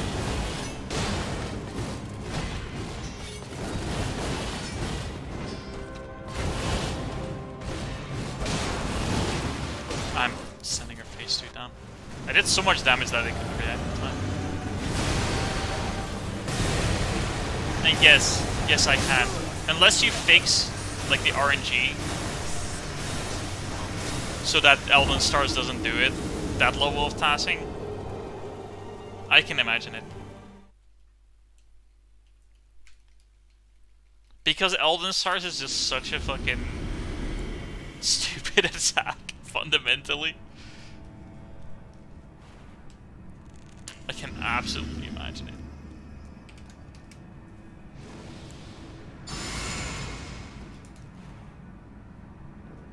Like, in practice, that's how it works anyway.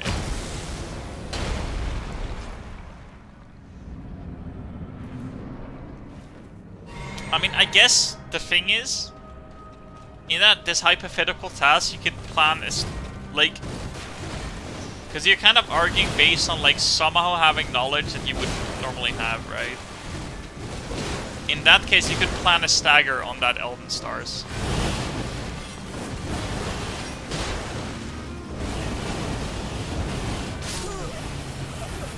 Why is that not working? I don't know what's going on, but it's not working. I'm gonna try delaying that Bloodhound step a bit. Seeing if that makes it more consistent.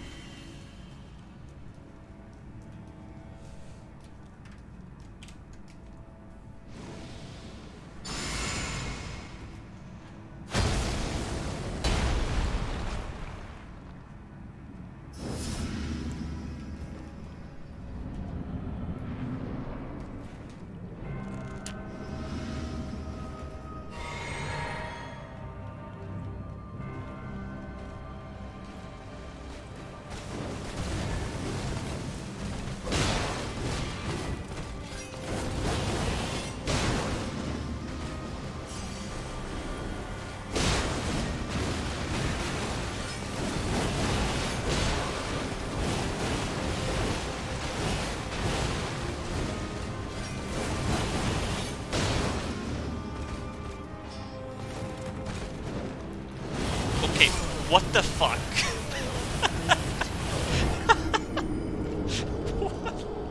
what was that? The old fucking the fucking T-pose into waterfowl true combo.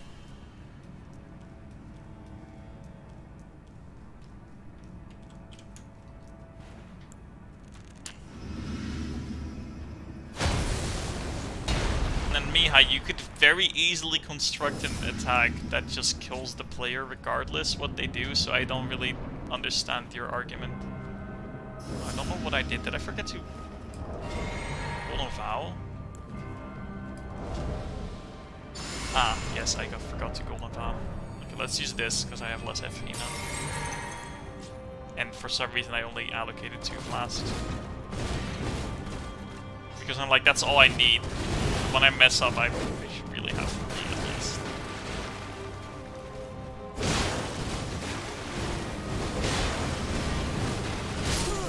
Okay, it doesn't matter anyway. But like, what's... I don't see how you can't see it. Within the agreed upon rules of the game. Well, just send always hits attack. Like, wait a minute. Literally nihil. Literally nihil. You always get hit by nihil no matter what you do. The only way to account for it is to kill him. But that's not possible on low damage. So, good luck.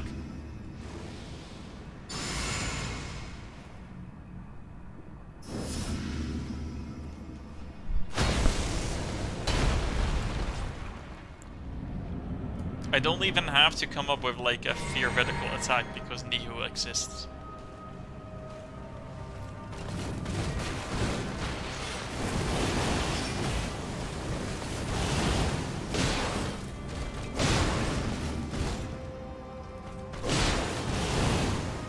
glitch him. I guess you can.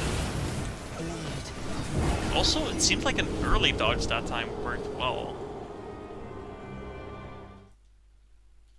Like, I should have delayed the last part of it, because I got broke off from doing it too early. But you can glitch kill him. I mean, it's still a hypothetical scenario where you're like I'm already saying on low damage, right? So that's with the restriction. Kind of implied that you fight him normally. Like, otherwise, if we don't have some sort of agreed upon rules, you know, like you have to fight him normally, the answer could just be you don't fight him, right? You need some baseline.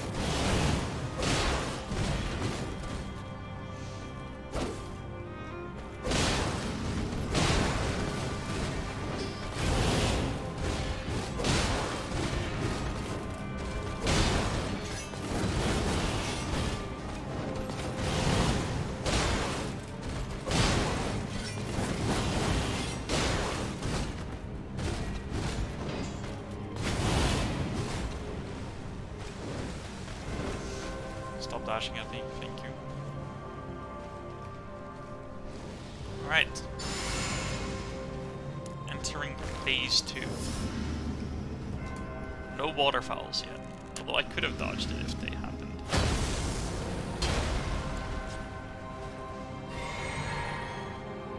If you could waterfowl now is the problem. Nice timing.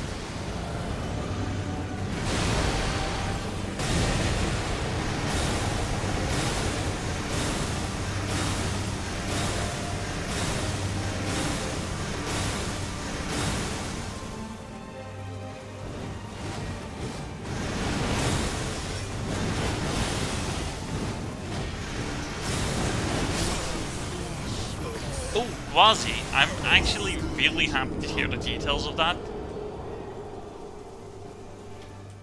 So you have to be within 2.4 meters of her and within 90 degrees of being in front. So with 90 degrees in front, do you basically mean like you see these candles? They're just outside of that.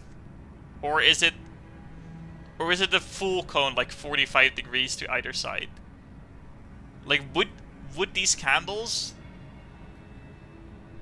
be within the range if I were Malenia?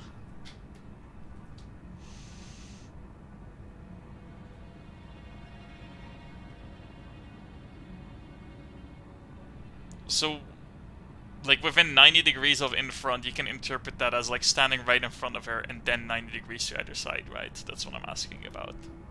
You could also interpret it in a different way, where there's a total angle of 90 degrees.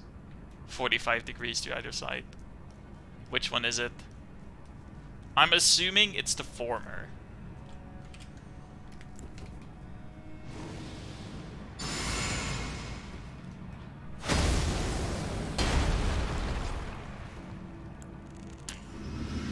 "45 degrees either way," okay. So, what I find really confusing is that I have some... Like, this attack actually is one of them, where she almost never does it. Even though I'm, like, in front of her.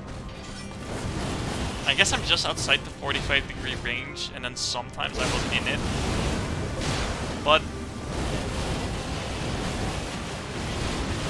Sorry, I had to dodge that. Dodge a real quick waterfall now.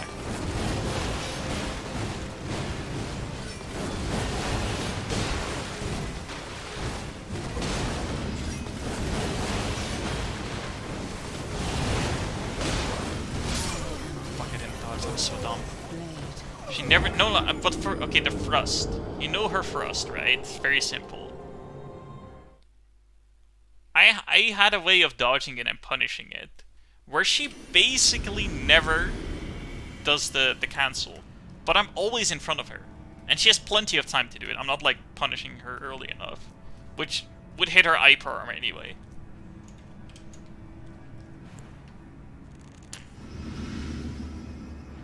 I don't think she can do it on the ground.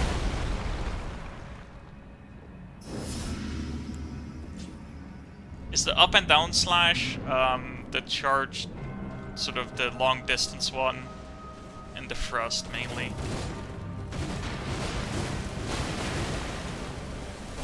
Definitely not on the grab though. Vanilla, yeah.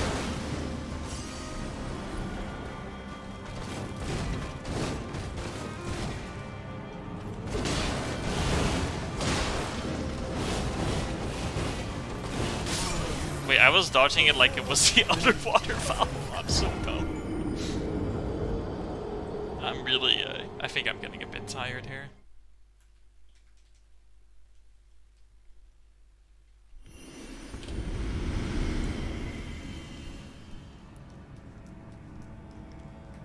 She doesn't even have her sword out on the grab, it makes no sense.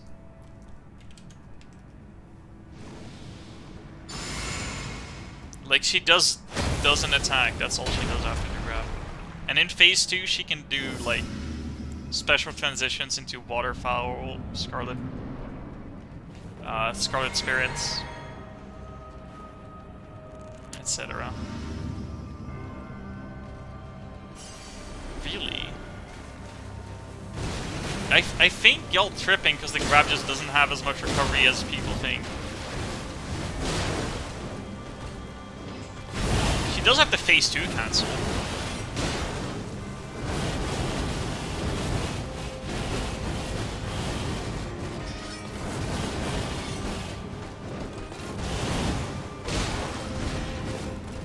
Phase 2, I would have died there.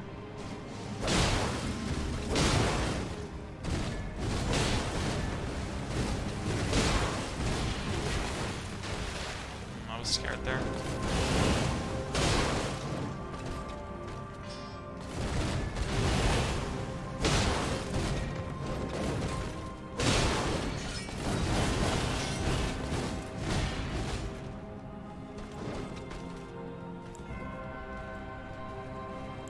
Anyhow, it's very nice talking to someone who, like, has actual details on their AI.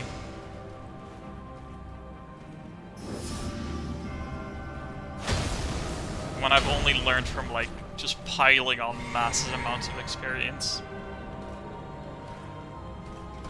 I'm dead. God damn it. I jumped a bit too early. It's so awkward because I just die if she does waterfowl. Like, I have to jump early enough to not get hit by her jumping forward slash. Like, I have to hit her before that. But if I jump that early, then I won't be in range to hit her if she waterfowls immediately. And I also want to, like, try and bait out the waterfowl, but then do it anyway when I get closer, which is really frustrating when that happens. Meanwhile, my buffs are just kind of in the background ticking down.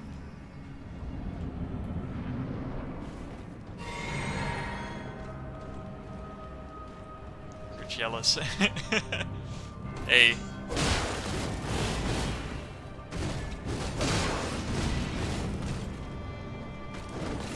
I'm sorry, but such bad bosses don't deserve it.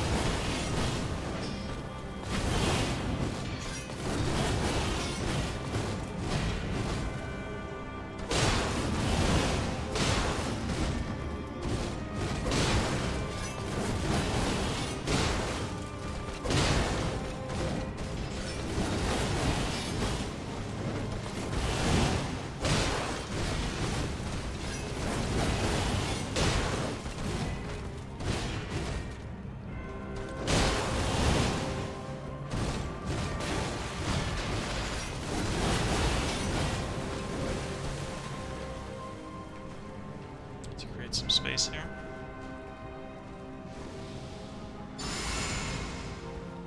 Stop boasting about that.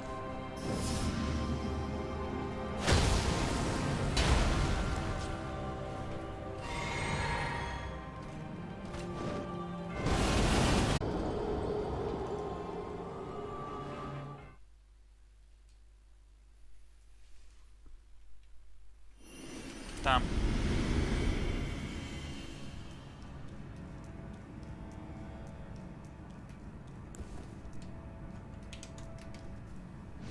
At the start of the stream I was dodging like every waterfall, which is kind of funny.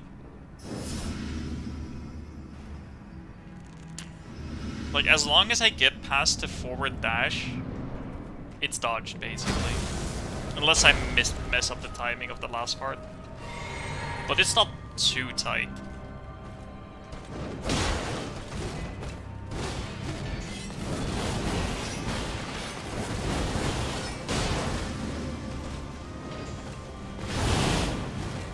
I was kind of trolling there. I read the mix-up correctly and then I still dodged fairly early. I dodged with a timing that would have been too late for one and too early for the other. But at least I was far away. Should have made up for the mistake.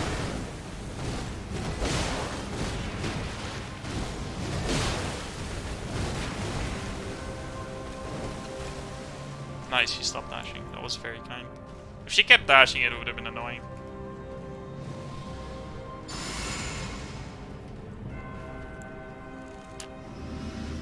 Maybe I should, like, throw a dagger at her or something here.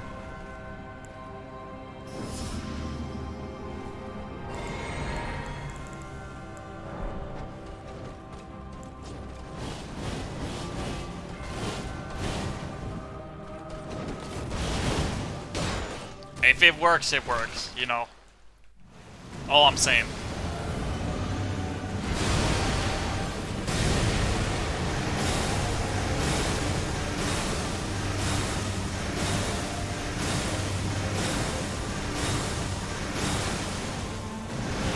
Nice. Fuck.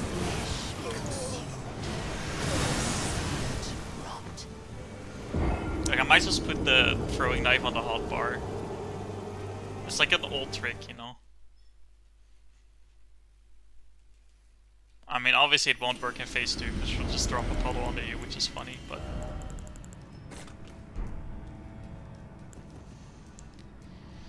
it might make the transition from phase 1 to phase 2 more consistent, even if it's, like, worse than just running up and jumping, when that goes right, I mean. Which obviously it doesn't all the time. But damn, Mihai, you're recruiting someone. Oh, Mihai also said that the two of them basically like share a lot of their AI, which I guess you could maybe get a sense for. If they use the same core, or if it's just like similar in the same way that all of their AI is similar. All the bosses, right? Or like all enemies. Or like certain sort of archetypes. She's not parry immune, but parrying is useless, because once you get the first parry, she immediately unstaggers. Because she breaks out of all staggers immediately.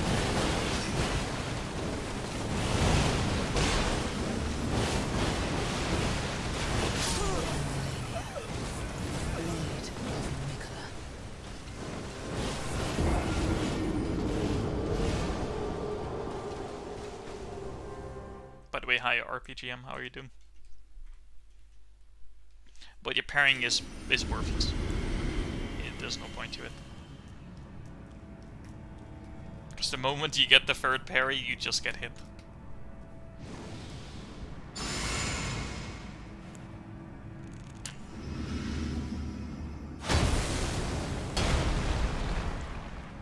Which, to be honest, I don't really agree with her breaking out of posture breaks.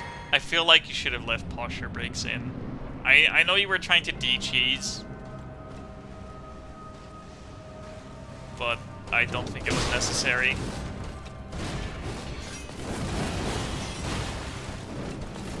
Rune Eater. True! That's so true.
go, that's a stagger. That's what would have happened if I parried her 3 times as well. I'm just gonna buff up.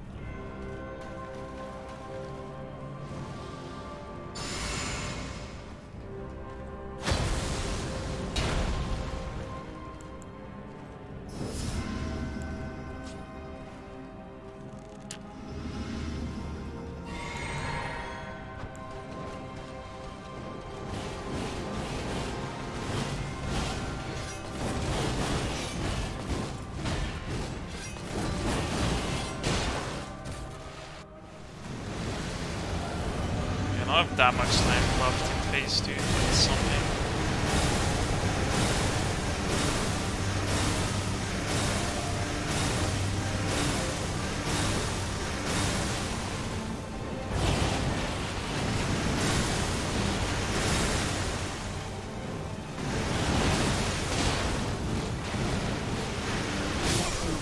It's so bullshit how big the explosion hitboxes are, man.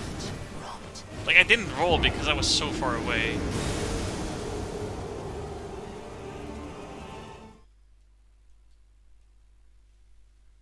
Like, you're nowhere near and it hits.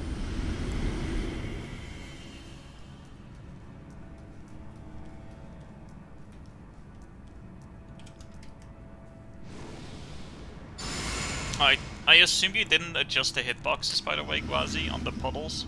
Because I know if even in vanilla, like, those things, hitboxes, is fucking gross. The puddles.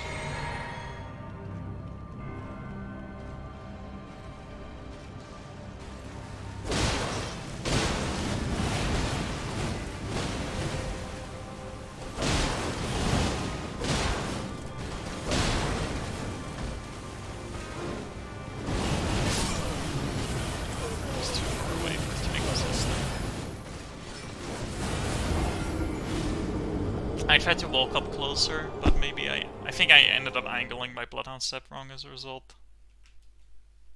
Because I have been in that situation and walked closer and got it correct.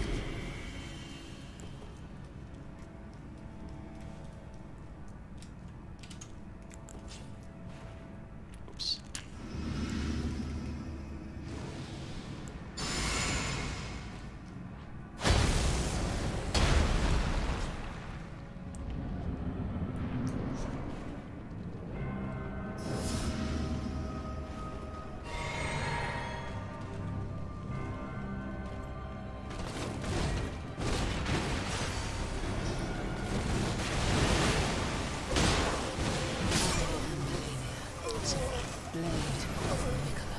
Very slightly larger.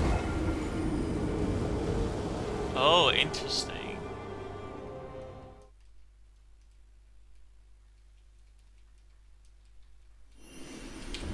The hitbox increasing in size in vanilla. But like, they're already so much larger than the hitbox. I don't know why you made them even larger.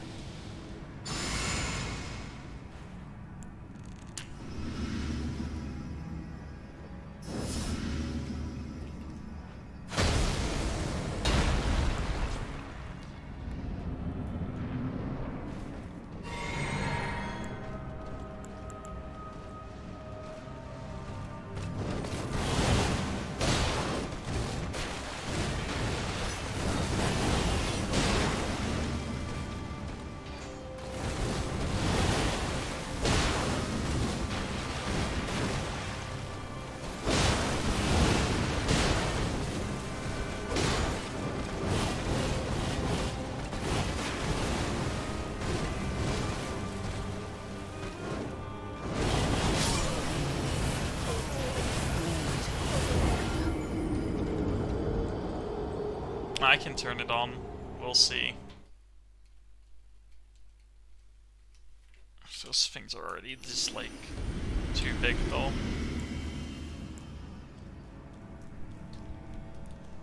Like they'll hit you behind her through her own body. Stand too close. Yeah, they're different waterfalls though, Mihai. Like the 1.0 waterfall I don't think triggers the cooldown, that's why she can do the other one afterwards. This is not vanilla. No, her AI is indeed not... This is indeed not vanilla. You're right about that.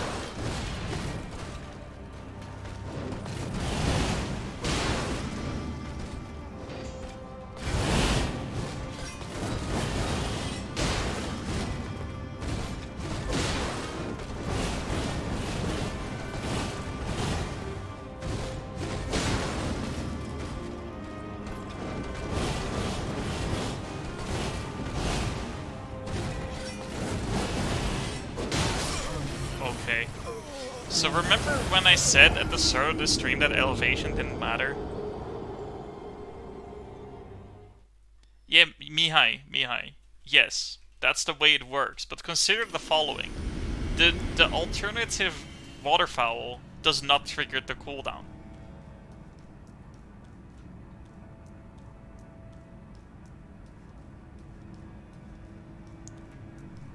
Okay, well that's not vanilla AI then anyway.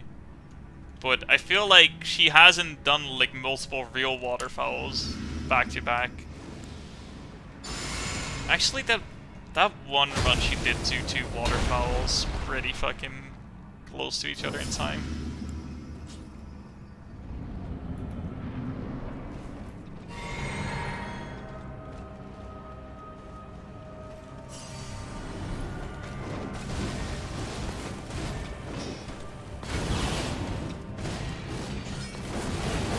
What triggers the attack is the same, right? But that doesn't mean that the result of the attack is the same.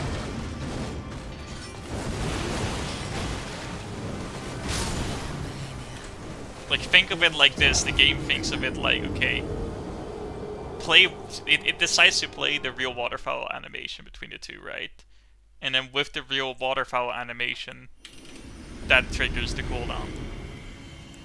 Because it played the real waterfowl. Whereas with the other one, that wasn't built in. Because originally they were different attacks. They did exist simultaneously. But the AI worked differently for this.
I hate that attack so much.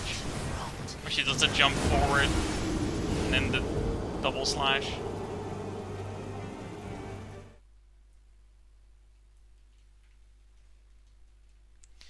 Well, normally she follows up with an uppercut.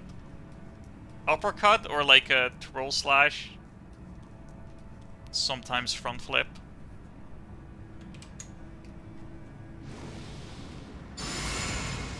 I'm running out of my things again.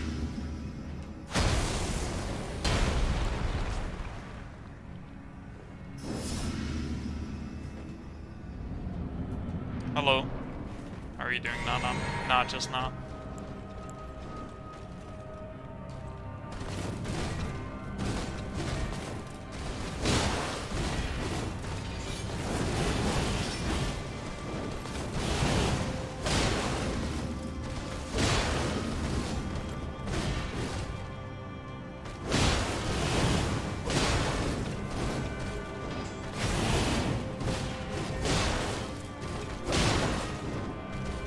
Yeah, she can follow up with front flip.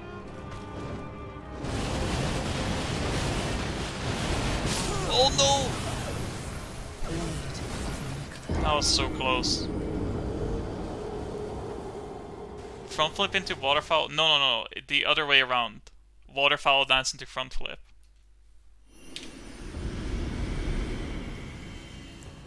This is what I was talking about. But the thing is, she doesn't really do waterfowl dance from attacks that much in the mod. It's usually from neutral. Unless you're too far away.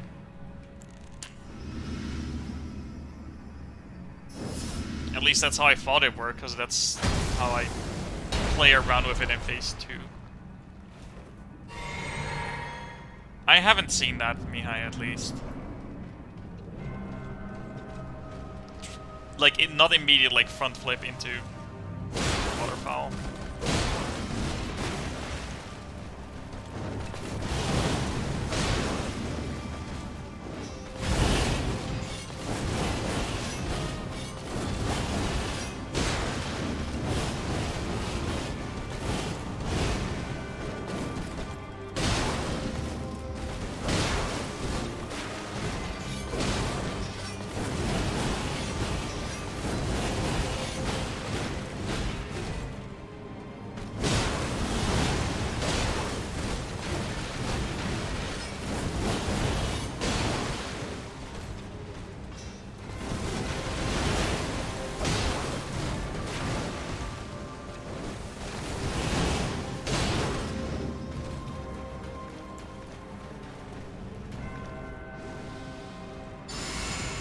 Yeah, exactly.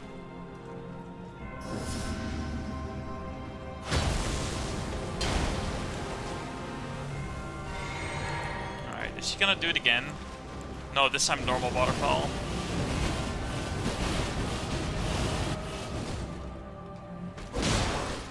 Normal looking waterfowl dodge, by the way. That's so chill, actually. I'm so glad I learned of the fucking dart strat, because it just always gets the waterfowl. Which means the gap closes and goes back to your fighting AI.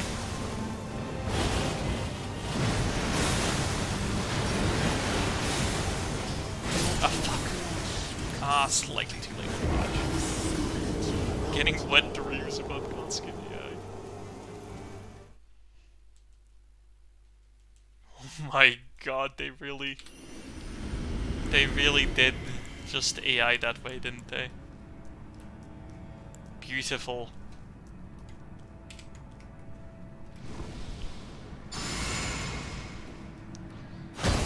But that means, Gwazi, in a way, that means that there's intention behind even the really stupid stuff, such as her doing 720 spin away into the front flip. The fact that that is intentional is disgusting. That's like... That's literally just like FromSoft pranking people at that point, because it shouldn't be that way. It should not be that way. I thought it was a result of like... sort of grouping together certain follow-ups. Something like that. Where it's like an accident. But if it's 2,200 lines of code, right, for the follow-ups.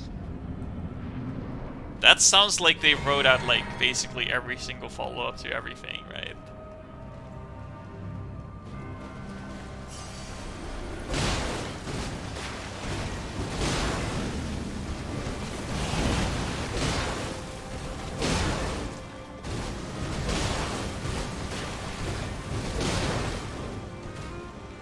gaming. You know what? I'm just gonna do it now as well. Do it. So far about it.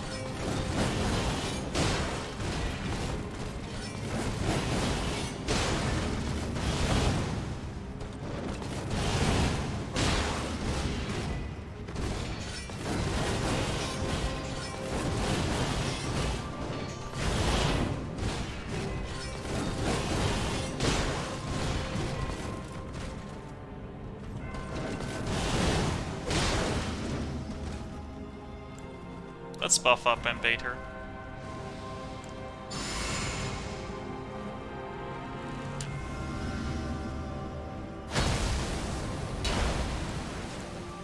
By the way, when you bait out her waterfowl like this, it does go on the cooldown, right? Wait, huh? What?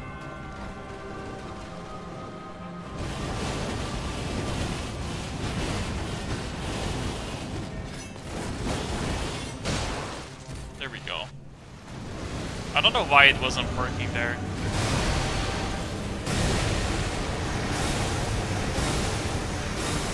It's possible through determination and masochism.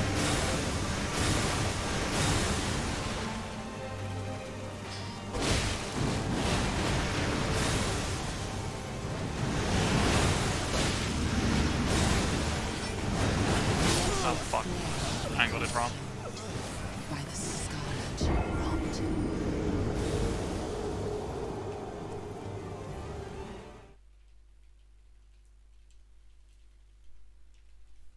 I was wondering about that, because that's like a casual strat, right? Where you like bait out the waterfowl to put it on cooldown and then fight your melee for a while. I'm wondering if it's like doesn't work at all. Because she can still do it like if you cast another spell, for example. This is the anti-red of it's inspired by it, so yes, in a way. Although I would say there's a bit more intention behind it than any Radiance.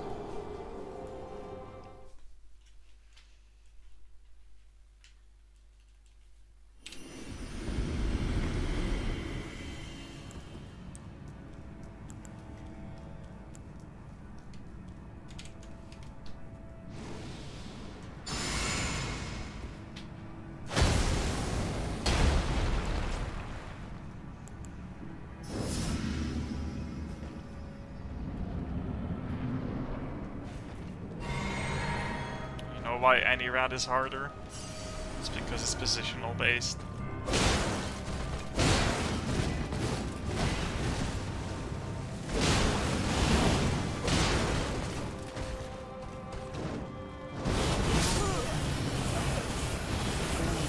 Yeah, that's a waterfall moment.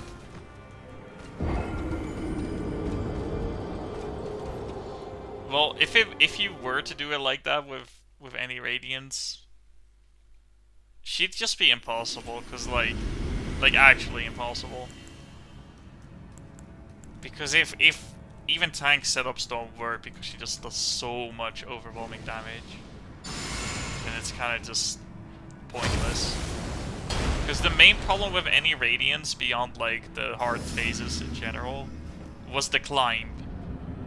The climb is just RNG, right? That was the main problem with beating any Radiance.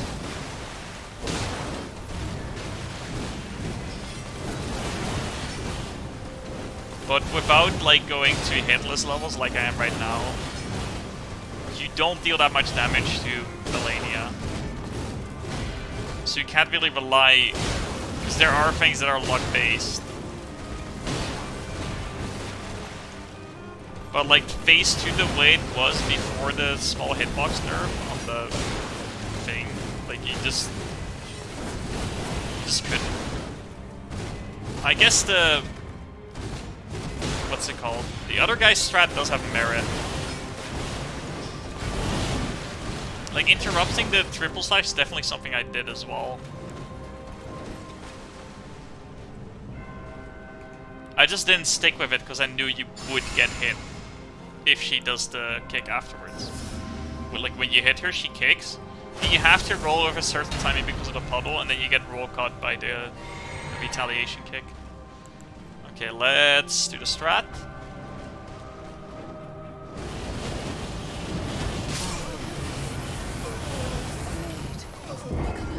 I did not have enough space. I thought I had enough space. I did not.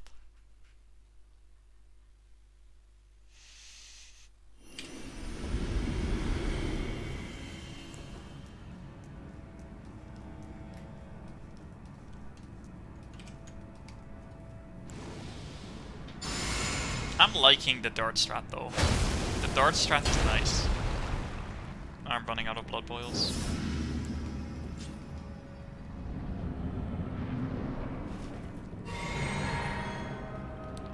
I must be on like maybe not 1,000, but like definitely multiple hundreds of attempts.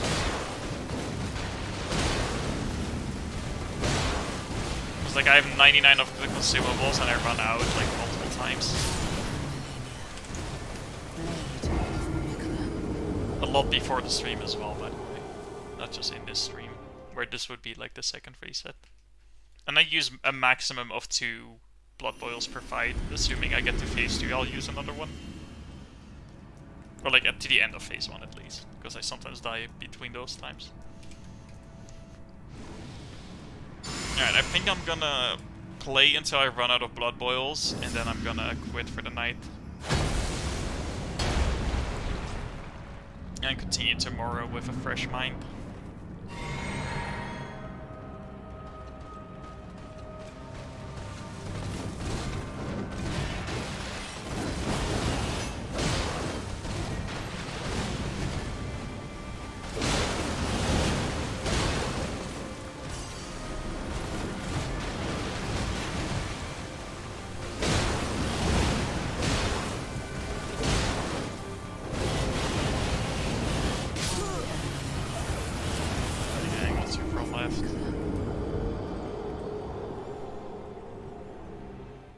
When I get down to 2 blood boils, it'll be my last attempt, because I do want to have one for phase 2.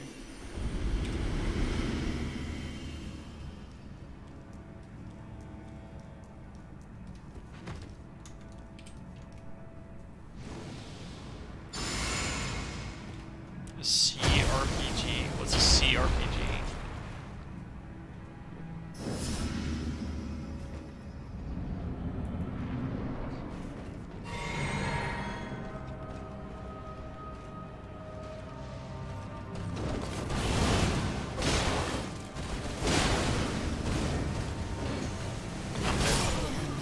So bad. If you want exact fees to update your guide. Yeah, I think I'll use some that you've already stated, Gwazi. Although I might ask for them again, because it's quite far back in the conversation now.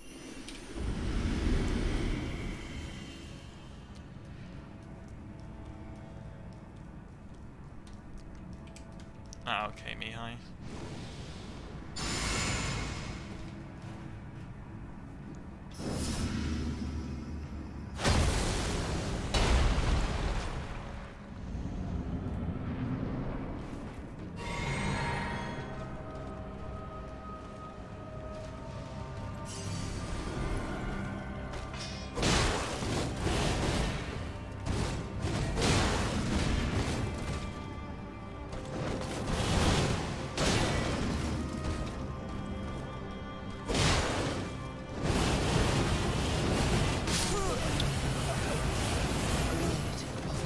Every time.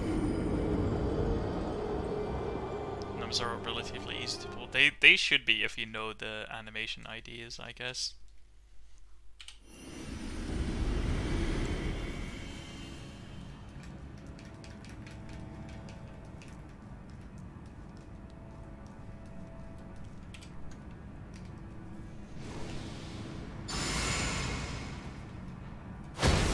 Although I'm assuming the timers in the code are not in seconds, but in some unit. I'm not sure what, maybe like 30 frames per second, but... So there's probably some conversion, right?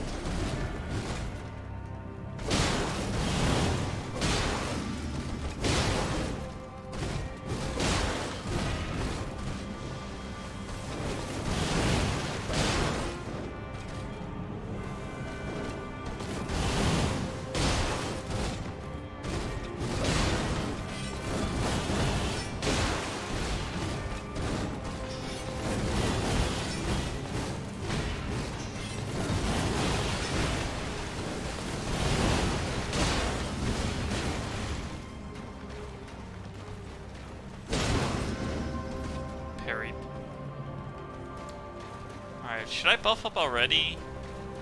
Yeah, let's do that. She's like 2 or 3 hits from death.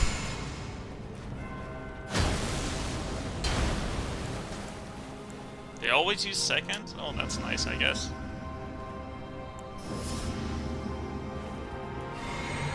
Now let's go. She dashed.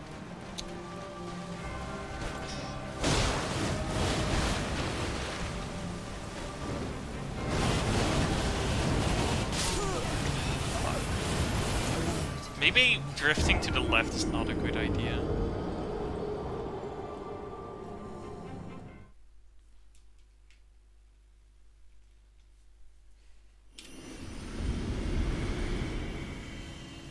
Unpacking the game takes like an hour, yeah. You should just, I can share you guys' Discord IDs and PMs if you want. Although I think if you're in, certain oh wait, that's my last blood boil, fuck, I shouldn't have gone in. Well, whatever. Let's just try anyway. Should have brought Flame Brand me strength just in case.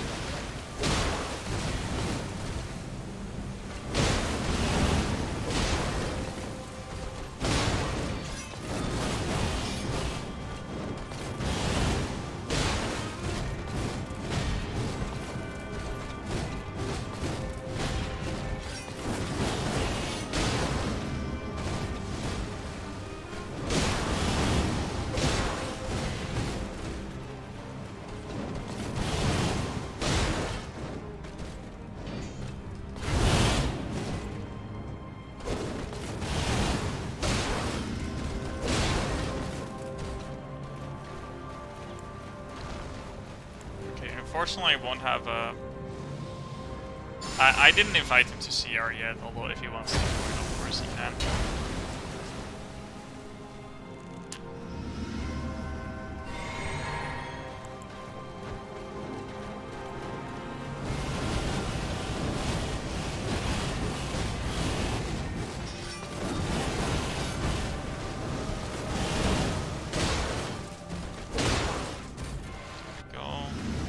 No blood boil. I swear to God if this is the kill.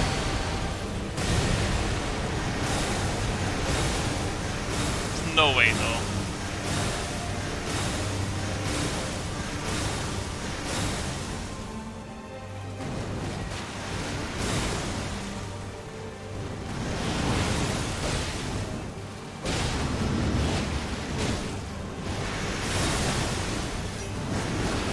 Yeah, there we go.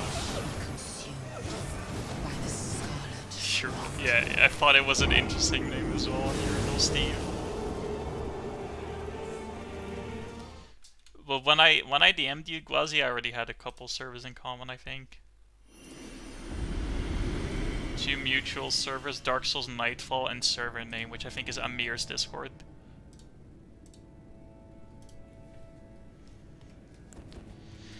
Anyhow, that's gonna be it for me. No success, unfortunately. I did have a game crash. I guess that's some sort of success. Well, time to close out the stream. Bye bye everyone, thanks for watching.